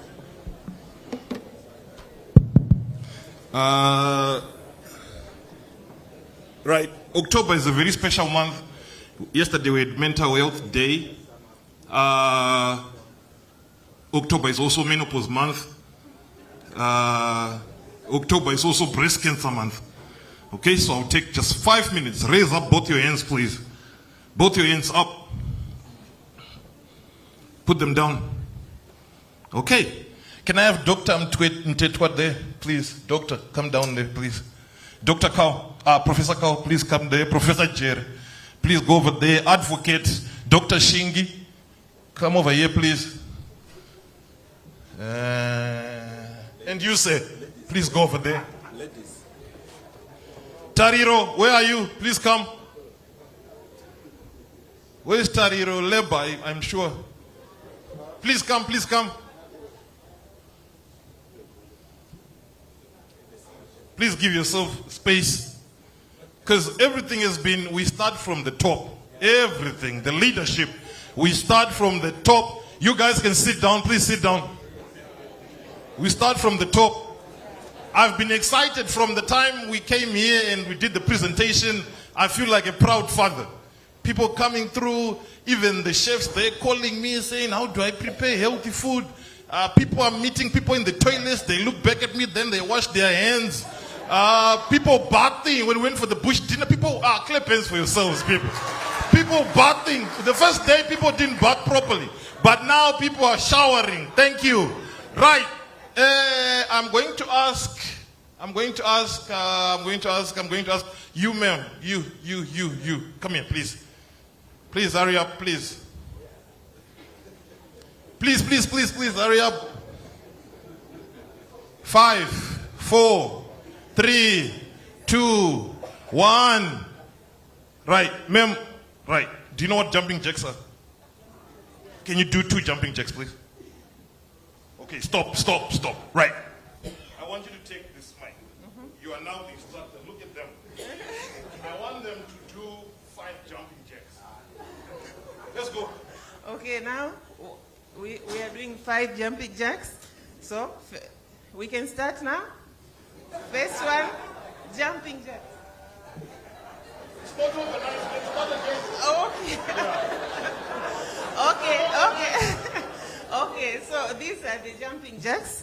So when I say start, then we'll start. Number 1 up to 5. Okay, now start.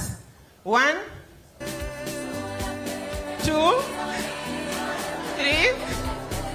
4, 5.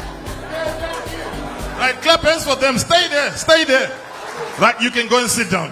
Right, my point here is very simple. When it comes to employee health and wellness, make sure you get the professional. Anyone can make anyone sweat. Even a 5-year-old can come and just say jump, jump, jump. So you need to make sure you get the professional, as with any other field. Okay, don't just invite service providers to implement employee health and wellness when they don't know what they're doing. Check them first. You might be injuring someone. I didn't even ask anyone here. Initially, before commencing any program, you fill what we call a PAQ, Physical Activity Readiness Questionnaire. What if he has a condition and he falls down dead? What if his knee is painful? Yeah? What if he's missing his wife? All those things. Thank you, guys. Please take your seats. Right. So I'm going to go quickly to breast cancer. Please, I did speak about this in the presentation. Please make sure, guys, with my presentation, my 2-minute presentation, please put it up. Right. I did say that. Please make sure you get your people, your employees, your colleagues, everyone in the habit and the culture, cultivate a culture of testing. Get them to enjoy being checked and tested, because this teaching time saves how many? Exactly. We go to places and people start saying, I don't want to know about my blood pressure because my blood pressure will go high. Does that make sense to you? If we detect the problem quicker, we can get rid of the problem. It is a shame I don't have the statistics and I don't have the time. But the most important thing is, there are so many people dying in this country, so many people dying in Africa with conditions we can stop or prevent. Like advocates say, there is no knowledge. And the most important thing is, this has been the best conference I've ever attended. Please, Dr. Mtuketa and your team, please clap hands for them. Please, please. Dimono Zoro, be happy, clap hands. Clap, clap, clap, clap, clap, clap, clap, clap, clap. Everything was flawless. Now, we can meet here and we can talk about anything. I saw so many professionals, academics. I'm impressed. I learned a lot. But we have no conference if we are not well. That's the most important thing. We can't implement any safety procedures if we are not well, physically or mentally. Yes or yes? You have to be well to perform. You have to be well to go to work. If you are not well, there's nothing. All these plans you are making about, well, I want to see my children getting married, I want to buy a stand, I want to do A, B, C, D, they are nothing if you are not well. You have not met people when we're working with people in the hospital over there. It's a sad situation. You then realize you have wasted your life, you have wasted your time. So you are nothing until you prioritize your health. All this money you're accumulating and saving at FBC there, we will spend it when you die. And I can guarantee you will take your wife when you die. Change position. 5, 4, 3, 2, 1. Stop. I've told you about breast cancer. You know the symptoms. Please check. And men, there's breast cancer for men as well. Encourage your wife, encourage your partner to be checked. The next thing is menopause. You need to understand that. There needs to be education on that. Please. We record so many divorces because of menopause. Do you know that? Because the husband doesn't know what's going on. You're getting mood swings. You're shouting at everyone. Hot flashes. I want the blanket. You're taking off the blanket because you're hot. Dryness down there. I'm now thinking that you don't love me anymore. You used to be wet. Why are you dry? But I don't know you're going through menopause. Yeah? Sexual appetite goes either extreme left or extreme right. I had a very high professional telling me that even my wife is now sleeping in the other room. But we need that education. We are actually setting up a menopause clinic in Harare back there, because this is a problem that we need to address. What else? Mental well-being. Change position. 5, 4, 3, 2, 1. You guys, you are going to be punished for not changing. Engineer, you are the only person. Right. Who's wearing a trousers here? Right. Say, come here, please. You cannot do anything. Your physical well-being, stand here. Your physical well-being also affects your mental well-being. Yes, the mind is master of the body, but we are getting too fragile when it comes to mental well-being. Some of the things, I hear cases of someone saying that they have anxiety because they don't have money for eyelashes. What is that?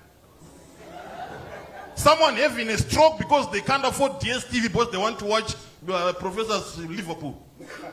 What is that? Okay, the most important thing with physical activity, don't ignore this, is to be able to handle your own body. Say, lie down on your back. I want you to stand up. Don't touch the floor. Go back down. Stand up without using your hands. Find a way. Yeah, come up. Exactly. Use your hand. Go back down. Stand up. You're using your elbow. Don't use. Well, I need someone. Who do I know here? Liz, Delta, come here. Liz, come here. Albert, Pepsi, come here. Hurry up quickly, please. Liz, if you keep sitting down, people won't go for lunch. Lie down, say, please, on your back. Stand up. Don't touch the floor. Stand up. Clap hands for him all the way up. How do you start going to the gym, doing certain things when you can't handle your own body? That is the first exercise. Before you join the gym, before you spend unnecessary money. That is the first thing. Being able to handle your own what? Your own body. How do you even make love to your wife if you can't? Some people can't even turn in bed. Show me the presentation quickly. Show me something quick. Right. What can you see? What's there? There's a chicken. What is it doing? Why? Why is the chicken crossing the road? To what? To look for women. Where is it going? Dr. Shingi? Huh? Abuda? Opa? Who else is here? Say, Mr. Tina. Where is it going? Huh? To look for food. To look for women. Whatever it's doing, it wants to get where? So if you're in charge of people, if you're a health, HR, your job is to get people to where? They could be having non-communicable diseases, they could be having whatever, stress, anxiety, depression, whatever they are suffering, but get them to where? Next bit, let's go quickly. I have 2 minutes left. Right, so this is the current trend, and it's said, everywhere we go in the field, people be like, I'm not gonna paracetamol. For what? The first module in medical school says, anything that comes to you comes to kill. Anything you're taking in is a side effect. Anything going inside your body. That's the first module. This is the trend we have in our country, sadly. People think it's cool to be sick. I'm off sick today. You are a fool. I need people to go the other side. You guys who are responsible, we need people there. Lifestyle changes. You can actually reduce your blood pressure by exercising. I just got a text. There's a lady telling me she was having palpitations. And I just did the program. She just texts me now like, the palpitations are gone. She lives in Rua. She just walked for 6 weeks for a program. Just walking. Palpitations are gone. You want to go to the pastor and speak in tongues, going in the mountain to pray for things you can stop. You want God to come down and tell you how to exercise. You want God to come down and tell you how to brush your teeth. Some of you call me and say, I can't get married. Smile and brush your teeth. Change position. Next slide. Change position. Next slide. I have 1 minute. Right, so take care of the important things. Please, guys, let's not be mentally fragile. And let's not use terms like, pakashata, it's bad, my stress. Do you know what stress is? Let's not say these things. The mind is master of the body. Don't prophesy bad things to yourself. Speak positive all the time. All the time. So I have my theory of the 2 bus stop theory. I believe that you have 2 stops mostly in life, except for these executive guys. There is usually either on the other bus stop, that's your other stop, or the other stop, that's your other stop. The other one is your house, where you live. This is for your mental well-being. Please make sure that your house, you feel like you want to go home. If you ask all my colleagues, all my employees, they will tell you, if the going gets going, you will say, that's my refuge. I have designed my house in a way that I can live there for the next 50 years without leaving my house, and I'll be comfortable and have peace of mind. We did a mental health session with men last year, big mental health session, also commemorating prostate and raising awareness on prostate cancer. And 90% of the men say that they don't go home when they finish work because they can't stand going home. You already know the answer. So face these problems. Someone who go there, drink 1 pint, another pint, then go home. So that's your other bus stop. Your other bus stop where you spend most of your time is work. So respect each other, please. I'll use the stairs. Because you don't want to see them. You are scared to go to work, or you don't feel comfortable going because of someone. And the reason why you are scared to go to work is because you tell your business to everyone. There are some people who even know right now that you're on your period. Your business is your business. Why are you telling us? Because now when you tell us your business, what's happening at your house? My mother-in-law is there. She's the problem.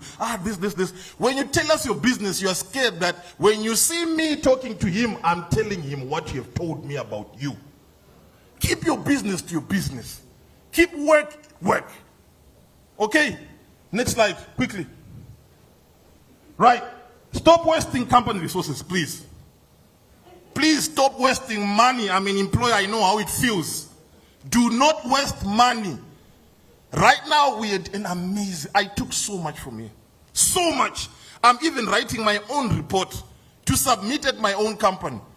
But I'm the boss, but I'm writing the report. Some of you are doing nothing sitting there. You go there, how was the conference? What do you mean? All this knowledge, all these guys coming through with extra knowledge. Do not waste resources, please. Number one, team building. There is no team building that you do by just going in the bush for 3 days and doing all these funny games, and you come back and tell us you've built a team. You're lying. You don't build a team like that. Stop wasting our money saying you want to go for team building in Nyanga for 3 days because you come back without a team. Be careful which team service provider you're looking for. A proper service provider needs to understand who is who. What do they do in the company? What are the problems in subordination? It takes a lot of planning until you get to the team building event day. I need to know who's not talking to who's doing what. And like the other presenter saying, I think it is the one who did from South Africa, I forgot his name. He said there are so many people who call them gurus and they don't know nothing. Everyone who's on social media can do team building. Please don't waste our money. Please. Going out there and playing games and jumping up, that's a social, not team building. And then you've got employee wellness programs. We spoke about this. Zumba is not implementing wellness. There's so many aspects to wellness. And the guys in the public sector, if you do decide to call a medical aid society, we also work for them. If you call a medical aid society and they come and they do your blood pressure check and your whatever they check, they are wasting time as well. Because they don't interpret the results. I come and tell you you have high blood pressure and I don't tell you, what am I doing? If I'm telling you a problem and I don't interpret the results in first and second level intervention, what am I doing?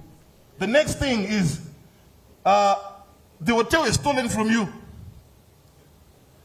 The hotel is stolen. All these little kids, all these people that are meeting there. So what do? I never told them what we do.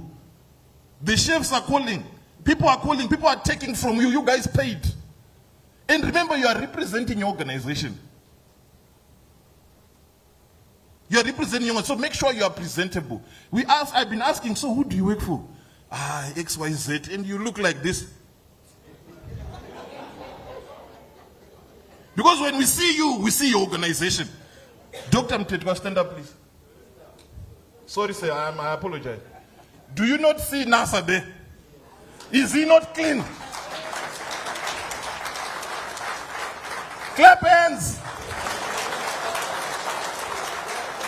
So, Thank you, sir. So wherever you are going, you are representing someone. Whatever you're doing, you're representing your organization. It was in the groups. Wear formal, wear this, wear that. You wear jeans. You don't even change the underwear as well. Next slide, quickly. Right, so people will find, I designed something called the Employee Health, Happiness and Productivity Program that is unique to Miles Jacob Wellness. This is something that I've worked a lot of time on. And I was saying to myself, the conventional methods of mental well-being don't work anymore. You can't get people in a room right now and talk about mental health and tell them breathe slowly, meditate. Some of these things don't work anymore. But what if I could design a program where I can take care of your mental well-being without you knowing? What if I could improve your stress levels, anxiety levels, without you knowing that I'm working on you already? So this is a workplace program. Like I always say, when the student is ready, the teacher will find you. So if you're ready for this program, I will find you. Next, it's done. Thank you. Thank you, guys. Thank you very much. Thank you, Miles. Thank you so much. What a bundle of knowledge, bundle of energy. Change position.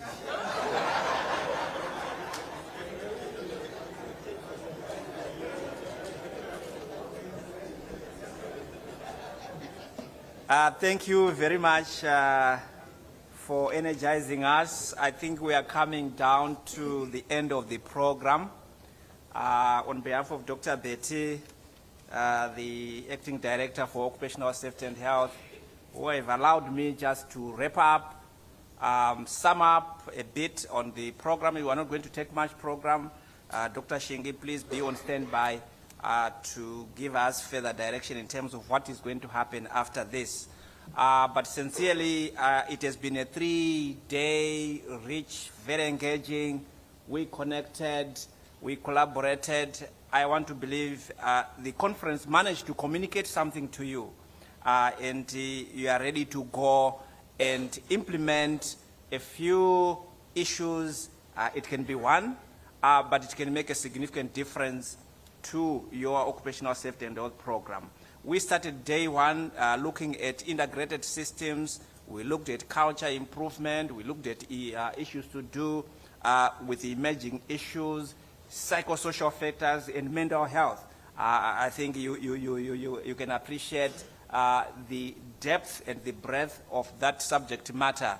Today, I think we've been encouraged. We should be able to seek even better support programs for the good of our workers. And I think we also have, for the first time indeed, we had a special session where we had an official opening by the Vice President of the country.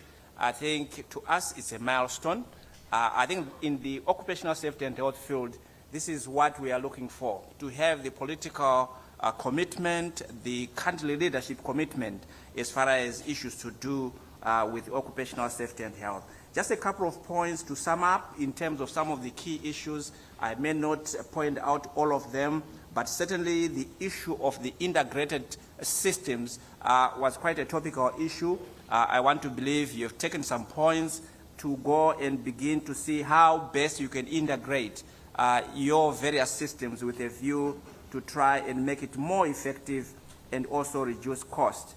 The issue of the symposium, I think it was quite vibrant. The issue of technology, artificial intelligence are becoming very live issues in the area of occupational safety and health.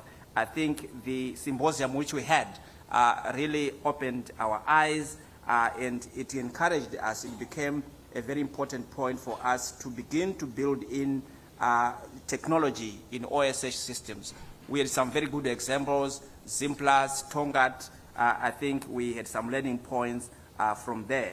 Then we also had some very important points from government, labor, and business, where the call for social dialogue was further amplified to try and make sure that there is continued discussion, collaboration amongst the social partners that can strengthen our programs. The Global Reporting Initiative, I think the issue of the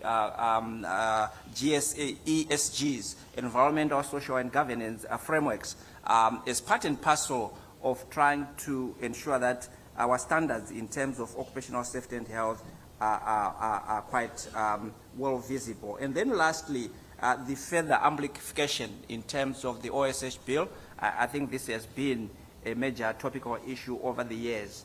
And we are quite grateful even to the Vice President of the Republic, who made reference to the effect that this is a matter which is before government.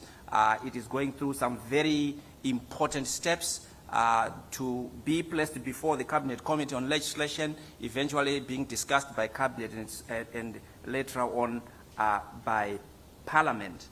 So that sort of wraps up our conference for this year, and certainly we can assure you that as we plan for the next edition, you should be able to be welcome to contribute. We want people to come and exchange ideas on such kind of platform. I also wish to remind all the audience that you are going to access all the conference materials on your QR code. If you check on your name tag, there is a QR code there. You are going to get all the conference materials on that QR code. We have also put together a summary, more like abstracts, on the QR code. If you download the app on your phone, you should be able to scan and have access to all that information materials, including all the conference presentations. We are finally putting them together. You should also be able to access them through the QR code, together with the link, which is going to be shared widely across the community who attended this particular conference. I think at this point in time, let me invite Dr. Shingi to come through, and I will also gladly request here to give us a word of prayer as we close the conference. We started with a prayer, so I think it will be good for us to also do the same. Over to you, Dr. Shingi. A round of applause for Dr. Ben Mutetwa. A very good afternoon to you all. As we are coming to the close of the conference, I would like to remind you all that we've got our Safety Awards dinner tonight, and it will be in this room. So the rule is you have to become dressed up, dressed to kill. Black tie event. Let me know if you want to know where to get an evening dress for ladies. And for gents, I can also direct you for those who did not bring. But just be ready. And today, we took note of the request to dance until everyone drops dead. That's what I heard. So we are dancing until like 1 a.m., something like that. Clap hands. For those who don't know how to dance, don't worry. We've got about 5 guys who can teach you how to dance. So come ready to dance on the day. We've got a QR code, so you will, I think it will be beamed here. Am I right, Vincent? Vincent, where are you? Liasa? The QR code for the presentations, all presentations are ready, and there's an evaluation form for you to fill in. We want to know what you have to say about this conference. So, yeah, and then there is one of us who lost 10 coupons, fuel coupons. If you pick them up, could you please bring them to me so that we can give the person who lost 10 coupons? That's a lot of money, right? Yeah, please, just do the honor of returning them. I think that's all we have. To those delegates who had not received their heads, I had made an announcement on the WhatsApp platform. Go see our secretariat so that you can receive a head. Let me take this opportunity just to thank our Lord together, and then we can also pray for our food. So our program starts at 6 o'clock with registration, then 7 o'clock sharp. 7 o'clock sharp we start. So please, from 6 to 7, just be sure you are here. Let's be on time so that by the time our Honorable Minister comes, we are all seated. Let us pray.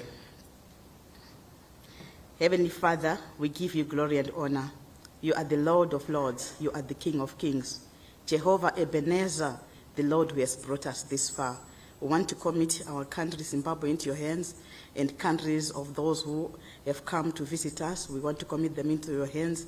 We want to commit all the efforts being made by our safety and health practitioners into your hands, that you may help us, Lord, to prevent accidents and diseases in the workplace. We want to thank you for the successful conference, and we want to commit the Safety Hours dinner into your hands. I commit each and every person who's here into your hands, that you may be with us, with our families that we left home. Be with us here as we continue to network. We give you glory and honor now and forevermore. In Jesus' name, amen. Go and enjoy your dinner. Bon appetit. Your breakfast, your lunch. Yes. Your lunch.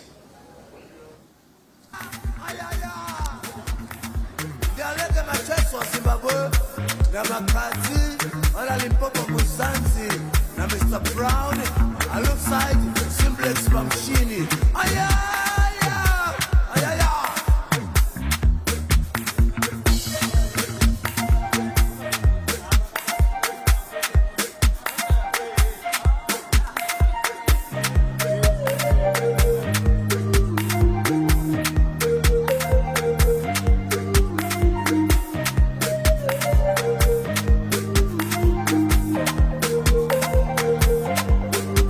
Hey, Mr. Brown, you want to make something sick?